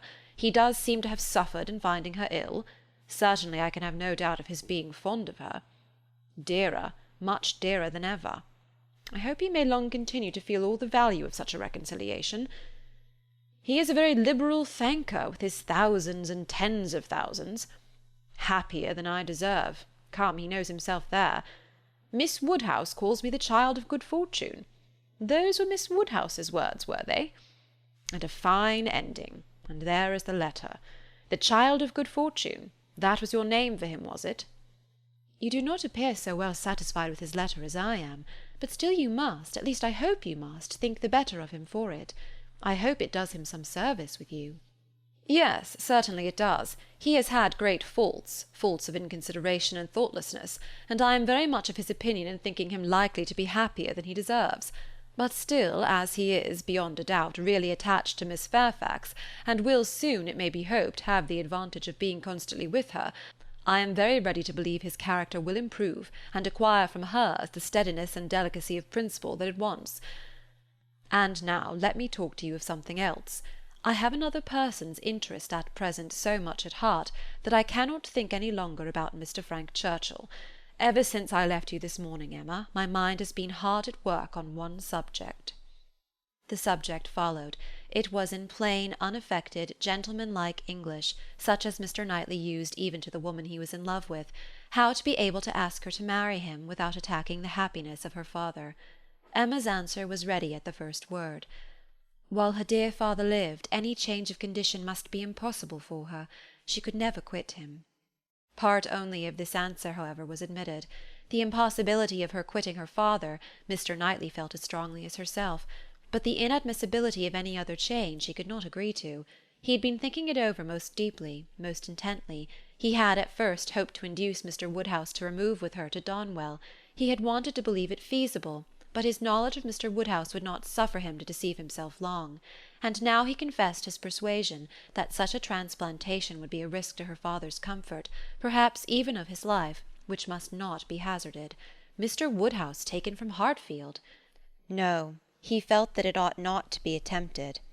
But the plan which had arisen on the sacrifice of this, he trusted his dearest Emma would not find in any respect objectionable. It was that he should be received at Hartfield, that so long as her father's happiness, in other words his life, required Hartfield to continue her home, it should be his likewise. Of their all removing to Donwell, Emma had already had her own passing thoughts. Like him, she had tried the scheme and rejected it, but such an alternative as this had not occurred to her. She was sensible of all the affection it evinced. She felt that, in quitting Donwell, he must be sacrificing a great deal of independence of hours and habits, that in living constantly with her father, and in no house of his own, there would be much, very much, to be borne with. She promised to think of it, and advised him to think of it more, but he was fully convinced that no reflection could alter his wishes or his opinion on the subject. He had given it, he could assure her, very long and calm consideration. He had been walking away from William Larkins the whole morning to have his thoughts to himself. "Ah, there is one difficulty unprovided for," cried Emma. "I am sure William Larkins will not like it. You must get his consent before you ask mine." She promised, however, to think of it, and pretty nearly promised moreover to think of it with the intention of finding it a very good scheme. It is remarkable that Emma, in the many, very many points of view in which she was now beginning to consider Donwell Abbey, was never struck with any sense of injury to her nephew Henry, whose rights as heir expectant had formerly been so tenaciously regarded. Think she must of the possible difference to the poor little boy, and yet she only gave herself a saucy, conscious smile about it, and found amusement in detecting the real cause of that violent dislike of Mr. Knightley's marrying Jane Fairfax, or anybody else, which at the time she had wholly imputed to the amiable solicitude of the sister and the aunt. This proposal of his, this plan of marrying and continuing at Hartfield, the more she contemplated it, the more pleasing it became. His evils seemed to lessen, her own advantages to increase, their mutual good to outweigh every drawback. Such a companion for herself in the periods of anxiety and cheerlessness before her, such a partner in all those duties and cares to which time must be giving increase of melancholy. She would have been too happy but for poor Harriet, but every blessing of her own seemed to involve and advance the sufferings of her friend, who must now be even excluded from Hartfield. The delightful family party which Emma was securing for herself, poor Harriet must, in mere charitable caution, be kept at a distance from. She would be a loser in every way. Emma could not deplore her future absence as any deduction from her own enjoyment. In such a party Harriet would be rather a dead weight than otherwise, but for the poor girl herself it seemed a peculiarly cruel necessity that was to be placing her in such a state of unmerited punishment. In time, of course, Mr. Knightley would be forgotten, that is, supplanted, but this could not be expected to happen very early. Mr. Knightley himself would be doing nothing to assist the cure, not like Mr. Elton. Mr. Knightley, always so kind, so feeling, so truly considerate for everybody, would never deserve to be less worshipped than now, and it really was too much to hope, even of Harriet, that she could be in love with more than 3 men in 1 year. Chapter 16. It was a very great relief to Emma to find Harriet as desirous as herself to avoid a meeting. Their intercourse was painful enough by letter. How much worse had they been obliged to meet! Harriet expressed herself very much as might be supposed, without reproaches or apparent sense of ill usage, and yet Emma fancied there was a something of resentment, a something bordering on it in her style, which increased the desirableness of their being separate. It might be only her own consciousness, but it seemed as if an angel only could have been quite without resentment under such a stroke.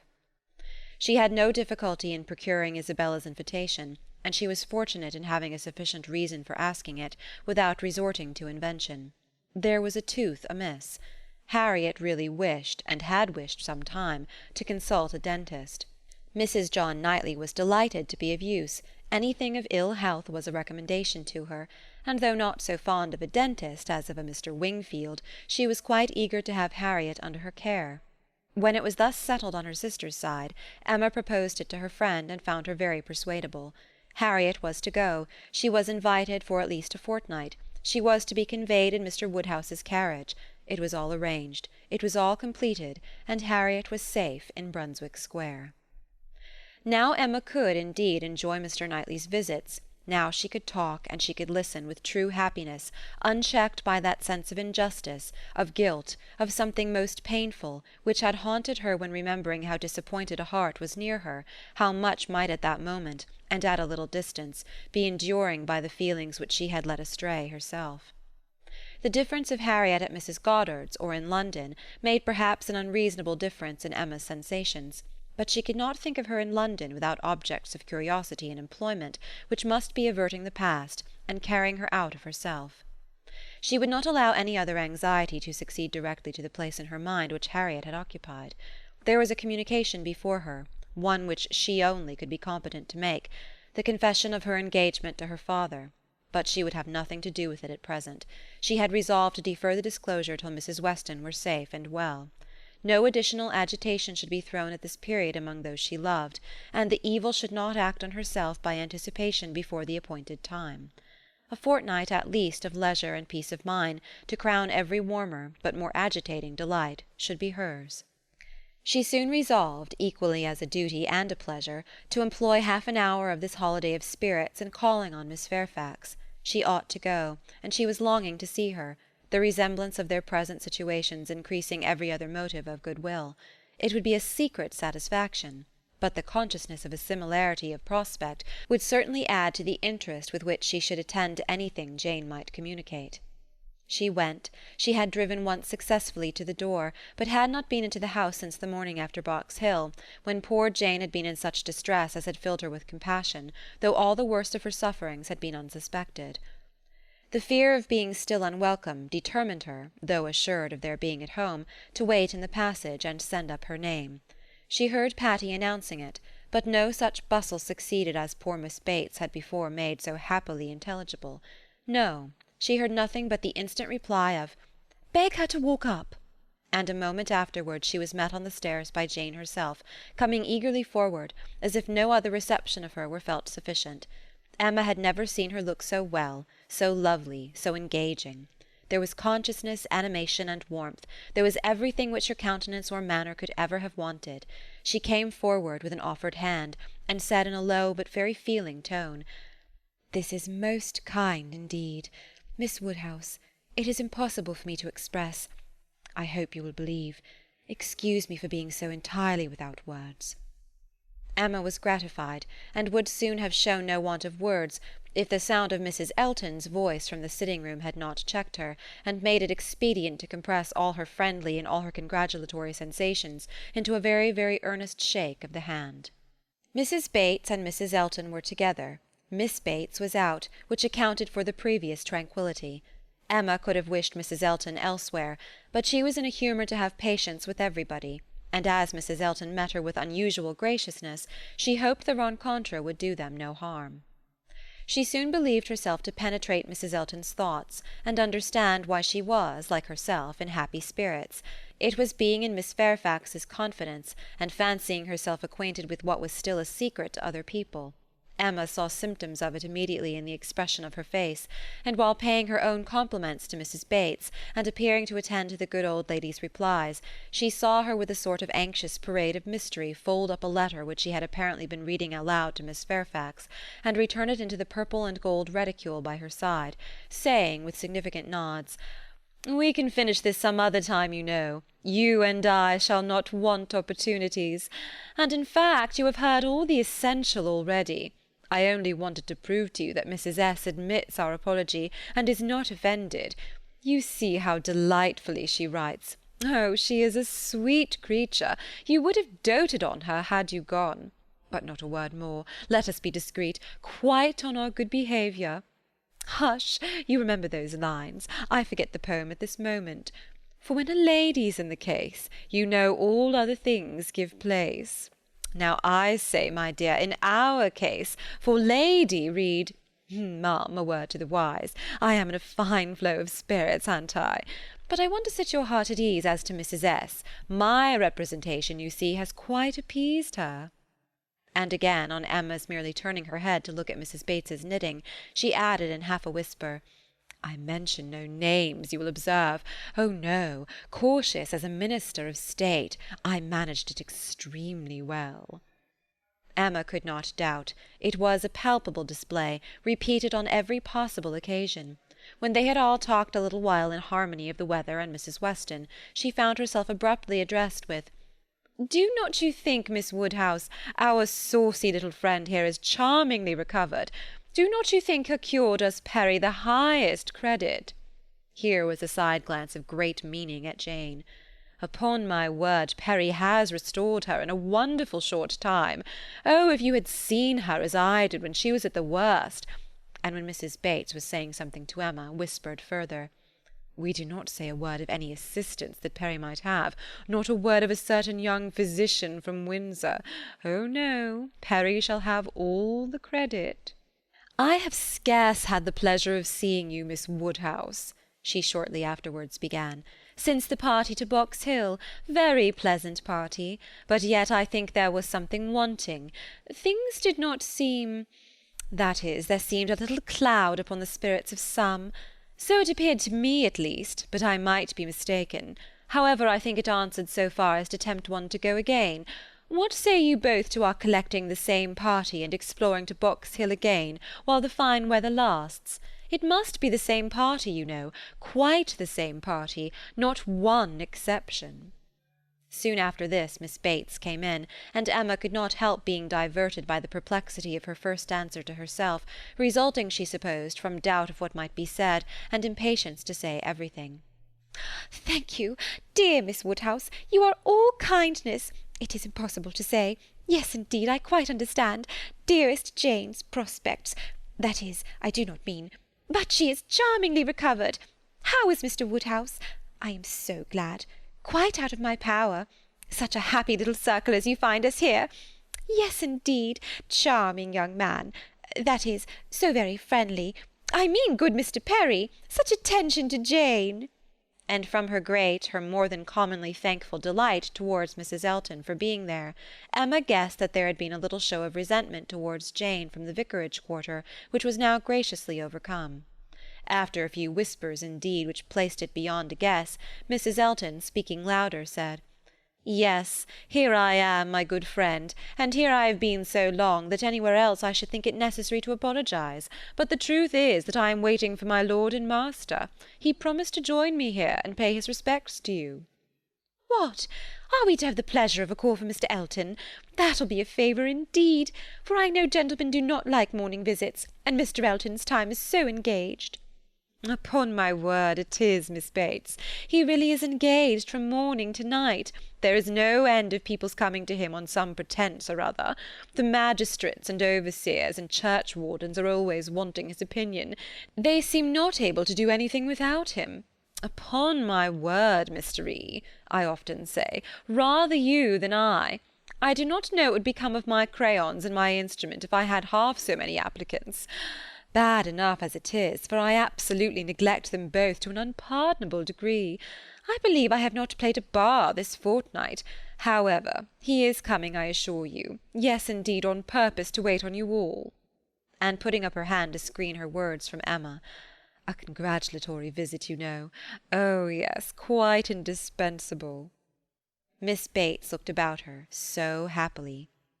He promised to come to me as soon as he could disengage himself from Knightley, but he and Knightley are shut up together in deep consultation.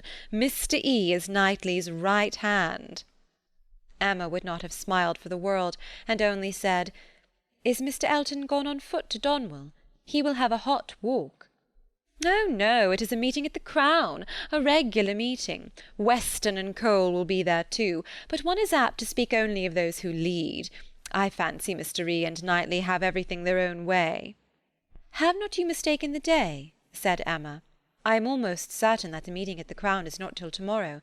Mr. Knightley was at Hartfield yesterday, and spoke of it as for Saturday." "Oh, no, the meeting is certainly to-day," was the abrupt answer, which denoted the impossibility of any blunder on Mrs. Elton's side. "I do believe," she continued, "this is the most troublesome parish that ever was. We never heard of such things at Maple Grove." "Your parish there was small," said Jane. "Upon my word, my dear, I do not know, for I never heard the subject talked of."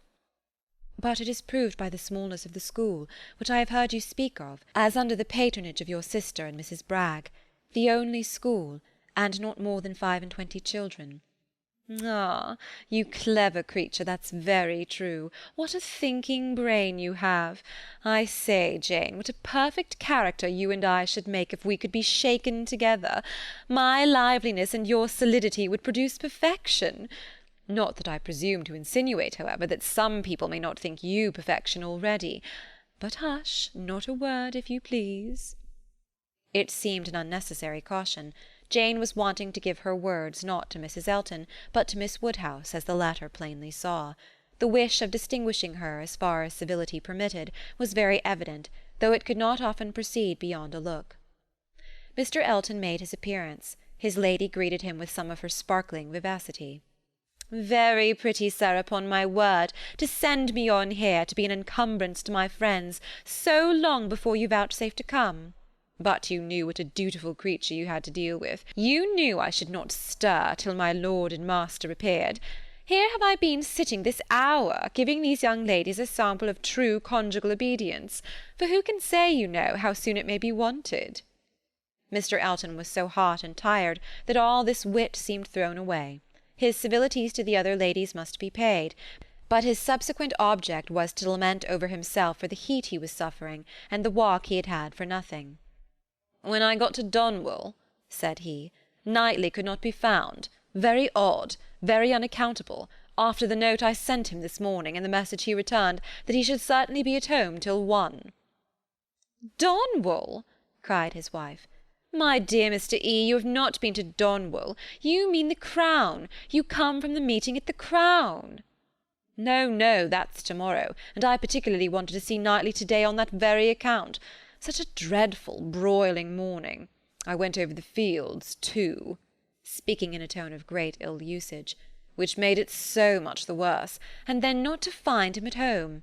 I assure you I am not at all pleased, and no apology left, no message for me. The housekeeper declared she knew nothing of my being expected. Very extraordinary.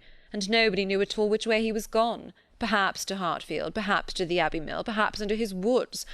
Miss Woodhouse, this is not like our friend Knightley. Can you explain it?" Emma amused herself by protesting that it was very extraordinary indeed, and that she had not a syllable to say for him. "I cannot imagine," said Mrs. Elton, feeling the indignity as a wife ought to do.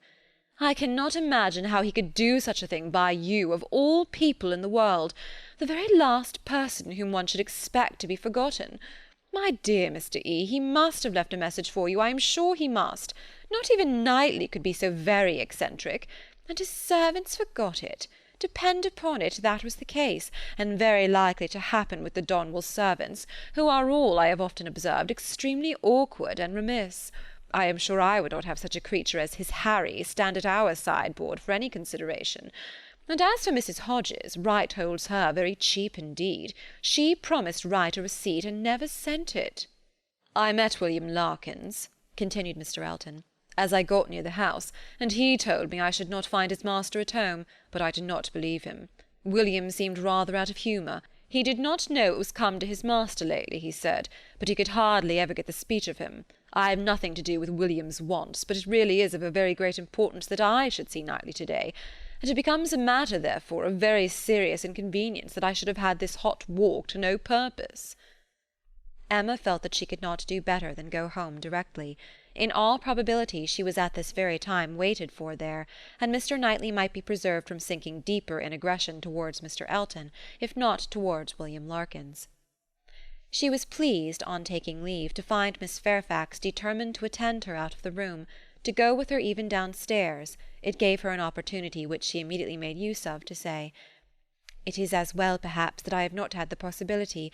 Had you not been surrounded by other friends, I might have been tempted to introduce a subject, to ask questions, to speak more openly than might have been strictly correct. I feel that I should certainly have been impertinent." "Oh!" cried Jane, with a blush and an hesitation which Emma thought infinitely more becoming to her than all the elegance of all her usual composure. "There would have been no danger. The danger would have been of my wearying you. You could not have gratified me more than by expressing an interest. Indeed, Miss Woodhouse," speaking more collectedly, "with the consciousness which I have had of my misconduct, very great misconduct, it is particularly consoling to me to know that those of my friends, whose good opinion is most worth preserving, are not disgusted to such a degree as to—I have not time for half that I could wish to say. I long to make apologies, excuses, to urge something for myself. I feel it so very due. But, unfortunately, in short, if your compassion does not stand my friend—" "Oh, you are too scrupulous, indeed you are," cried Emma warmly, and taking her hand. "You owe me no apologies, and everybody to whom you might be supposed to owe them is so perfectly satisfied, so delighted even. You are very kind, but I know what my manners were to you, so cold and artificial. I had always a part to act. It was a life of deceit. I know that I must have disgusted you. Oh, pray say no more.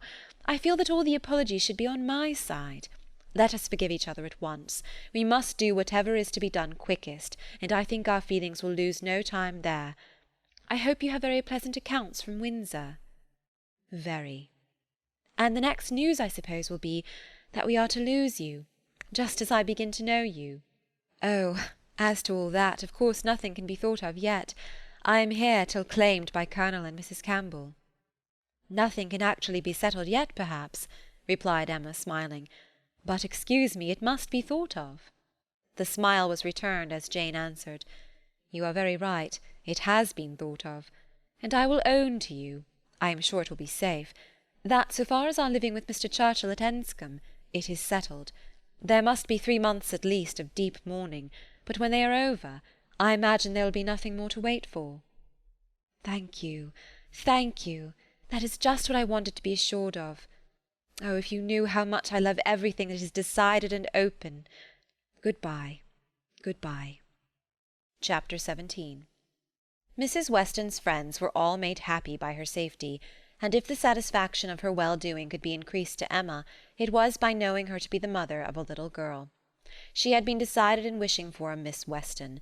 She would not acknowledge that it was with any view of making a match for her, hereafter, with either of Isabella's sons, but she was convinced that a daughter would suit both mother and father best.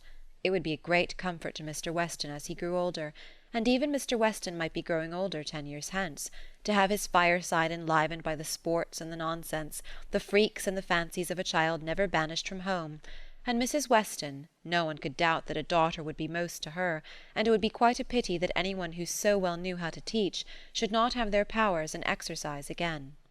"She has had the advantage, you know, of practising on me," she continued, "like la Baronne d'Alman and la Comtesse d'Ostalie in Madame de Genlis, Adelaide and Theodore, and we shall now see her own little Adelaide educated on a more perfect plan." "That is," replied Mr. Knightley, "she will indulge her even more than she did you, and believe that she does not indulge her at all. It will be the only difference." "Poor child!" cried Emma. "At that rate, what will become of her?" "Nothing very bad.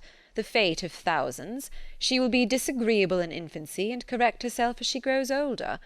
I am losing all my bitterness against spoiled children, my dearest Emma. I, who am owing all my happiness to you, would not it be horrible ingratitude in me to be severe on them?" Emma laughed and replied, "But I had the assistance of all your endeavours to counteract the indulgence of other people. I doubt whether my own sense would have corrected me without it." "Do you? I have no doubt. Nature gave you understanding. Miss Taylor gave you principles. You must have done well. My interference was quite as likely to do harm as good. It was very natural for you to say, 'What right has he to lecture me?' And I am afraid very natural for you to feel that it was done in a disagreeable manner. I do not believe I did you any good. The good was all to myself, by making you an object of the tenderest affection to me. I could not think about you so much without doting on you, faults and all, and by dint of fancying so many errors, have been in love with you ever since you were 13 at least." "I am sure you were of use to me," cried Emma. "I was very often influenced rightly by you, oftener than I would own at the time. I am very sure you did me good.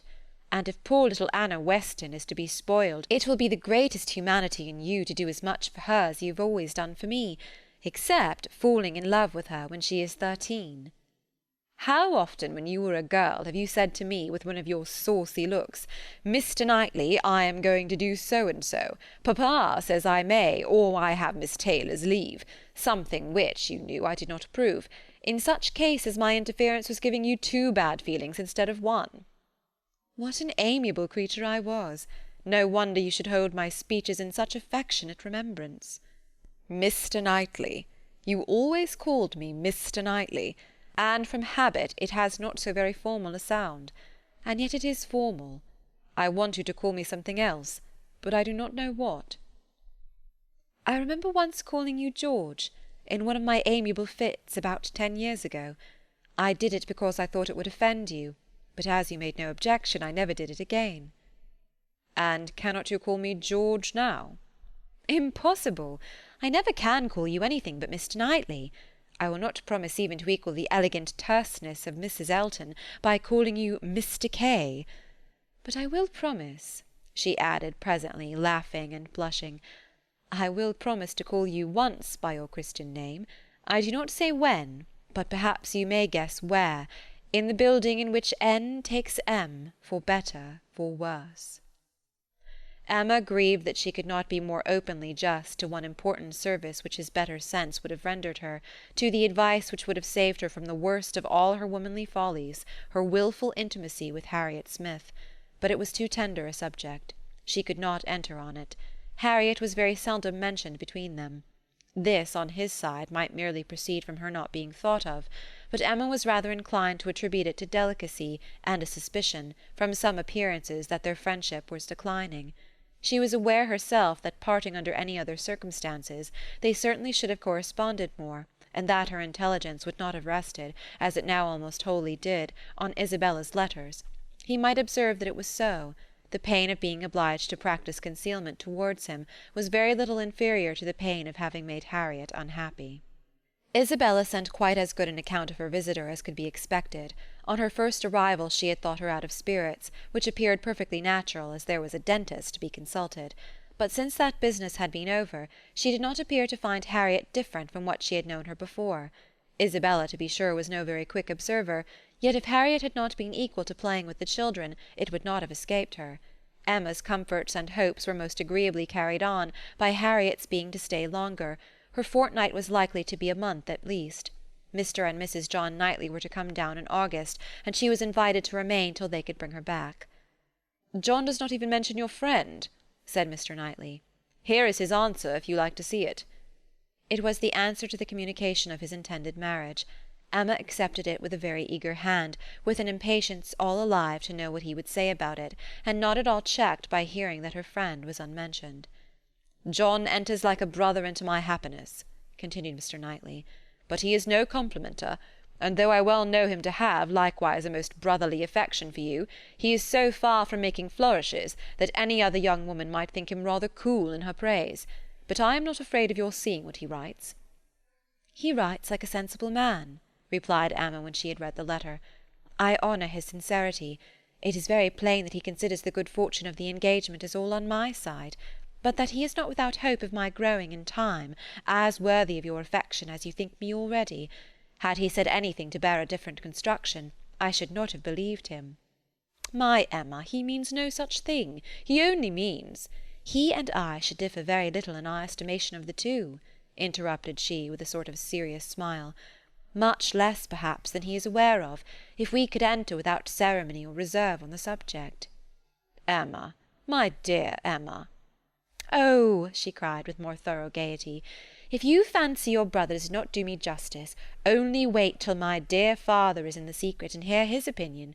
Depend upon it, he will be much farther from doing you justice. He will think all the happiness, all the advantage on your side of the question, all the merit on mine. I wish I may not sink into poor Emma with him at once. His tender compassion towards oppressed worth can go no farther.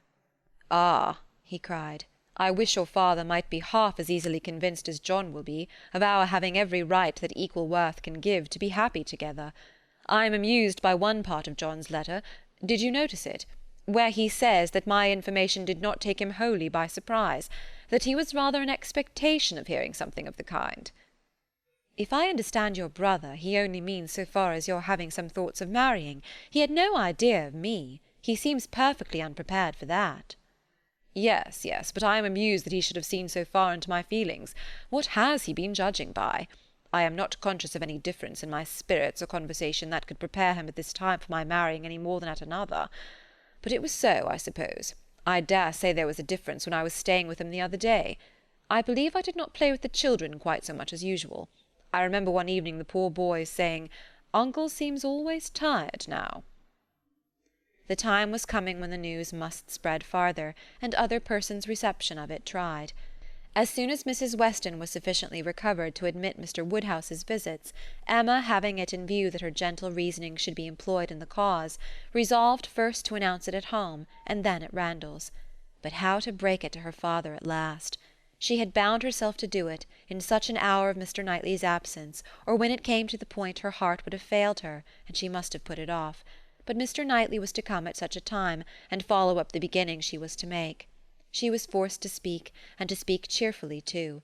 She must not make it a more decided subject of misery to him, by a melancholy tone herself.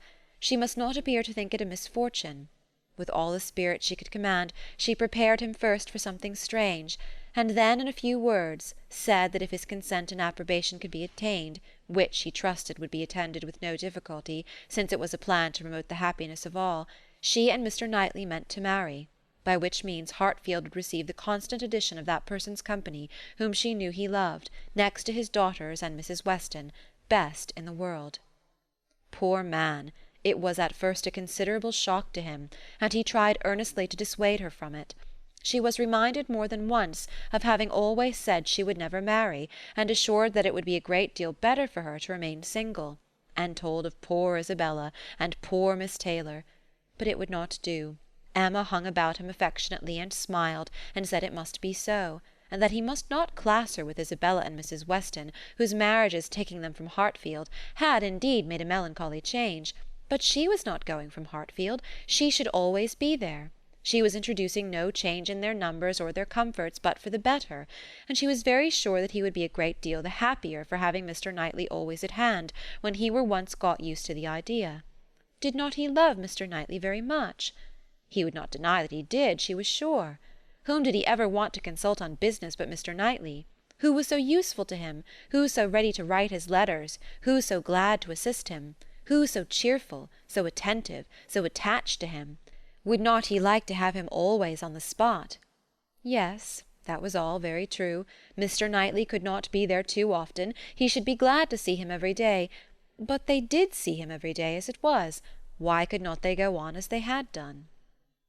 Mr. Woodhouse could not be soon reconciled, but the worst was overcome. The idea was given. Time and continual repetition must do the rest. To Emma's entreaties and assurances succeeded Mr. Knightley's, whose fond praise of her gave the subject even a kind of welcome, and he was soon used to be talked to by each on every fair occasion. They had all the assistance which Isabella could give, by letters of the strongest approbation, and Mrs. Weston was ready, on the first meeting, to consider the subject in the most serviceable light, first as a settled, and secondly as a good one, well aware of the nearly equal importance of the two recommendations to Mr. Woodhouse's mind. It was agreed upon as what was to be, and everybody by whom he was used to be guided assuring him that it would be for his happiness, and having some feelings himself which almost admitted it, he began to think that some time or other, in another year or two perhaps, it might not be so very bad if the marriage did take place. Mrs. Weston was acting no part, feigning no feelings in all that she said to him in favour of the event. She had been extremely surprised, never more so, than when Emma first opened the affair to her, but she saw in it only increase of happiness to all, and had no scruple in urging him to the utmost. She had such a regard for Mr. Knightley as to think he deserved even her dearest Emma, and it was in every respect so proper, suitable, and unexceptionable a connection, and in one respect, one point of the highest importance, so peculiarly eligible, so singularly fortunate, that now it seemed as if Emma could not safely have attached herself to any other creature, and that she had herself been the stupidest of beings in not having thought of it, and wished it long ago. How very few of those men in a rank of life to address Emma would have renounced their own home for Hartfield! And who but Mr. Knightley could know and bear with Mr. Woodhouse, so as to make such an arrangement desirable? The difficulty of disposing of poor Mr. Woodhouse had always been felt in her husband's plans and her own, for a marriage between Frank and Emma. How to settle the claims of Enscombe and Hartfield had been a continual impediment, less acknowledged by Mr. Weston than by herself, but even he had never been able to finish the subject better than by saying, "Those matters will take care of themselves. The young people will find a way." But here there was nothing to be shifted off in a wild speculation on the future. It was all right, all open, all equal. No sacrifice on any side worth the name. It was a union of the highest promise of felicity in itself, and without one real rational difficulty to oppose or delay it. Mrs. Weston, with her baby on her knee, indulging in such reflections as these, was one of the happiest women in the world. If anything could increase her delight, it was perceiving that the baby would soon have outgrown its first set of caps. The news was universally a surprise wherever it spread, and Mr. Weston had his 5 minutes' share of it, but 5 minutes were enough to familiarize the idea to his quickness of mind. He saw the advantages of the match, and rejoiced in them with all the constancy of his wife, but the wonder of it was very soon nothing, and by the end of an hour he was not far from believing that he had always foreseen it. "It is to be a secret, I conclude," said he. "These matters are always a secret, till it is found out that everybody knows them. Only let me be told when I may speak out. I wonder whether Jane has any suspicion." He went to Highbury the next morning, and satisfied himself on that point. He told her the news. Was not she like a daughter, his eldest daughter? He must tell her, and Miss Bates being present, it passed of course to Mrs. Cole, Mrs. Perry, and Mrs. Elton immediately afterwards. It was no more than the principals were prepared for. They had calculated from the time of its being known at Randalls, how soon it would be over Highbury, and were thinking of themselves as the evening wonder in many a family circle, with great sagacity. In general, it was a very well approved match. Some might think him, and others might think her, the most in luck. One set might recommend their all removing to Donwell, and leaving Hartfield for the John Knightleys, and another might predict disagreements among their servants. But yet upon the whole there was no serious objection raised, except in one habitation, the vicarage. There the surprise was not softened by any satisfaction. Mr. Elton cared little about it compared with his wife. He only hoped "the young lady's pride would now be contented," and supposed "she had always meant to catch Knightley if she could," and on the point of living at Hartfield could daringly exclaim, "rather he than I." But Mrs. Elton was very much discomposed indeed. "Poor Knightley! Poor fellow! sad business for him. She was extremely concerned, for though very eccentric, he had 1,000 good qualities. How could he be so taken in? Did not think him at all in love, not in the least. Poor Knightley! There would be an end of all pleasant intercourse with him. How happy he had been to come and dine with them whenever they asked him! But that would be all over now. Poor fellow! No more exploring parties to Donwell made for her. Oh no, there would be a Mrs. Knightley to throw cold water on everything. Extremely disagreeable. But she was not at all sorry that she had abused the housekeeper the other day. Shocking plan, living together. It would never do. She knew a family near Maple Grove who had tried it, and been obliged to separate before the end of the first quarter. Chapter 18. Time passed on. A few more to-morrows, and the party from London would be arriving. It was an alarming change, and Emma was thinking of it one morning, as what must bring a great deal to agitate and grieve her, when Mr. Knightley came in, and distressing thoughts were put by. After the first chat of pleasure he was silent, and then in a graver tone began with, "I have something to tell you, Emma. Some news." "Good or bad?" said she quickly, looking up in his face. "I do not know what it ought to be called." "Oh, good, I am sure. I can see it in your countenance. You are trying not to smile." "I am afraid," said he, composing his features, "I am very much afraid, my dear Emma, that you will not smile when you hear it." "Indeed? But why so? I can hardly imagine that anything which pleases or amuses you should not please and amuse me too." "There is one subject," he replied, "I hope but one, on which we do not think alike." He paused a moment, again smiling, with his eyes fixed on her face. "Does nothing occur to you? Do not you recollect? Harriet Smith?" Her cheeks flushed at the name, and she felt afraid of something, though she knew not what. "Have you heard from her yourself this morning?" cried he. "You have, I believe, and know the whole." "No, I have not. I know nothing. Pray tell me." "You are prepared for the worst, I see, and very bad it is. Harriet Smith marries Robert Martin." Emma gave a start, which did not seem like being prepared, and her eyes in eager gaze said, "No, this is impossible." But her lips were closed. "It is so indeed," continued Mr. Knightley. "I have it from Robert Martin himself. He left me not half an hour ago." She was still looking at him with the most speaking amazement. "You like it, my Emma, as little as I feared. I wish our opinions were the same. But in time they will. Time, you may be sure, will make one or the other of us think differently, and in the meanwhile we need not talk much on the subject." "You mistake me. You quite mistake me," she replied, exerting herself.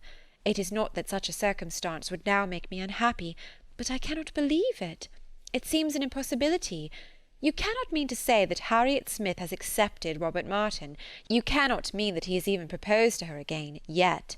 You only mean that he intends it." "I mean that he has done it," answered Mr. Knightley, with smiling but determined decision, "and has been accepted." "Good God!" she cried. "Well!" Then, having recourse to her work-basket in excuse for leaning down her face, and concealing all the exquisite feelings of delight and entertainment which she knew she must be expressing, she added, "Well, now tell me everything. Make this intelligible to me. How? Where? When? Let me know it all. I never was more surprised. But it does not make me unhappy, I assure you.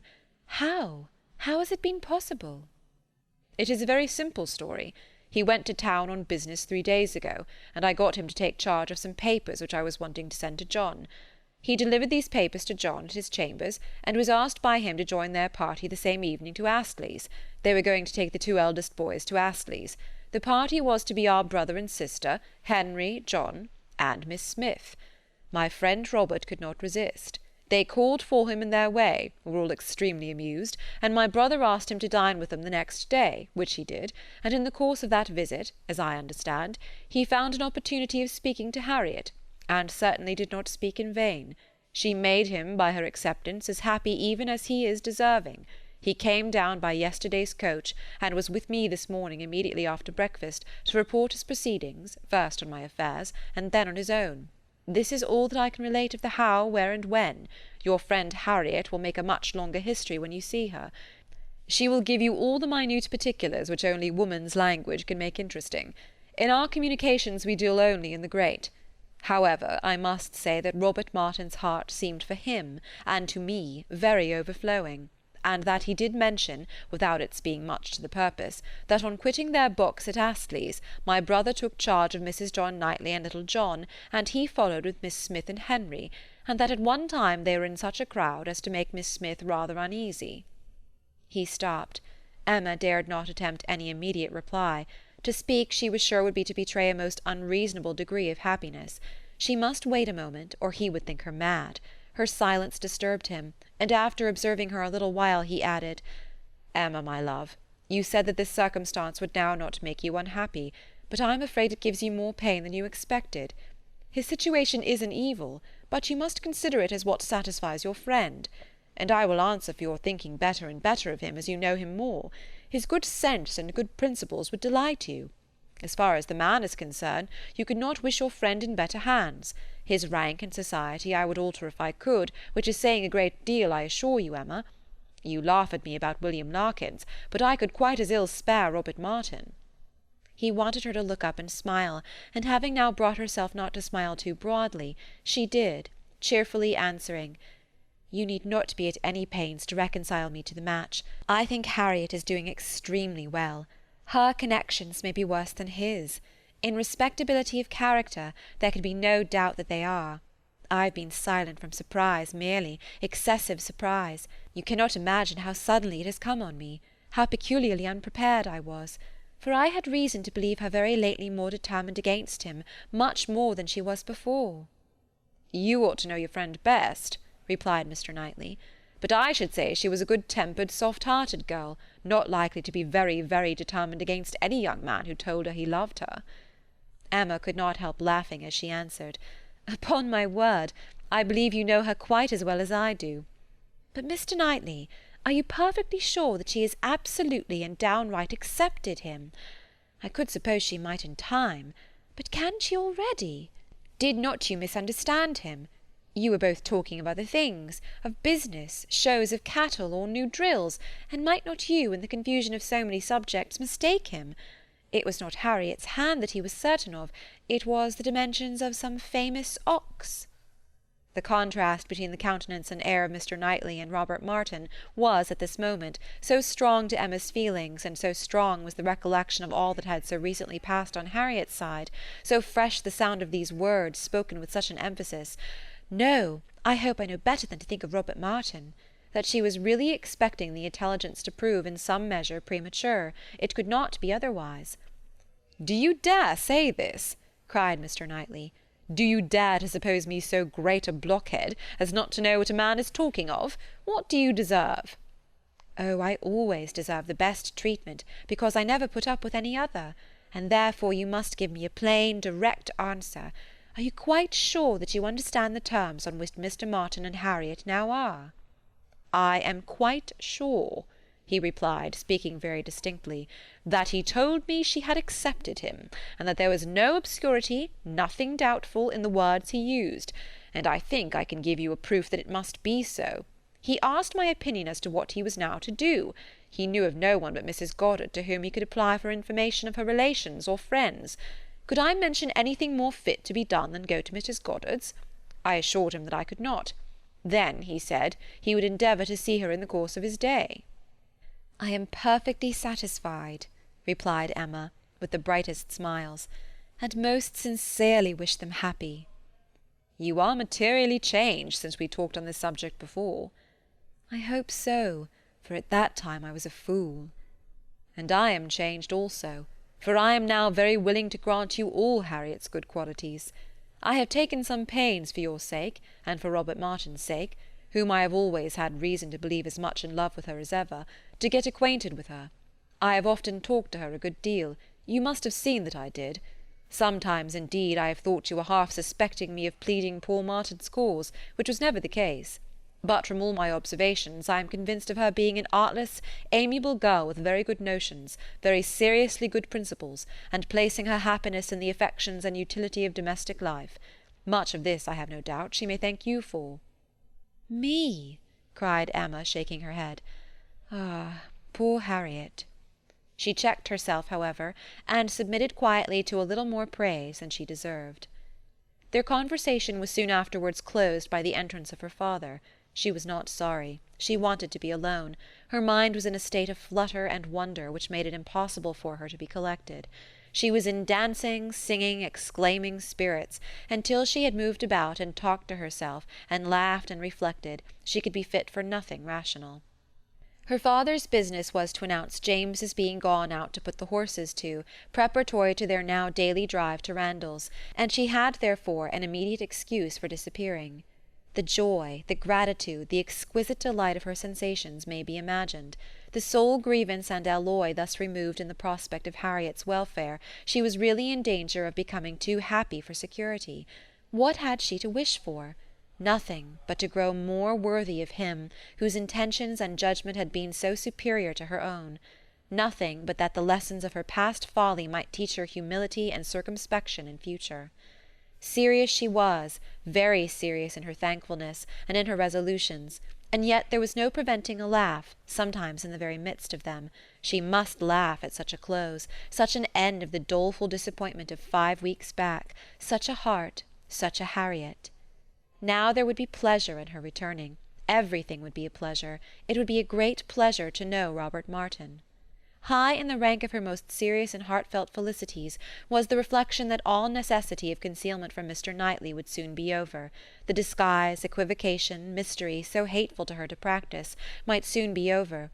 She could now look forward to giving him that full and perfect confidence which her disposition was most ready to welcome as a duty. In the gayest and happiest spirit she set forward with her father, not always listening, but always agreeing to what he said, and whether in speech or silence, conniving at the comfortable persuasion of his being obliged to go to Randalls every day, or poor Mrs. Weston would be disappointed. They arrived. Mrs. Weston was alone in the drawing-room, but hardly had they been told of the baby, and Mr. Woodhouse received the thanks for coming which he asked for, when a glimpse was caught through the blind of 2 figures passing near the window. "It is Frank and Miss Fairfax," said Mrs. Weston. "I was just going to tell you of our agreeable surprise in seeing him arrive this morning. He stays till to-morrow, and Miss Fairfax has been persuaded to spend the day with us. They are coming in, I hope." In half a minute they were in the room. Emma was extremely glad to see him, but there was a degree of confusion, a number of embarrassing recollections on each side. They met readily and smiling, but with a consciousness which at first allowed little to be said, and having all sat down again, there was for some time such a blank in the circle that Emma began to doubt whether the wish now indulged, which she had long felt, of seeing Frank Churchill once more, and of seeing him with Jane, would yield its proportion of pleasure. When Mr. Weston joined the party, however, and when the baby was fetched, there was no longer a want of subject or animation, or of courage and opportunity for Frank Churchill to draw near her and say, "I have you to thank, Miss Woodhouse, for a very kind forgiving message in one of Mrs. Weston's letters. I hope time has not made you less willing to pardon. I hope you do not retract what you then said." "No, indeed," cried Emma, most happy to begin. "Not in the least. I am particularly glad to see and shake hands with you, and to give you joy in person." He thanked her with all his heart, and continued some time to speak with serious feeling of his gratitude and happiness. "Is not she looking well?" said he, turning his eyes towards Jane. "Better than she ever used to do. You see how my father and Mrs. Weston dote upon her." But his spirits were soon rising again, and with laughing eyes, after mentioning the expected return of the Campbells, he named the name of Dixon. Emma blushed, and forbade its being pronounced in her hearing. "I can never think of it," she cried, "without extreme shame." "The shame," he answered, "is all mine, or ought to be. But is it possible that you had no suspicion? I mean of late. Early, I know, you had none." "I never had the smallest, I assure you." "That appears quite wonderful. I was once very near, and I wish I had. It would have been better. But though I was always doing wrong things, they were very bad wrong things, and such as did me no service, it would have been a much better transgression had I broken the bond of secrecy and told you everything."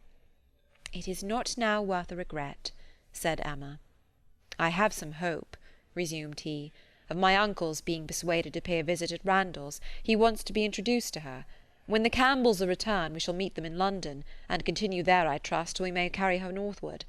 But now I am at such a distance from her. Is not it hard, Miss Woodhouse? Till this morning we have not once met since the day of reconciliation. Do not you pity me?"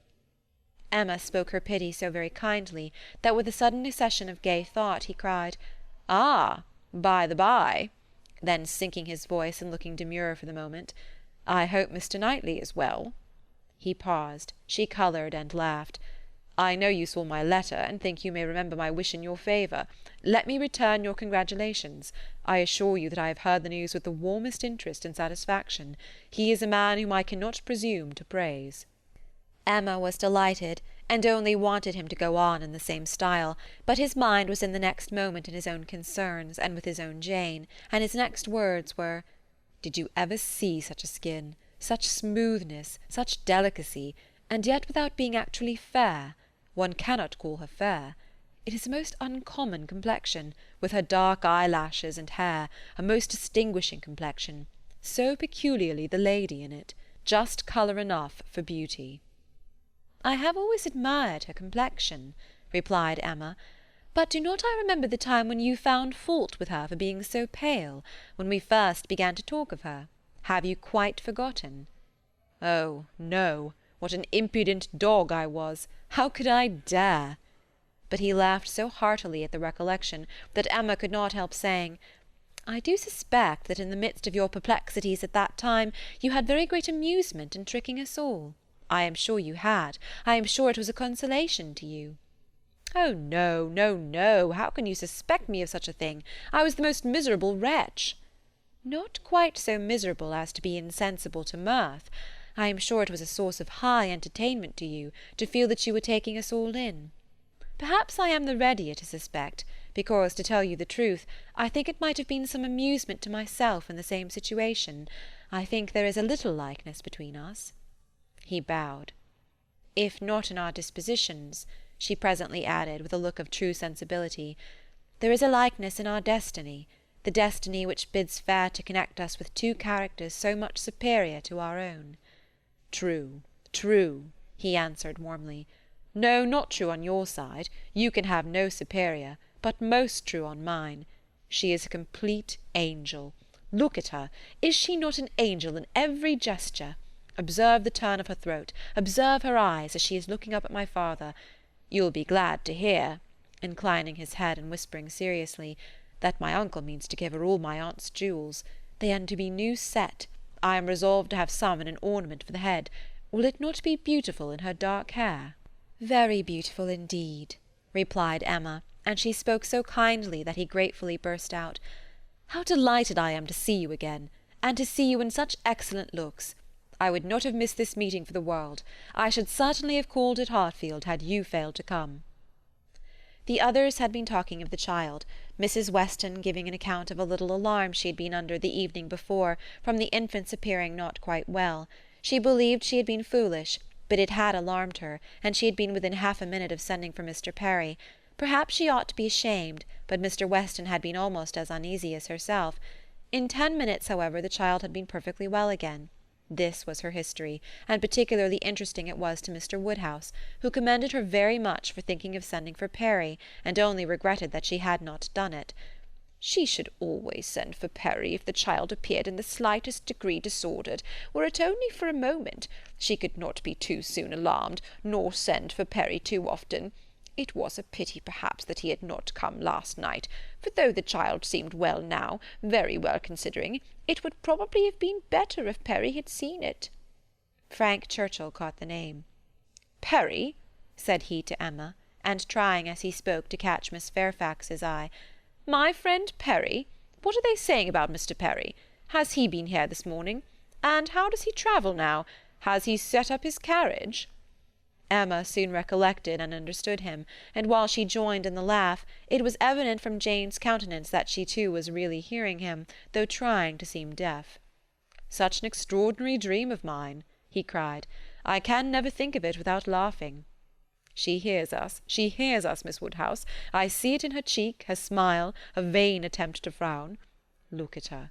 Do not you see that, at this instant, the very passage of her own letter, which sent me the report, is passing under her eye, that the whole blunder is spread before her, that she can attend to nothing else, though pretending to listen to the others? Jane was forced to smile completely for a moment, and the smile partly remained as she turned towards him, and said in a conscious, low, yet steady voice, "How you can bear such recollections is astonishing to me. They will sometimes obtrude, but how you can court them!" He had a great deal to say in return, and very entertainingly, but Emma's feelings were chiefly with Jane in the argument, and on leaving Randalls and falling naturally into a comparison of the two men, she felt that, pleased as she had been to see Frank Churchill, and really regarding him as she did with friendship, she had never been more sensible of Mr. Knightley's high superiority of character. The happiness of this most happy day received its completion in the animated contemplation of his worth which this comparison produced. Chapter 19.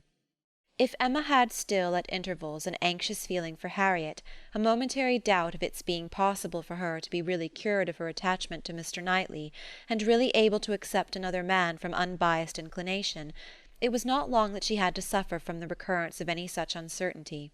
A very few days brought the party from London, and she had no sooner an opportunity of being 1 hour alone with Harriet than she became perfectly satisfied, unaccountable as it was, that Robert Martin had thoroughly supplanted Mr. Knightley, and was now forming all her views of happiness.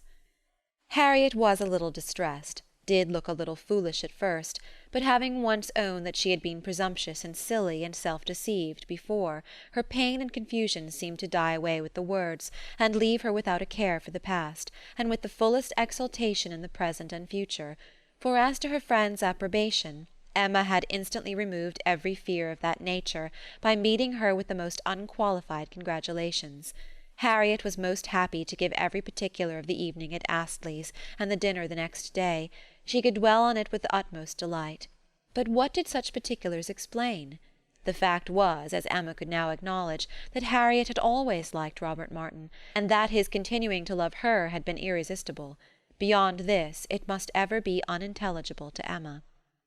The event, however, was most joyful, and every day was giving her fresh reason for thinking so. Harriet's parentage became known. She proved to be the daughter of a tradesman, rich enough to afford her the comfortable maintenance which had been ever hers, and decent enough to have always wished for concealment. Such was the blood of gentility which Emma had formerly been so ready to vouch for. It was likely to be as untainted, perhaps, as the blood of many a gentleman, but what a connection had she been preparing for Mr. Knightley, or for the Churchills, or even for Mr. Elton! The stain of illegitimacy, unbleached by nobility or wealth, would have been a stain indeed. No objection was raised on the father's side. The young man was treated liberally. It was all as it should be, and as Emma became acquainted with Robert Martin, who was now introduced at Hartfield, she fully acknowledged in him all the appearance of sense and worth which could bid fairest for her little friend. She had no doubt of Harriet's happiness with any good-tempered man, but with him, and in the home he offered, there would be the hope of more, of security, stability, and improvement. She would be placed in the midst of those who loved her, and who had better sense than herself, retired enough for safety and occupied enough for cheerfulness. She would never be led into temptation, nor left for it to find her out. She would be respectable and happy, and Emma admitted her to be the luckiest creature in the world to have created so steady and persevering an affection in such a man, or, if not quite the luckiest, to yield only to herself. Harriet, necessarily drawn away by her engagements with the Martins, was less and less at Hartfield, which was not to be regretted. The intimacy between her and Emma must sink, their friendship must change into a calmer sort of goodwill, and fortunately what ought to be, and must be, seemed already beginning, and in the most gradual, natural manner. Before the end of September, Emma attended Harriet to church, and saw her hand bestowed on Robert Martin with so complete a satisfaction as no remembrances, even connected with Mr. Elton as he stood before them, could impair. Perhaps, indeed, at that time she scarcely saw Mr. Elton, but as the clergyman whose blessing of the altar might next fall on herself. Robert Martin and Harriet Smith, the latest couple engaged of the three, were the first to be married. Jane Fairfax had already quitted Highbury, and was restored to the comforts of her beloved home with the Campbells. The Mr. Churchills were also in town, and they were only waiting for November. The intermediate month was the one fixed on, as far as they dared, by Emma and Mr. Knightley. They had determined that their marriage ought to be concluded while John and Isabella were still at Hartfield, to allow them the fortnight's absence in a tour to the seaside, which was the plan. John and Isabella, and every other friend, were agreed in approving it. But Mr. Woodhouse, how was Mr. Woodhouse to be induced to consent? He who had never yet alluded to their marriage but as a distant event. When first sounded on the subject, he was so miserable that they were almost hopeless. A second allusion, indeed, gave less pain. He began to think it was to be, and that he could not prevent it, a very promising step of the mind on its way to resignation. Still, however, he was not happy. Nay, he appeared so much otherwise that his daughter's courage failed. She could not bear to see him suffering, to know him fancying himself neglected, and though her understanding almost acquiesced in the assurance of both the Mr. Knightleys that when once the event were over his distress would soon be over too, she hesitated, she could not proceed. In this state of suspense they were befriended, not by any sudden illumination of Mr. Woodhouse's mind, or any wonderful change of his nervous system, but by the operation of the same system in another way. Mrs. Weston's poultry-house was robbed one night of all her turkeys, evidently by the ingenuity of man. Other poultry-yards in the neighbourhood also suffered. Pilfering was house-breaking to Mr. Woodhouse's fears. He was very uneasy, and but for the sense of his son-in-law's protection, would have been under wretched alarm every night of his life. The strength, resolution, and presence of mind of the Mr. Knightleys commanded his fullest dependence. While either of them protected him and his, Hartfield was safe. But Mr. John Knightley must be in London again by the end of the first week in November. The result of this distress was that, with a much more voluntary, cheerful consent than his daughter had ever presumed to hope for at the moment, she was able to fix her wedding day, and Mr. Elton was called on, within a month from the marriage of Mr. and Mrs. Robert Martin, to join the hands of Mr. Knightley and Miss Woodhouse. The wedding was very much like other weddings, where the parties have no taste for finery or parade, and Mrs. Elton, from the particulars detailed by her husband, thought it all extremely shabby, and very inferior to her own. Very little white satin, very few lace veils, a most pitiful business. Selina would stare when she heard of it. But in spite of these deficiencies, the wishes, the hopes, the confidence, the predictions of the small band of true friends who witnessed the ceremony were fully answered in the perfect happiness of the union. End of Emma by Jane Austen.